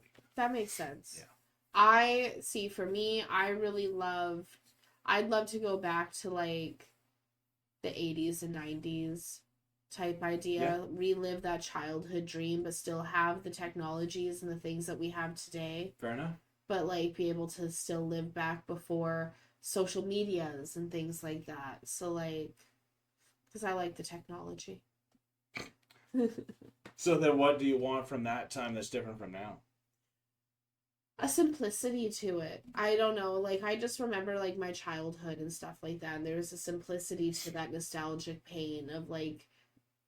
That's fair. So you more just want to reset in the childhood then? I guess so. That would be more kind of what I'm looking for. That makes sense then. Yeah.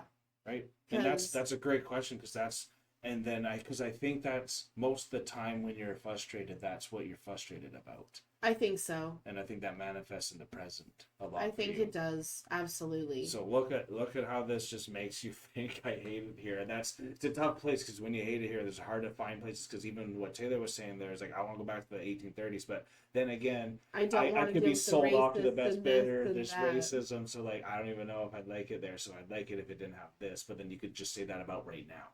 So then that makes that an irrelevant question, which is not the point, right? It's about the pain. It's about the pain. And that's what I really got from that one too. So let's see with I Hate It Here before we move on to the next one. In I Hate It Here, Taylor Swift expresses her need to escape the mediocrity of the real world. Mm-hmm. Very Dream Theater-like. They got accused for being too intense.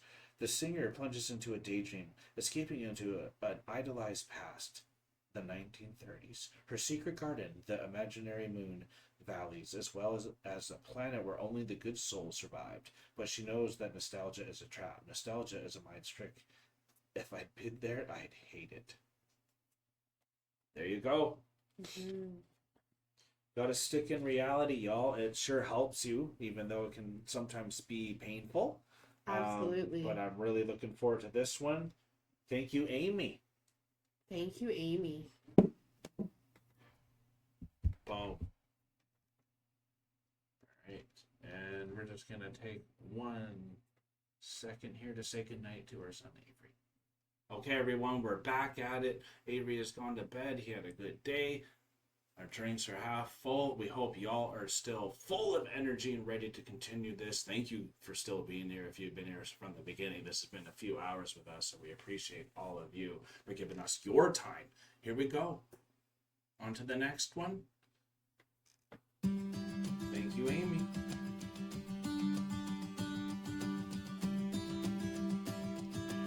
Says thank you, Amy, but it's also thank you, all me. Very true.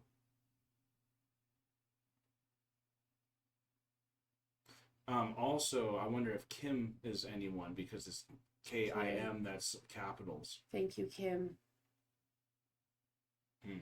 There's a lot. Good eye. When I picture my hometown, there's a bronze spray tan statue of you and a plaque underneath it that threatens to push me down the stairs at our school. And it was always the same searing pain. But I dreamed that one day I could say, all that time you were throwing punches, I was building something. And I can't forgive the way you made me feel. Screamed fuck you, Amy, to the night sky as the blood was gushing. But I can't forget the way you made me heal.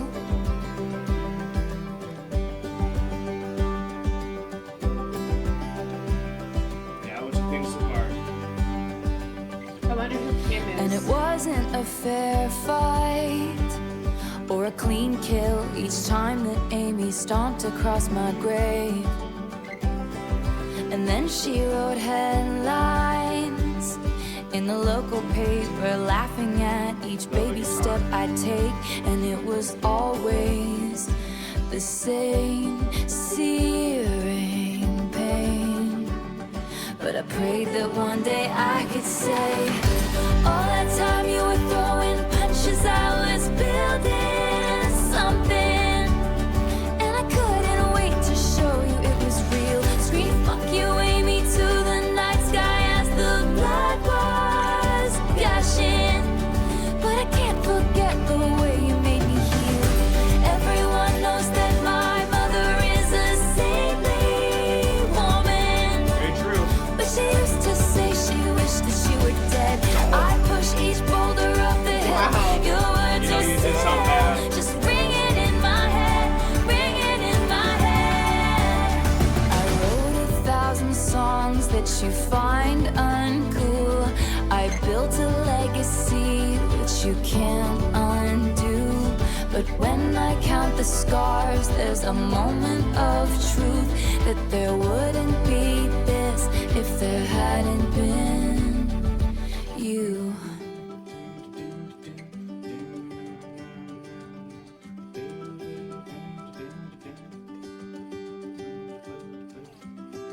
And maybe you've reframed it, and in your mind you never beat my spirit black and blue. I don't think you've changed much, and so I changed your name and any real defining clues. And one day your kid comes home singing a song that only us two is gonna know is about you. 'Cause all that time you were throwing punches, it was all for nothing. And our town, it looks so small from way up here. Screams thank you, Amy, to the night sky, and the stars are stunning. 'Cause I can't forget the way you made me heal. Everyone knows that my mother is a saintly woman. But she used to say she wished that she were dead. So I pushed each boulder up that hill. Your words were still just ringing in my head, ringing in my head. Thank you, Amy. Thank you, Amy.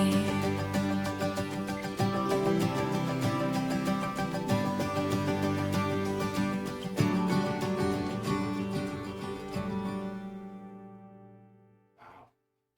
Really like that song. I got really hooked on the melody. Extremely on Thank You, Amy. Did you can you help me catch me things I maybe missed on the story? Yeah, so it sounds like there was somebody who used to bully Taylor a lot. Okay. When she was in school, grade school, middle school, elementary school, like she was young. Nice. Okay. And so every time Taylor went to, like, you know, the analogy of pushing the boulder up the hill Yep, the pointlessness of it and the pointlessness of as it. it falls down the other So while Taylor is trying to push the boulder up the hill to build something of herself with her music career or whatever it is, side. Right? this Amy, or Kim, but this Amy is then beating her spirit black and blue, Right. essentially, Okay. Yeah. like through words or Yep. Well, fists or whatever it is like being like, no, you're not gonna do it. Okay. So then at one point Taylor says, but you know what? Even if you've reframed the story so that you weren't the bad guy, essentially, none of this that ever would have come to fruition, this career, this life, this everything that I've built that cannot be undone, would not be there if it weren't for you, because you beat my spirit black and blue. Yeah, doubters can bring you places. They can really bring you places. Oh, of course. And so I hope that one day your child comes home singing this song that only me and you know is about you. Right. And one day I hope. I like. Okay, yeah. It's all Yeah. coming to me. Thanks, honey. Right? So, like. Absolutely, and that was the spirit. I And that couldn't was the quite spirit understand. of it. So, definitely, and I know some of the greatest, they need those doubts, and that's what kind of holds them. I remember that I only really got bullied once in high school, but that drove me mental. guy just started making like noises, but it was in front of everyone. I just didn't know how to deal with it, right? And it was very confusing. But because of that, it turned me into a freak in sports. Yeah. Like, I'll prove to you I know what's up. But like, that's kind of like at least a really cool vibe that I was getting from this without knowing it was completely about the bullying. So I'm glad that you kind of brought up when catching that, because honestly, on the guitar, what I got caught on at the very beginning, and if I missed the intro to something, that's what helps me not catch the whole story. But I was thinking when I'm going live eventually, I'm like, wow, I really got to start learning some Taylor Swift songs to play for them. Yeah. Like, this song would be so fun to play finger picking as well. Absolutely. It has such an amazing guitar on this song. Yeah. The finger picking on it is melody, like, it's a beautiful melody. It's a great singer-songwriter type of song. Like, this is like, she's singing at a campfire, sitting across from Amy or Kim, and is like singing the song to her. Yeah, we know. Like, we know who you are, right? And like, we ride at dawn. We ride at dawn.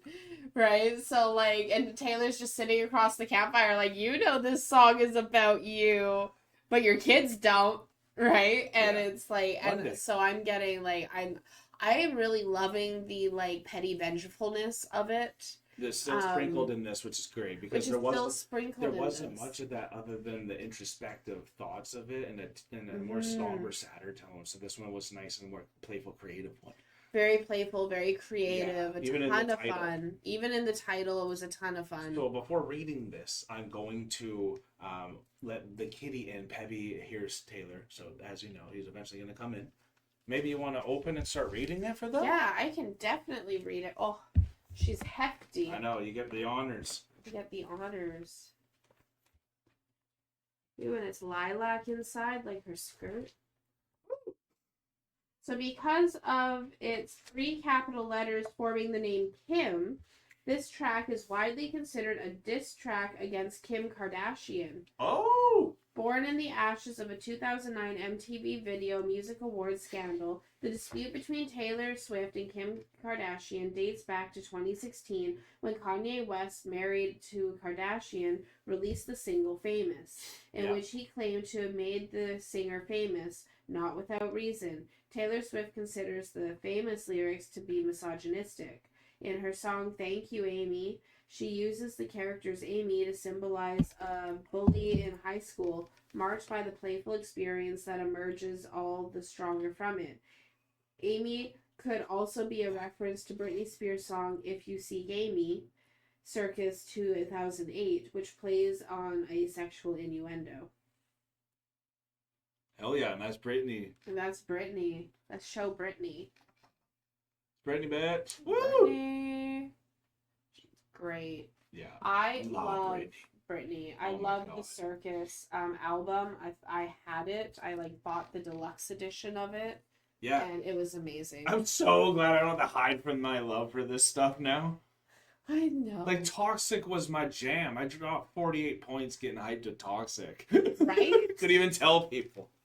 Can you imagine me just like alone what's your practicing? They're like, oh, Kyle's the metal guy. He's probably rocking out to metal in his headphones. Or at least rap, because I was into basketball, right? Right? Yeah. No, it was Toxic. Shooting threes along. Oh man, it's so good times. Good times. Oh man, life's good. Thank you, Amy. That was a great one. And so cool that's about Kim Kardashian, most likely, and what happened there, and knowing that crap. And she's so good at calling you out while not calling you out. Yeah, a lot of people will miss that, I'm sure, but I'm sure a lot of people see it if you're a Swiftie, and that's the main point. And that's why it's cool that it's in the title, because there's so many times people listen to songs, especially in the Spotify era, where people will listen to the song but not see how it's spelt. Yeah, absolutely. Right? Yeah. And so they'll just hear it and not see everything. They'll just hear it and not see it. So especially if a kid is just listening to a song, they're not going to know it's about mom. You never hear Kim being said. You never hear Kim being said specifically. Yeah. So, like, I think it's just really clever. Very clever. Okay, on to the next one, y'all. This one's going, I would say, even faster. Obviously, it's one less, but still. Hey, babies. Hey, babies. I look in people's windows. The shortest song of the album. I remember. I had died the tiniest death. I spied the catch in your breath. Out, out, out, out, out, out. Northbound, I got carried away as you boarded your train. South, south, south, south, south, south. A feather taken by the wind, blowing. I'm afflicted by the not knowing, so I look in people's windows, transfixed by rose golden glows. They have their friends over to drink nice wine. I look in people's windows in case you're at their table. What if your eyes looked up and met mine one more time?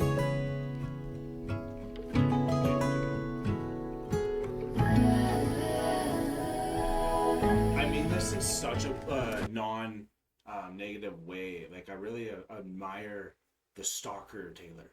The stalker Taylor, yeah. Because it's like, she's just really wishes she could put herself in situations to be seen a lot. Yeah. Like, that's a real manifestation of her dreams since day one, you know? Like, because I really think that's what she was always looking for in a relationship. Is to be seen. And that's where a lot of her music has really came off the bat, because she's just been such a lover from day one. So absolutely, I think she always had that embodied what she always wanted. Well, even in the song The Black Dog, that was another kind of stalker Taylor type song as well. Right? Sorry, I got something in my eye. It's not a tear, it's just an eyelash. Everyone's like, no. Because The Black Dog, that one's a stalker Taylor song as well, where she's like, hey, I know like your location's still on, I know you're at the bar, and I've like followed you to the bar now, and are you going to like, do you think of me still? Do you still see me? Like, was I nothing? And it's that hope, right? And so like, I really like the stalker Taylor, the hopeful Taylor, we appreciate the lurkers. We appreciate the lurkers. That's why you're here. The ones who want to be seen. Many of y'all are the lurkers here anyway. Right? So like, it's fantastic. Yeah, and I think everyone can relate to that, wanting to be seen, right? Mm-hmm. But especially the person you want to be seen by. You had stopped and tilted your head. I still ponder what it meant. Now, now, now, now, now, now. I tried searching faces on streets. What are the chances you'd be down, down, down, down, down, down? Does it feel alright to not know me? I'm addicted to the if only, so I look in people's windows like I'm some deranged weirdo. I attend Christmas parties from outside. I look in people's windows in case you're at their table. What if your eyes looked up and met mine one more time? It's that hope. Yeah, she doesn't want to let go. I think that's one of her fatal flaws for a bit. Want to pause it real quick? Just hit the button. I'm like, how do I hit the button? I grab the straw. Like, I can't reach it.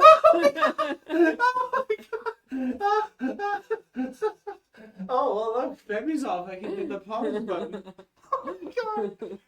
Oh, man. Good thing when you tell her to hit the brake, she doesn't hit accelerate. Most times. Oh, man. That's a classic. I remember that one. Hit it with a straw. Hit it with a flimsy. I love you, honey. That was amazing. Before all of that happened, I got so confused. What was the song again? Here we go. Yeah, I look at people's windows. Sorry, that just got me going. And we really kind of alluded a lot. It's a quick song, and it really repeated a lot of the same lyrics there. So kind of got that.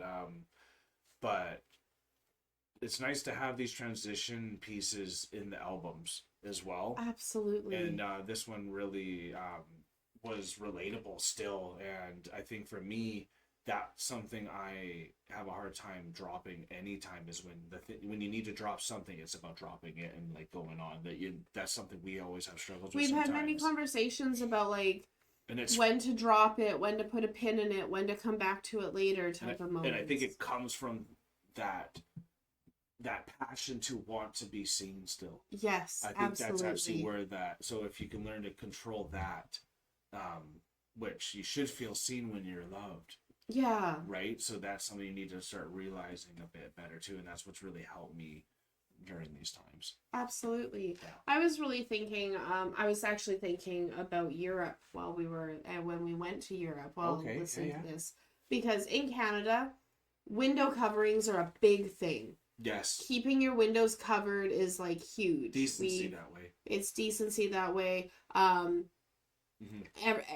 It's a thing apparently. I've even seen like memes about it online about Canadians in their covered windows. But when I was in the Netherlands, like when we were there in the Netherlands, people had their front windows just open wide for the whole world to see on the busy streets. Yeah. And like I was like looking and I'm like, is that a shop? He's like, no, that's someone's house and there's just a cat there in the window. Just and I'm like, just what's up? And I'm like, oh, like that's where somebody lives, like, and you can just see into people's houses. Of course. So I kind of felt like that deranged weirdo at times, like looking into people's houses. Yeah. But then there's also a curiosity that gets you in there. It's like, ooh, how does this person live? You know? Yeah. Right. So you kind of are looking. I like how she said, I'm attending people's Christmas parties from the outside.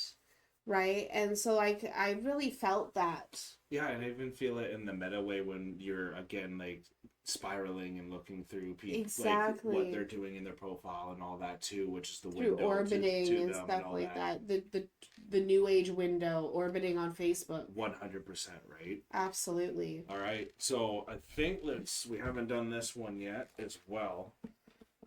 No, we have not. And that one blew by 2. And here we go. Taylor Swift co-wrote I Look in People's Windows with Patrick Berger and Jack Antonoff. In this song, she takes on the role of a character in the midst of the sadness of love, desperately looking for the image of her ex-boyfriend in people's windows. Set against the backdrop of the festive season, the narrator experiences an overwhelming solitude, observing the outside world through shop windows in the vain and illusory hope of catching a glimpse of the one she still loves. And that is a tough one. I remember the first Christmas without Kayla and like all those things, and it was just like, whoa, different. I remember the first without Paul and like trying to like, especially knowing how much longer you were with him. Actually, yeah, that helps me actually too. I'm glad. Yeah, not like it didn't hurt me before, but I think guys sometimes get caught up on that time thing. The time thing. Yeah. Because like him and I had known each other for 5 years, but we were together in that one moment. You still know the person. For 6 months. Yeah. And we had been together in other moments periodically as well, right? Of course. So, yeah. So like when all of a sudden he was gone, but he was gone like that. And like he still had stuff at my house, right? So it was like... you can't not know and address it, right? And so like you're thinking you see a stranger that looks similar to that person from behind, right? And you're like almost at hope, right? But then that person's obviously not them, right? And it can play with you. But it can play with you, so you're looking for ghosts in people's windows, and that's what this song really resonates with me on, is like looking for ghosts. Yeah. So wow. Yeah. Okay, that's powerful. Let's move to the next one. Yeah, then? to the next one's great. Okay. Same one. Here we go. Oh, 1 second. We have a little coughing through the monitor as we're on to the prophecy, and this is very, very highly requested song. Is he okay? Yeah, it looks like Oliver just got woken up from the coughing that Isaac had. Isaac's doing good. He's still laying down. Oliver Oliver has went back to the laying down mode. And it was really cute, y'all. We all, when I got home from seeing my friend and we watched the basketball game, I came in right as Alana was putting down the two boys, and we got to lay down with Isaac and Oliver in Oliver's bed, all four of us, and had a big tickle huggy fest and so much laughs and love. It was great. And it's crazy because Oliver has a single bed, so there was four of us in a single bed. It was tight. But like everyone was like, we were like crammed together and like having like the most fun moment. It was like you know when you like squish into a tent when you're camping? That's kind of what it felt like. And it was so much fun. It was so terrific. And the funniest part of it was Isaac was then sitting up and doing a countdown from 3, 2, 1, and then, or 1, 2, 3, and then at 3 would then fall down as hard as he can on the pillow, just almost headbutting Alana and Isaac every time, having to block them both. Yeah. Right, I'm like protecting my face. Kyle's protecting Oliver's face. Isaac's like counting to 3 and then 4. Full send. He is great. I love our family. It's great. We love you guys. Okay, the prophecy, y'all. The prophecy.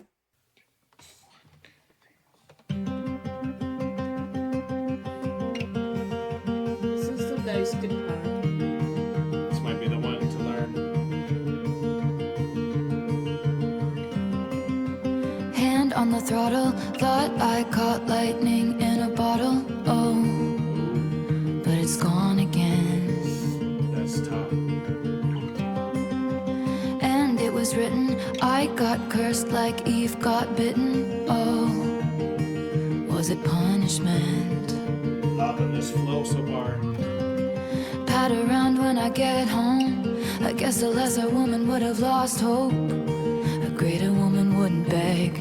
But I looked to the sky and said, please, I've been on my knees. Change the prophecy. Don't want money, just someone who wants my company. Let it once be me. Who do I have to speak to about if they can redo the prophecy? Cards on the table, mind play out like fools in a fable. Oh, yes. It was sinking in. Well, this might become my favorites. Slow is the quicksand, poison blood from the wound of the pricked hand. Oh, still I dream of him. Please, I've been on my knees. Change the prophecy. Don't want money, just someone who wants my company. Let it once be me. Iconic. Who do I have to speak to about if they can redo the prophecy? And I sound like an infant, feeling like the very last drops of an ink pen. Oh my god, y'all, like every line she has in this one, honestly every single song, this one's really standing out to me.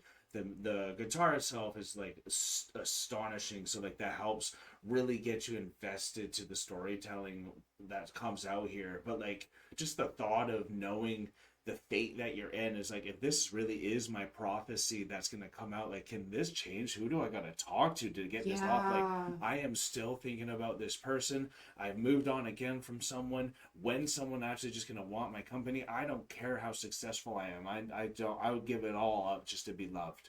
Yeah. And accepted. And like, again, that's the main thing that you see from this pure soul, really, that just wanted to be loved and to give her love completely, right?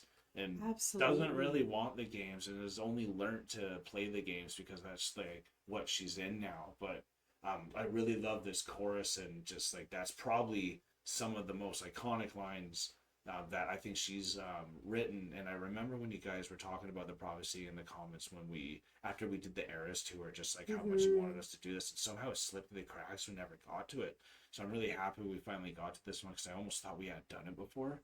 Absolutely. But then I'm like, no, we somehow haven't done this, because as soon as you hear it, you would have known if you heard this one before. Absolutely, you would have, because this one has such an iconic beat to it. Yeah. Because it's going. Yes. Right? So, like, it gets in your bones, in your soul. You know if you've heard it. She put the narcotics in. She put the narcotics in her music. And so like coming back to, like not coming back to this, but if we were coming back to this, we would have instantly recognized it. Yeah, 100%.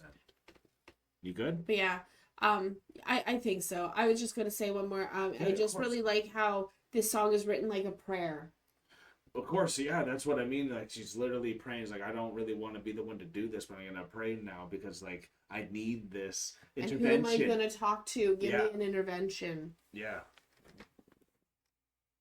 Hey, Pabbies, how's it going?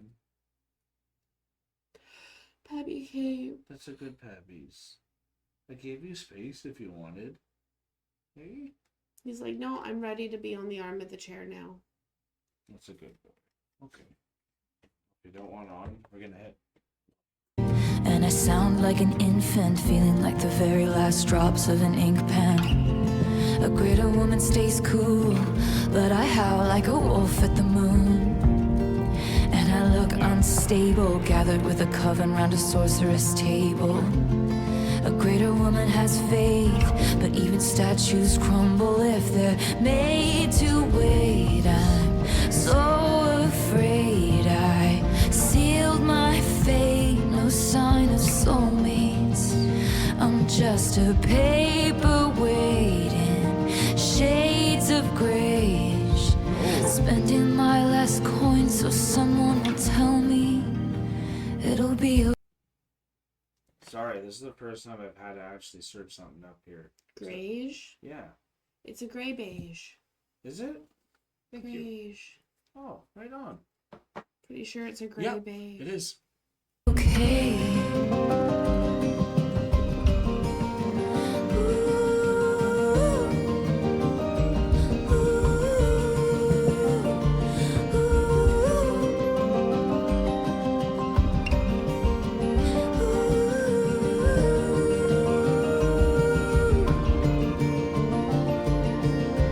Please, I've been on my knees, change the prophecy. Don't want money, just someone who wants my company. Let it once be me. Who do I have to speak to about if they can redo the prophecy? Who do I have to speak to change the prophecy? Hand on the throttle, thought I caught lightning in a bottle. Oh, It's hard to catch it's it. gone again. Pat around when I get home. I guess a lesser woman would have lost hope. A greater woman wouldn't say, but I looked to the sky and said, Well, I think whoever heard that answered her prayer. Yeah, because now she's got Travis. Yeah. That's pretty awesome. Could you hit the... I was in my new house. Say, you gonna hold that, or I'll hold it right now because you have something you want to say. I really like that song. I think it was I've been there. So it's really like I was there before you, where I was like crying out to the sky wanting to just meet somebody who could understand, too. right? So like I 100%. think we've all kind of been there at some point where we are like, nothing else is working, so I'm going to fall to my knees and cry out to the sky and pray to whoever's listening to change the prophecy of my life. And I never thought I would get there, but here I am. But here I am. And things never really change until you hit rock bottom. And I think what Taylor learned is when you hit that rock bottom while you're still succeeding at the highest peaks, just be yourself. Absolutely. And that person's going to find you and make sure it happens. Absolutely. Like, I went full Travis on you. You did. Right? You're like, I'm making sure this is happening. There's no ifs, ands, or buts. You didn't take She's my friendship ghosting me 3 bracelet times. at I first. don't care. I'm still gonna make this happen. Absolutely, right? So, Right? and you kind of need that, and that's part of the prophecy, because when you're asking for an intervention, then you need someone upon yourself, not yourself, to come and do it. Absolutely. And that's why the girl needs to be saved, y'all. Absolutely. You need to go into her chamber that she's in, and you need to slay whatever dragon she has, and then go with it. And go with it. Yeah, you had a lot of dragons to slay, honey. I did. And the other thing I wanted to bring up slightly, which was completely off topic, but also on topic as well. Nice. But the background color was grayish. Perfect. So to give you an idea of what the color was. So I luckily saw it when I went on the Google there. Oh, perfect. But Pepe's on me is just a little hard to read. So if you could do the prophecies right up, and I'm really liking your voice and explaining it coming from you. It's especially nice because, as you know, she's been reading to me recently. Yes, I have. Woohoo! In the prophecy, Taylor Swift reveals her mystical side with a touch of second degree. Invoking a higher power, she implores it to change her destiny in love. She refuses to embody the cliche of the stars who is happy in business but unhappy in love, and would give her last penny for the oracle to announce that she will find her soulmate and feel reassured at last. Through this quest, she shows herself to be vulnerable and human, revealing her doubts and expectations of love.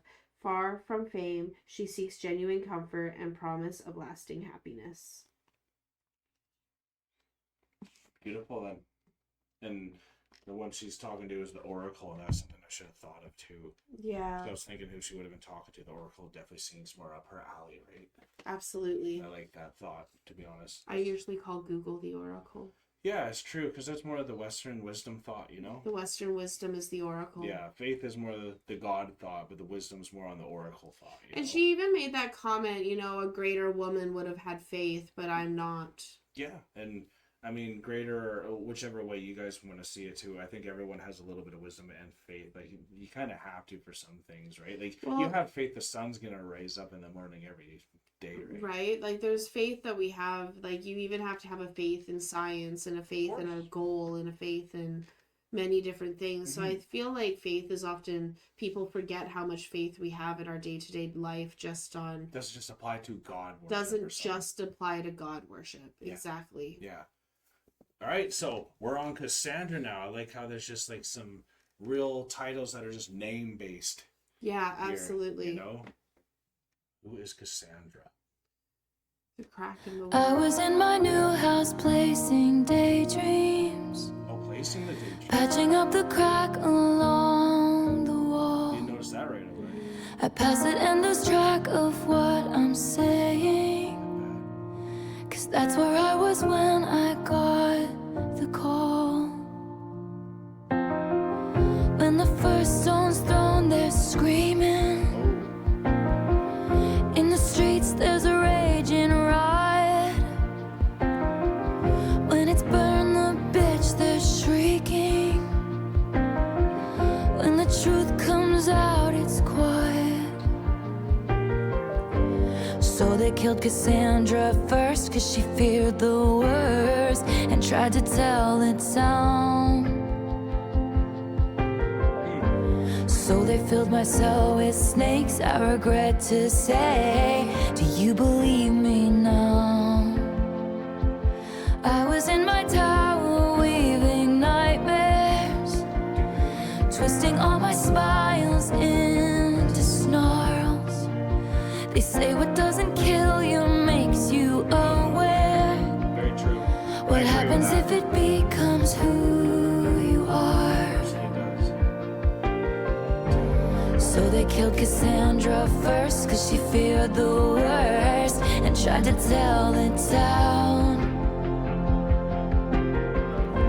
So they set my life in flames, I regret to say. Do you believe me now? They knew the whole time that I was on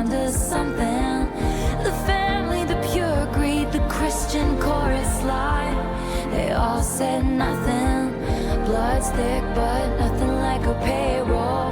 That they never spared a prayer for my soul. You can mark my words that I said it first. In a morning warning, no one heard. I patched up the crack along the wall. That was beautiful with the piano. I pass it and lose track of what I'm saying. 'Cause that's where I was when I lost it all. So they killed Cassandra. I wonder if, like, 'cause that's where I was when I lost it all. I'm thinking that if that's when she, like, had everything sold from under her, that type of a feeling. Maybe. And maybe if not, like, that's just kind of what I was saying. And then she, using the reference of Cassandra, I'm also thinking of just, like, the witch trials and just, like, someone who's trying to let people know what's going on, and then it's like, Yeah. let's just take her out so no one even takes her seriously or whatever. And I could be completely wrong here because I don't Well, know that what this happened a one lot really with is. like the witch trials. Was like whenever a woman was trying to like out her husband for cheating or things like that, Right. suddenly she was a witch, and different things that Mhm. were going on. Like it wasn't just witch trials why people were being burned for stakes. It was also to get rid of People who were accusing accusations accusation people and different who things were like that. aware. To get rid of those who were aware. Yeah. Exactly. That's the better way to put it. Mhm. To get rid of those who were aware. Which she alluded to as Which she well. also, But yeah. I can't wait to go into this one more because the somberness of this piano, which is just gorgeous, which I love about Taylor too, because when I would listen to it at first, I didn't realize she was the piano player herself. Yeah. So like this really does up every single song for me, knowing how much she plays the instruments herself too. Absolutely. She's an instrumentalist. She's a Yeah. musician as well as a singer-songwriter. Totally, and we also put out a poll recently, and you guys were awesome with there and said you want more TTPD content if there is some, and hopefully we can find some live versions for all that. Because when I was seeing some of the comments, I think we've done most of them. Oh, have Because I we? don't know if she really has done anything outside of the Eras tour for these songs. Okay. Like in all honesty, so That makes sense. It might only have a few that are even available, so it might just be like going through it Yeah. again on the ones we've already seen. But it would be fun just having more familiarity, because when she portrays these live, it's a whole nother level It's a too, whole right? nother level. Absolutely. And just hearing all these beautiful new songs, that's all that makes you want to do is hear them live. Mm-hmm. So this has been great, y'all. This is flying by. This is still Cassandra. It all. So they killed Cassandra first, 'cause she feared the worst and tried to tell the town. So they filled my cell with snakes, I regret to say. Do you believe me now?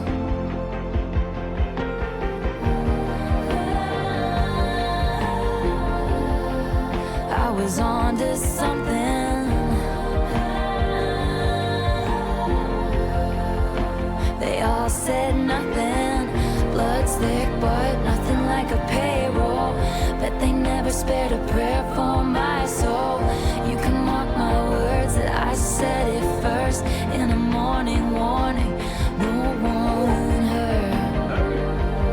No one heard. Not a single word was heard. When the first stone's thrown, they're screaming. In the streets, there's a raging riot. When it's burned, the bitch, they're shrieking. When the truth comes out, it's quiet. Yeah, there's no sorry. It's so quiet. Once the truth comes out, y'all.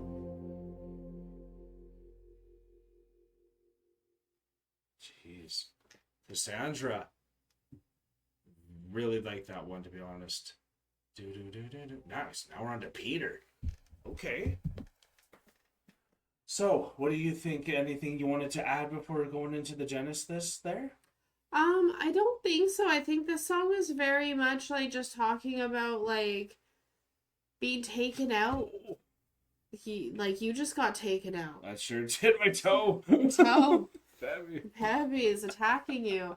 I feel like this song is a lot of like being taken out just because of who you are and what you represent, and like the Mhm. awareness of what you have, and like that the battle scars of your life are what made you aware, and then by being aware, that's what made you a target. I always thought it was also about the mistrials in Taylor's life too. Yeah, the mistrials of Taylor's life. She's went through a lot, which is also what was added with Kim there as well too, yeah. right, as we saw. Absolutely. So it makes me want to think how personal this one really is. I'm sure you love the piano on this one. The piano on this one was phenomenal. I love how stripped down it was. It was very much like a it was reminiscent of like Taylor's acoustic set. 100%. Right? And so like that's the feeling and the vibe that I was getting from it. So like I really loved it. Me too, and I like this side of Taylor. It might be like my second or third style of Taylor is when she's just literally on the piano. Yeah. Yeah, there's something just so pure about her performance. So now let's go see what Cassandra's about. Also, we're rolling really well. You've been doing great, honey. It's like 12:40 for us too. This is part 2. It's probably going to be close to 5 to 6 hour reaction. I'm really glad you said 12:40 because I definitely looked at the clock on your phone and thought it said 2:40, and I was like, "Are you kidding me?" You thought it was 3 a.m. I thought it was almost 3 a.m. and I was like, Death. Oh man, just to put in some context for you, after Cassandra, which we do here, we just have Peter, the Bolter, Robin, and the manuscript. So we only have 4 left. 4 left after the Cassandra. And then we're done. So wow. let's take this in and fully understand what's going on here. This has gone by very quick, y'all. If you really think of it, like even though it's been a little bit of a grind, which y'all even said, many of you can't do the both albums at one go anyways, like you said. So good luck watching this whole reaction. Yeah, good luck with the reaction. Thank you for being here with us. Seriously, it means a lot. And I know you guys have been patiently waiting. So, here with Cassandra, Taylor Swift once again follows in the tradition of mythological references, but approaches the theme prophecy from a new angle. Inspired by the figure of Cassandra, the prophetess of Troy. She explores a deeply political subject, I know her, institutional betrayal, and for the hypocrisy of bigots. In mythology, Cassandra, known for her great beauty, receives the gift of prophecy from Apollo in exchange for her promise to offer herself to him. But although unable to refuse the god, she goes back on her promise, and in revenge, Apollo condemns her to a life in which no one will believe her. Wow. Even though she could tell you what's going to go on. So then no one will believe her regardless. There you go, right? In this song, Swift pays tribute to the whistleblowers who are often misunderstood and persecuted. She criticizes society in denial, which prefers to ignore warnings and to blame the messenger rather than question its own interests, often guided by short-term profit. Which we all seen with the Epstein files. Yes, we did. We all were talking about that forever, and how many people made us feel like crazy. And I mean that. I used to tell people all the time what was going on, and they're like, "You're crazy." And then when they come out, nothing happens. And it's just silence, as we saw. Silence. No persecution for these people. It's fuck. Anyways, Peter. Yeah. Whistleblowers, nothing in Peter. Yeah, I'm not gonna say I'm a whistleblower, but I've always been about talking about what's going on, and I've been taken out for that all the time, and it annoys me a lot. So I really resonated with that one too, because I think anyone can feel that who want to speak the truth, right? Absolutely. Yeah, and that's really what Taylor's about. That's why Taylor's about speaking the truth. She's about making sure like what it needs to be known is known. That's why people like her. That's the refreshing part about her. That's why she's got 8 nominations for the AMAs Monday. Absolutely. Here we go, Peter.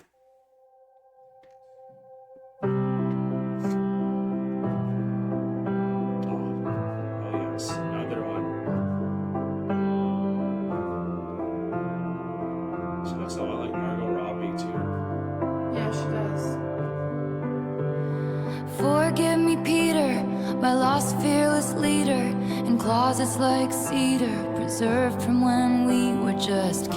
Yeah, we get Peter Pan here. Is it something I did?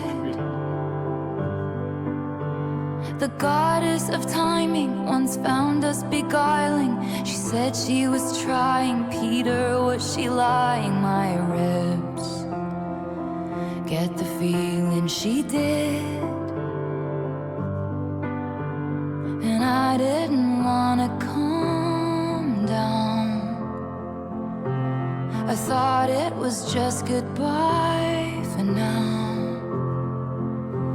You said you were gonna grow up, then you were gonna come find me. Said you were gonna grow up, then you were gonna come find me. Said you were gonna grow up, then you were gonna come find me. Words from the mouths of babes, promises, oceans deep, How many men have said that? but It's like, never to keep.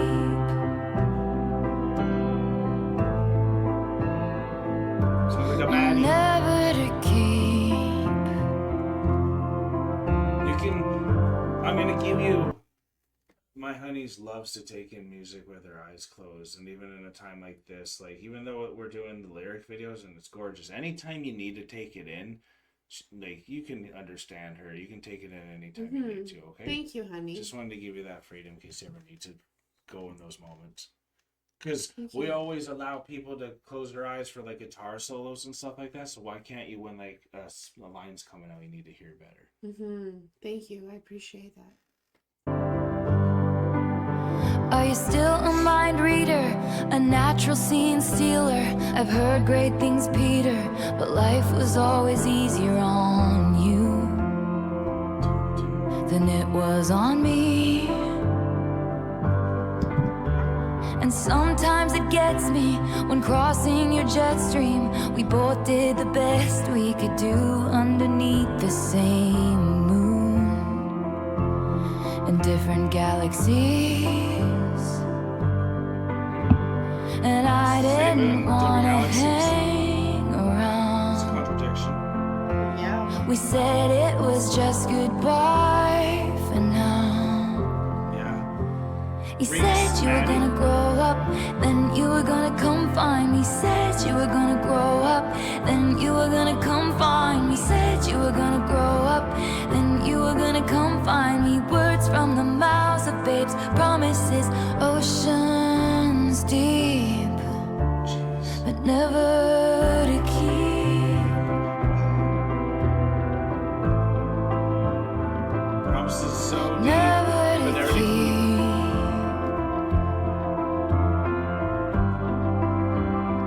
It's nothing like a And I relationship won't that only confess promises. that I waited, but I let the lamp burn as the men masqueraded.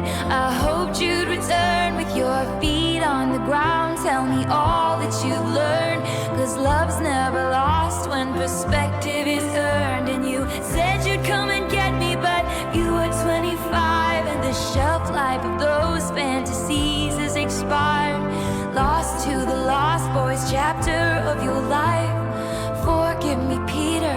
Please know that I tried to hold on to the days when you were mine. But the woman who sits by the window has turned out the light. Yeah. She was a Wendy for a while. You said you were gonna grow up, then you were gonna come find me. Said you were gonna grow up. You said you were gonna grow up, then you were gonna come find me. Said you were gonna grow up. You said you were gonna grow up, then you were gonna come find me. Said you were gonna grow up, then you were gonna come find me. Said you were gonna grow up, then you were gonna come find me. Words from the mouths of babes, promises, oceans deep,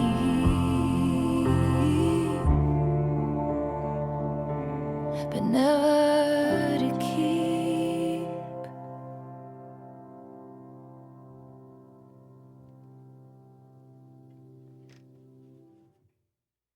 Wow. How many just people in general, I always can just say men, but who just don't want to grow up yet. Yeah. But then they get into these moments, and I have a good friend right now where him and his sister, and they happen to be twins, they're both in a similar spot where they're single now, and they're 33, and they're like, what do we do? Let's buy a house together. Yeah. So if you haven't even established, and like, I'm not saying that's like a bad thing at all, really, but they both did want to have kids and be married. And have their families. So if they're stuck in being the Peter fantasy, which all that means is like, I will grow up soon. Yeah. Like, let me still get a couple things done. Eventually. And then eventually is the spirit. It's just the eventual spirit. Exactly, Absolutely. right? So like that's something that Peter was really resonating with for me too. I love the Peter Pan like mythology and all the that analogy too. What used. it represents, and then how she was saying the girl by the window, who she is. Wendy is the light. It's the one that wants the real relationship, and it's okay to just not want that, even though it sucks, because a lot of the times those Peters are, girl or guy, great people. Absolutely. They're just stuck in a different mindset, different galaxy, under the same moon but a different galaxy, right? And that's the whole point of it, living right? in your own world. Yeah, and that because they're still here, but they're in a whole different. They're playing different games, different rules. It's not even the same wavelength. It's terrifying actually to see the difference in that thought. So absolutely, I thought that was really powerful, and just I almost hope it was just playing with the mythology to explain again. Yeah, because I like when she just does that too, and it's not always personal, but I can't help to say there was a bit of Matt here. Matty. This one felt very much like a play on Peter Pan, but definitely personal. Yeah. The song may have been inspired by Taylor Swift's tempestuous ex-partner Maddie Healy. The character of Peter is the reference to Peter Pan, the famous hero of J.M. Barrie's 1911 British novel. In a way, one could say that Healy suffered from Peter Pan syndrome, a malaise linked to the inability to come to terms with the idea of growing up.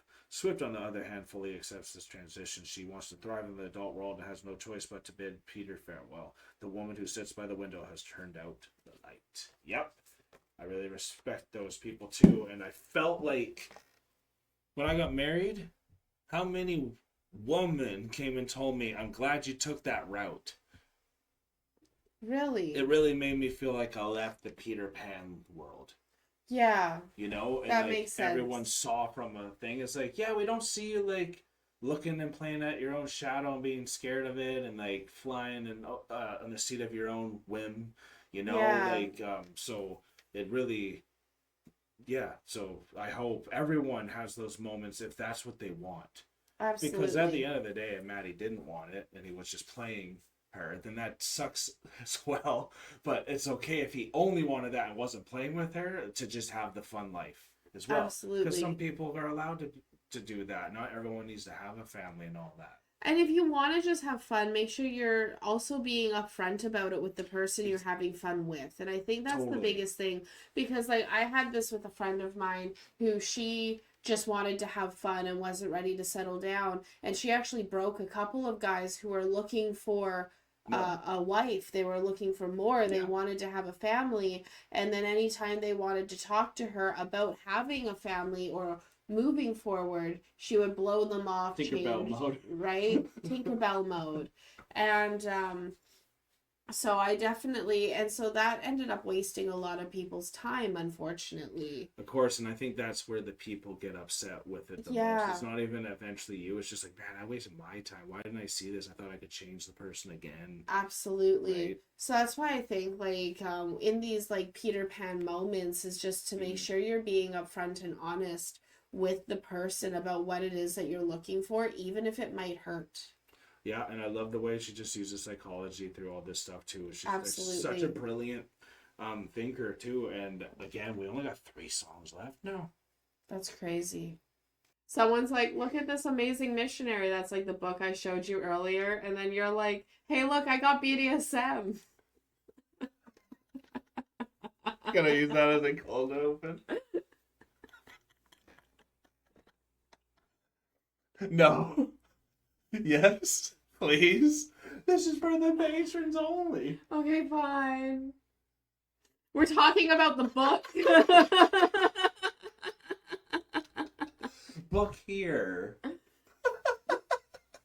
I'm gonna forget that edit, so they just get the you're thing. gonna forget that edit. Anyways, we're on the bolter.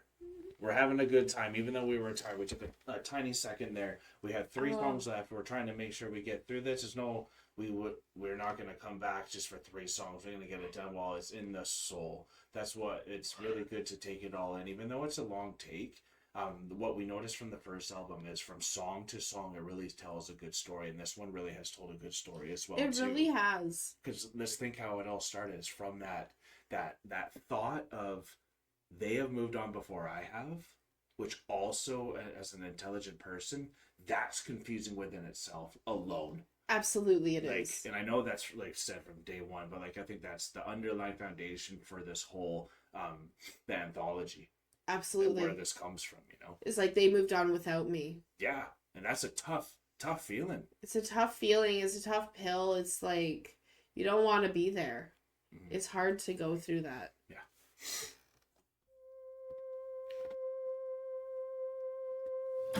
By all accounts, she almost drowned when she was 6 in frigid water. And I can confirm she made a curious child, ever reviled by everyone except her own father. With a quite bewitching face, splendidly selfish, charmingly helpless, excellent fun till you get to know her. Then she runs like it's a race. Behind her back, her best mates laughed, and they nicknamed her the Bolter. Right. Started with a kiss, oh we must stop meeting like this, but it always ends up with a town car speeding out the drive one evening. Ended with the slam of a door, then he'll call her a whore. Wish he wouldn't be sore, but as she was leaving, it felt like breathing. All her fucking lives flashed before her eyes.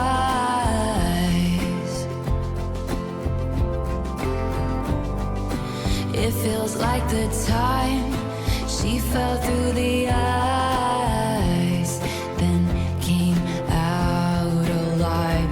He was a cat, wanted her bad, just like any good trophy hunter. And she liked the way it tastes, taming a bear, making him care, watching him jump, then pulling him under. And at first blush, this is fate, when it's all roses, portrait poses, Central Park Lake and tiny rowboats. What a charming Saturday, that's when she sees the littlest leaks down on the floorboards, and she just knows she must bolt. Started with a kiss, oh we must stop meeting like this, but it always ends up with a town car speeding out the drive one evening. Ended with the slam of a door, then he'll call her a whore. Wish he wouldn't be sore, but as she was leaving, I can hear the clapping. it felt like breathing. It is. Yeah, it is there. All her fucking lives flashed before her eyes.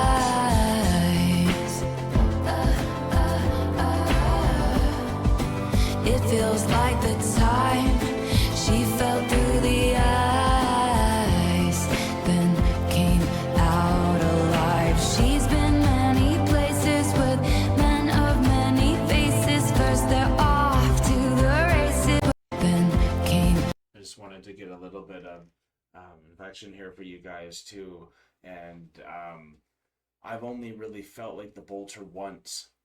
Yeah. Yeah, like I've only actually like ended a relationship once on my own, right? That's fair. So in that time, I went into like to live in my car for 6 months. Yeah. So it sure felt like bolting. Yeah, no kidding. That would feel like bolting. But I couldn't imagine being called the Bolter if that was your thing you were known for. Is just like like getting out as soon as there's just a little cracks. I was the self-sabotager. Right. So once he saw the cracks, he just ripped. Yeah. He was like, "Oh, I can see there's a leak and it's not perfect." It was like It's Band-Aid done. off. Right. Right. So like that was before I met you. I was like, no, if it's not working, it's done. Right. You okay, honey? Yeah, I am. Yeah. Yeah. What's up? This song's a tough one, actually. Like I think because it's so relatable. For sure. And like in that kind of a way, being the bolter, because like you said, you've only felt like the bolter once. I've definitely felt like the bolter many times, and I'm kind of so thinking feeling about a little painful for a all little the memories painful. that you went through. Yeah. And how did she say it again in this? Like she had a line exactly for how you said that. But I think Flash so before her eyes.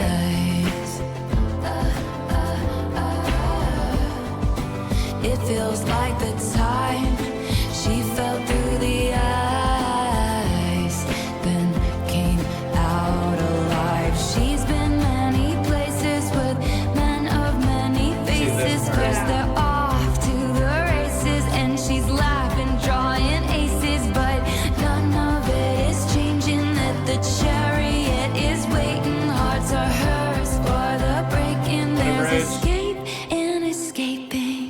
Started with a kiss, oh we must stop meeting like this, but it always ends up with the town car speeding out the drive one evening, and then with the slam of a door. But she's got the best stories, you can be sure that as she was leaving, it felt like it's freedom. almost like retiring when you're still on top. All her fucking lives flashed before her eyes.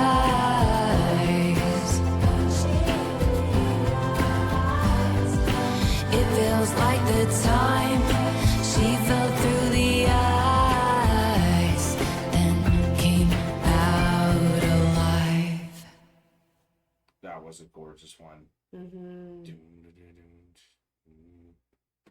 Yeah, sometimes as a bolter, you got to go through the ice to get into that cold water, as some would say, just diving into the oceans is the metaphor, just to get out into the unknown. Because as a bolter, even though maybe you want to say that negatively, I think what's respectable when you do bolt is you're going into the unknown and you're choosing to do that. Yes. So that's also terrifying as well, right? Like, yeah. that's such a flight type of choice. So my flight, and just to give you an idea of like my level of bolting, because it Okay. wasn't just relationship wise, Yeah. right? So my level of bolting is I put in the 30-day notice, like the 30-day notice at apartments without having a place to live multiple times. Oh boy.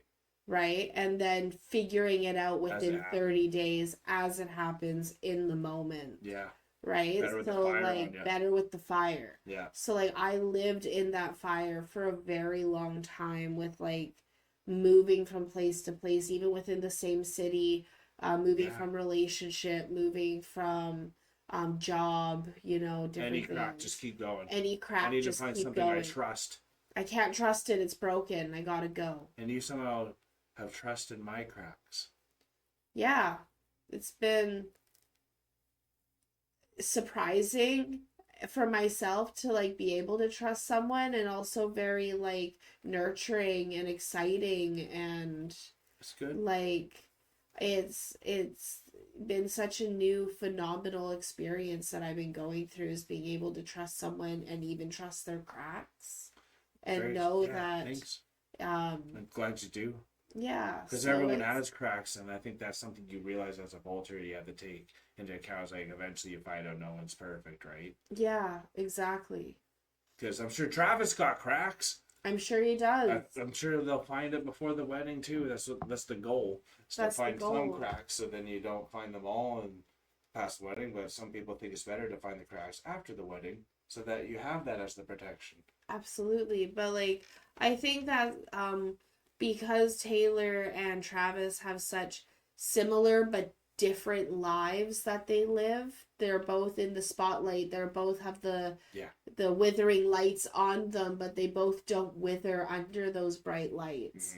And they're able to go into each other's world, because he went into the Eras tour on stage with her, So you got and it. she's gone into football completely for him. He'll be at the Right? AMAs, I'm sure. I'm sure he's gonna be there, We all right? can't wait. So like I think that's something that really goes to show where they're not going to be those bolters, because they can fully encompass each other's lives. Yeah, and I wonder if this one's any personal at all as well. So let's see. Mhm. Also, that was the nice picture of Taylor for Peter. You know? Gorgeous photo. Yeah. Love this book, y'all.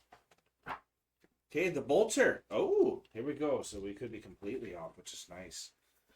Both autobiographical and inspired by Nancy Mitford's novel The Pursuit of Love, as well as the life of Sylvia Plath, one of Taylor Swift's favorite authors. The Bolter describes a character who seeks love everywhere except in the right place. In the eyes of both Swift and Mitford, a bolter, a dissident, is a woman who voluntarily remains on the margins of traditional society, marked by a near-death experience at the age of 6 after nearly drowning in icy waters. The young girl described by the songwriters seems, as she grows older, to be drawn to the thrill of perilous situations. This endearing, mischievous, and charming dissident is not afraid to follow men she suspects of bad faith, while taking a malicious pleasure in pushing them away. She catches the trophy hunters at their own game, escaping them at every turn, sometimes risking her life in the process. The message is clear. A woman must belong only to herself, despite some explicit lyrics. The sustained style of The Bolter places the song in the category of quill pen songs. And there is the lovely The Bolter, Nancy Mitford. Very cool. Right on. So I know at one point during the reaction I did mention while the music was playing that there's a thrill to bolting and going for that freedom. Yeah, no kidding. So you And see where so, it derives from. Yeah, you can see that even that little bit of that malicious thrill that the bolter got during this song of being the of near-death going into that experience. near-death experience. Crazy. No. It dropped in the wetness. No. You saw that? I did, not the picture of the babies. All right. We're on to Robin, y'all. Robin and then the manuscript. Here we go. Here we go. 2 left, y'all. I never thought of this. I should have thought of this. I'm sure you thought of this, but you know what's reverse of 31? 13. I mean, 13 was the reverse of 13. 31. For how many songs are? Yeah, right. I thought there was 32 songs. No, again, it's 16 and 15. 16 and 15, 31 songs. So that's very specific, and I can't It's believe I very never thought of that specific. until now. Sure, everyone's like, really? Come on, took you this long? But I think every time you got caught up on the 16, so maybe Yeah, you I thought it was think 32 so. the whole time. But 31, I'm sure that it was on purpose. And y'all, it was really funny because I also put the poll on when you wanted us to drop this. And you guys were like, why the hell did you give us 13 choices? I'm so indecisive. Like, I just felt all the smacks. Just like, how dare you, Kyle? Troll. He is a troll. I know. He's such a troll. I'm like, what can give me interaction? And then the big smile. I know. He told me, and I'm like, well, 13 is her lucky number. Yeah, that's all she said as her eye twitched and face like rotated.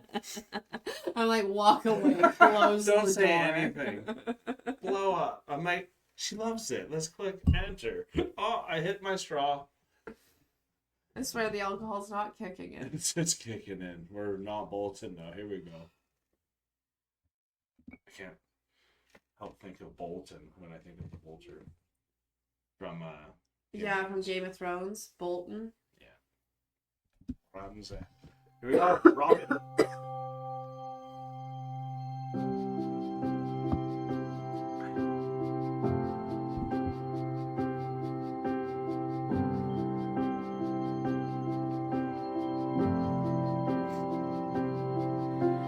Long may you reign. You're an animal.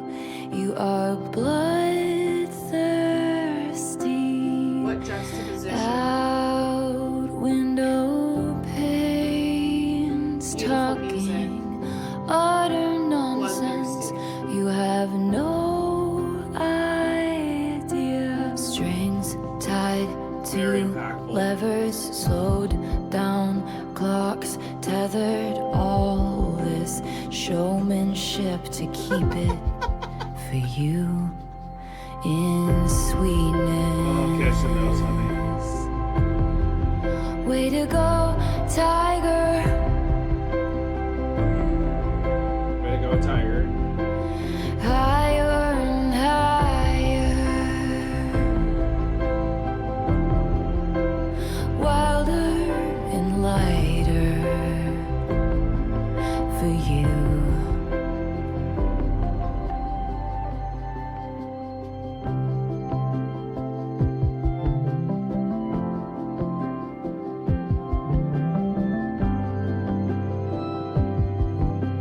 This one's very meditative. Long may you roar at your dinosaurs. You're a just ruler, covered in mud. You look ridiculous, and you have no idea. Buried down deep and out of your reach, the secret we all vowed to keep it from you in sweetness. Way to go, tiger.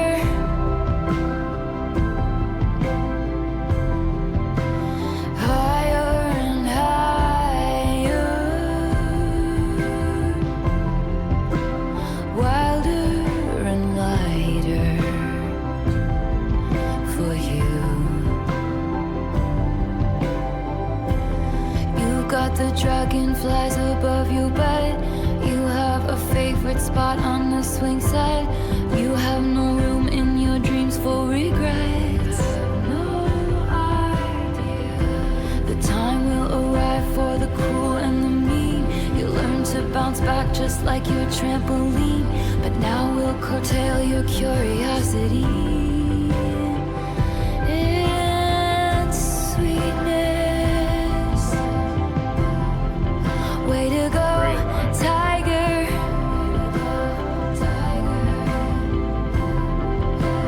Higher and higher, wilder and lighter for you.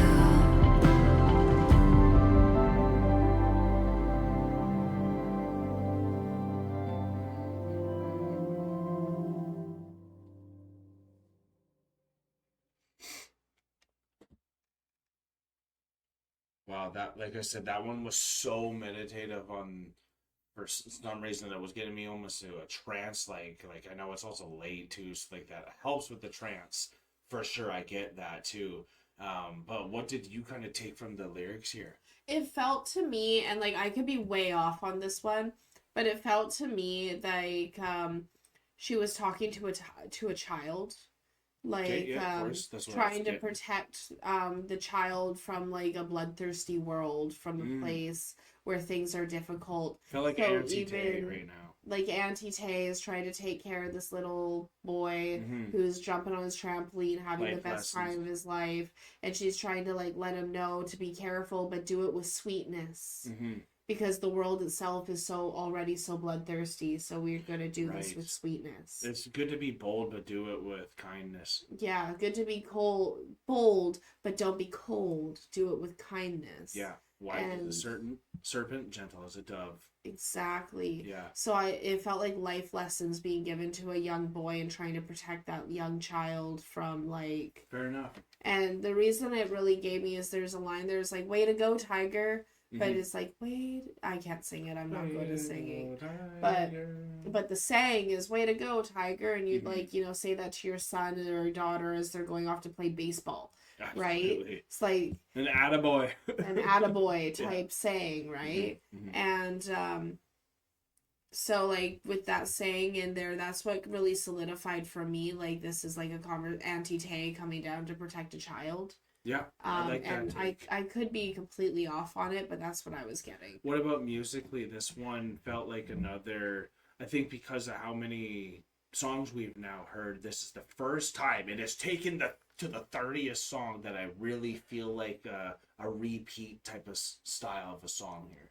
Yeah, and it feels very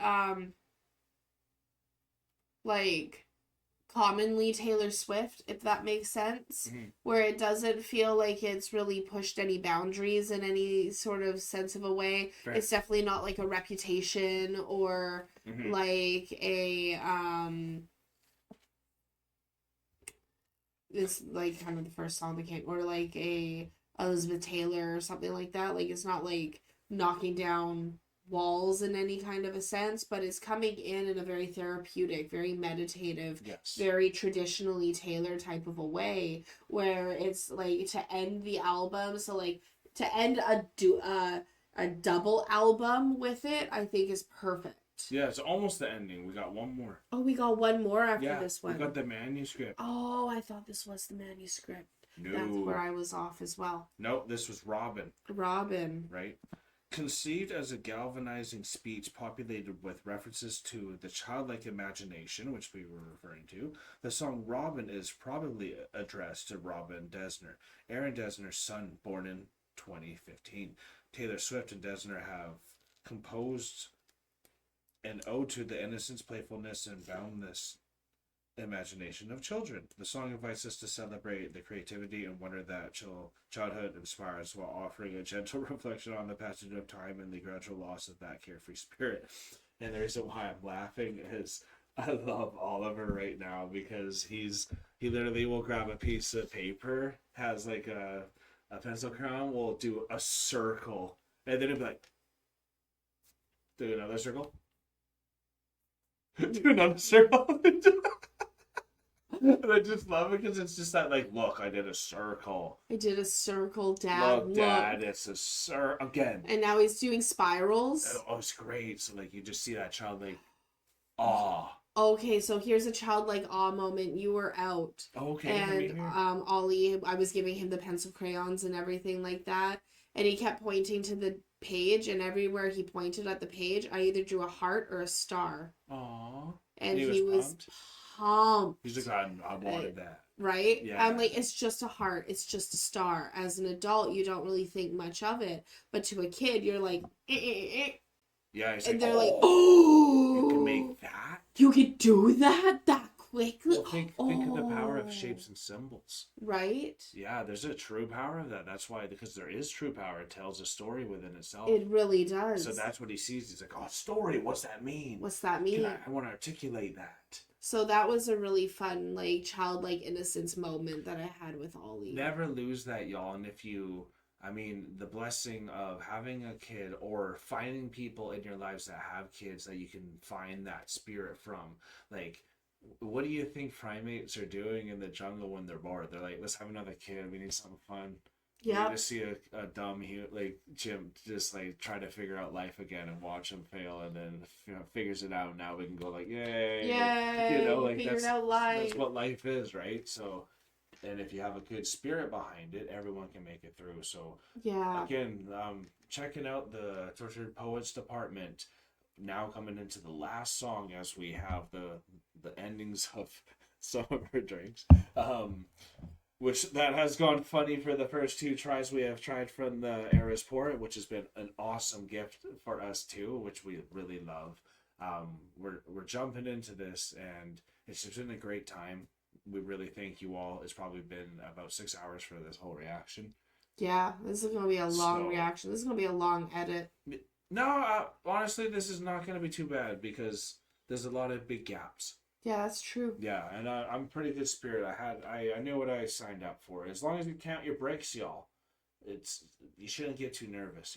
That's true. That's true. That's always my philosophy. Is like I've already counted my bricks. I know I brought the bricks. They're already here. I just gotta drop them. So that's why we're here. That's why you guys keep inspiring us, and we can keep doing this. And I really appreciate all your guys' love, your patience, and your guidance specifically. It's been great. So we're going into the manuscript now to finish this amazing anthology and 31st song. You ready, hun? I'm ready. Okay. The manuscript.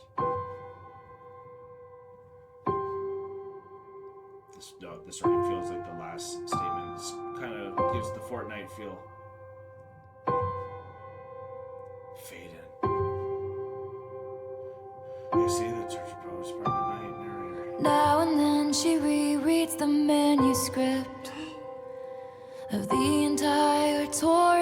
affair. They compared their licenses. He said, I'm not a donor, but I'd give you my heart if you needed it. She rolled her eyes and said, you're a professional. He said, no, just a good Samaritan. He said that if the sex was half as good as the conversation was, soon they'd be pushing strollers.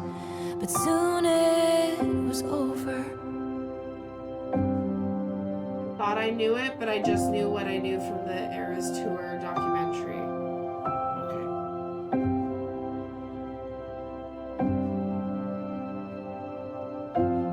Now it's over. In the age of him, she wished she was 30 and made coffee every morning in a French press. Afterwards, she only ate kids' cereal and couldn't sleep unless it was in her mother's bed. Then she dated boys who were her own age, with dartboards on the backs of their doors. She thought about how he said, since she was so wise beyond her years, everything had been above board. She wasn't sure.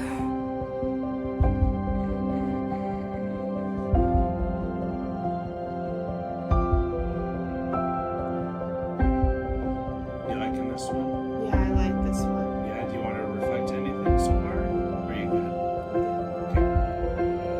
And the years passed like scenes of a show. The professor said to write what you know. Looking backwards might be the only Oh, way cheers, to honey, move to the last. forward. You take a tiny sip for me if you can. Then the actors were hitting their marks, and the slow dance was alight with the sparks, and the tears fell in synchronicity with the score. And at last, she knew what the agony had been for. The only thing that's left is the manuscript. One last souvenir from my trip to your shores. Now and then I reread the manuscript, but the story isn't mine anymore. Yeah, that's just it. Fade out the end. It's not yours anymore, Taylor. The torture post. When your story isn't yours anymore, that is such a devastating space to be in. Yeah, I can't even imagine that. What else did you take from this song? This song was I loved that it was on such a toned down piano, stripped down piano. That's what I'm trying to say. Stripped down piano for this one. Because I thought the last song was the 31st song, where it was the childlike innocence, and I thought that was a beautiful way to end it because it was so stripped down. And then she stripped it down one more time going into the manuscript, which was it was Just a a bare blueprint. reflection, a blueprint of what she was and who she was as the torture post society. Yeah, because she got dissected the as whole we time. saw. She was put in there from the day one with the fortnight, and as she's gone through everything, you got the full manuscript download. Absolutely. And she's like, "No, I'm past this now." And I love how she went to, sometimes I go and reread the manuscript because I have to go and see where it was, where I was before, what the story held, where did this go from. So before, and we know that Taylor, before she releases a new album, she listens to the previous album in full. Yep. So she goes and she actually is re-looking at her manuscript constantly. Yeah, you very true. Right? Yeah. So it's really cool to see her make this song. You got to keep talking. I really like how she made the song so relatable to how she actually like listens to her music and her life, because she's even mentioned how each of her albums is like a diary, and a diary is a manuscript. So when she's revisiting that on a regular basis, that's also, I think, what helps her keep her consistency. Absolutely. She knows her timeline extremely well. She sure does. We were always talking about that. If you can map out your timeline and you know your epochs, where she has so many of these monumental moments because of how much emotion is happening in her life, like around her, you know. So I just want to see if there's anything we missed on this. We're getting tired on our end. This has been a crazy, incredible time. It's been such a great grind to get through this, because honestly, y'all, dissecting 31 songs in 2 days, because we did this in 2 parts, has been quite a journey. I feel it in the eye here, but it has been such a rewarding, refreshing, like therapeutical endeavor. Anthology. Ooh. Oh jeez. The manuscript. Anyways, honey. The manuscript concludes this dense, bracing Swiftian chapter with a touch of nostalgia, leaving behind the black and white spleen typical of the tortured poets department. The manuscript in question tells the story of a torrid romance that all too quickly turns into agony. In particular, it explores the question of age difference. Yeah, absolutely. The female character being younger than the man in question, which could, according to some rumors, allude to Jake or John. In this third-person song, Taylor Swift, at the height of her powers, displays one songwriter feat after another. Subtle metaphors, innuendo, snatches of dialogue, and play on temporality. She juggles figures of speech and multiplies the levels of reading, combining irony, directness, and a sense of self-mockery, which is the manuscript.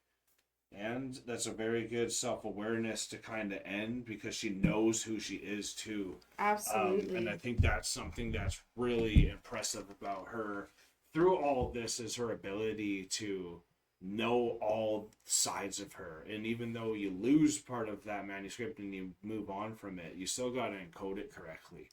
You do. And like, I really think, like, I love how it even brings up like the question about like age difference and stuff, because she even has the question in there. There was the lyric that said, hey, just because I'm grown beyond my years and I'm more mature than I think and you say that I'm more mature than my years or my age, that means everything's above board, right? But I question it. Right? That was a lyric in there. Yeah. And so I really like how like self-aware she is of like even her past, and being able to question things correctly and like look at things from different angles. And that's, I think, what... Look how many angles she had here. Look how many angles she had, exactly. In every single way you could have thought of. It's incredible, because it's so multi-layered what humans go through emotionally, right? Absolutely. Yeah. And I think that's what keeps her so like on target, is because she's writing about going back and looking at the manuscript, because that's actually what she does. Yeah, of course. Right? And so when you see her, so it just means when you see her being so consistent in her production, I think it really goes to show just who she is as an artist completely. And like so like I just loved this song. I loved that it was the ending to the Tortured Poets Department, TTPD. Yeah. Because like it really the was anthology. The anthology. So like the complete finish to the anthology, because this is the part where she's like, I've been stripped down.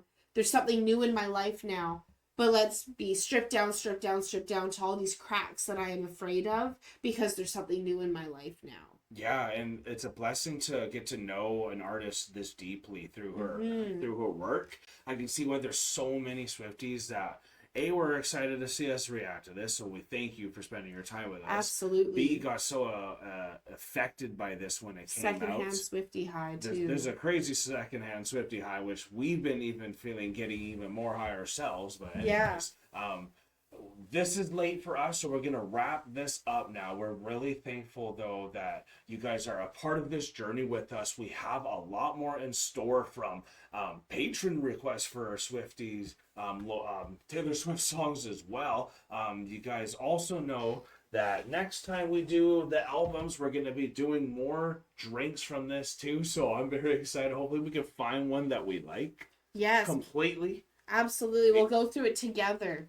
Yeah, even we went for the cheapest, but sometimes we go for the cheapest. Maybe they don't taste the best as well. If you ever do want to help us, we will let you guys know what the options are for the next one when we figure that out. Most likely, I think we should put a poll for which way when we move on. If we want to move back to doing Midnights next, or do we start with the self-titled Taylor Swift with Tim McGraw moving our way forward with all those hits. And I'm really excited to see what y'all pick there. We're very excited to see the live versions of whatever songs are available. I don't think all 31 are available from the hint I was kind of getting from the comments there, but maybe there are. Maybe we'll see some things. I will be very excited to see like a concert version of this as much as we can, because we love the eras of, even if that is all it is, we'll be excited to come back to it. Again, thank y'all for being able to wait this long, because after doing all this, I think a lot of y'all were expecting it to come earlier.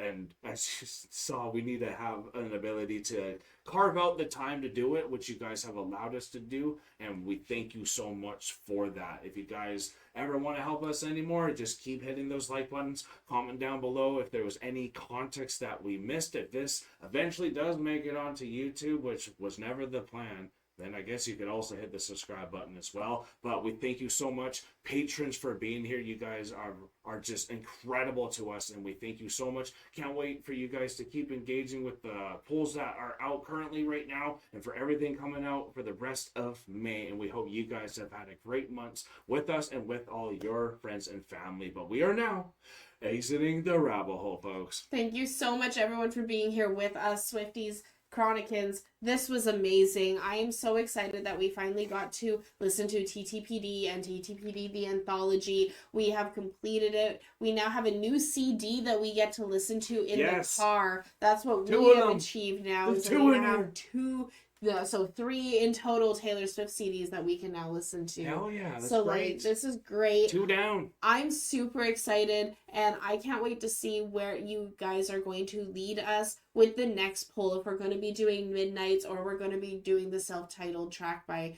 Taylor Swift. So let us know where we should go next, and thank you again for being here with us with this really long reaction. Peace and love, everyone. God bless y'all. Take care, and bye for now. See you Friday. See you Friday. Well, thanks for being here on Friday. This is the better thing. We're at the end. Yes. Anyways. Happy Friday. Happy Friday, y'all. Have a good weekend.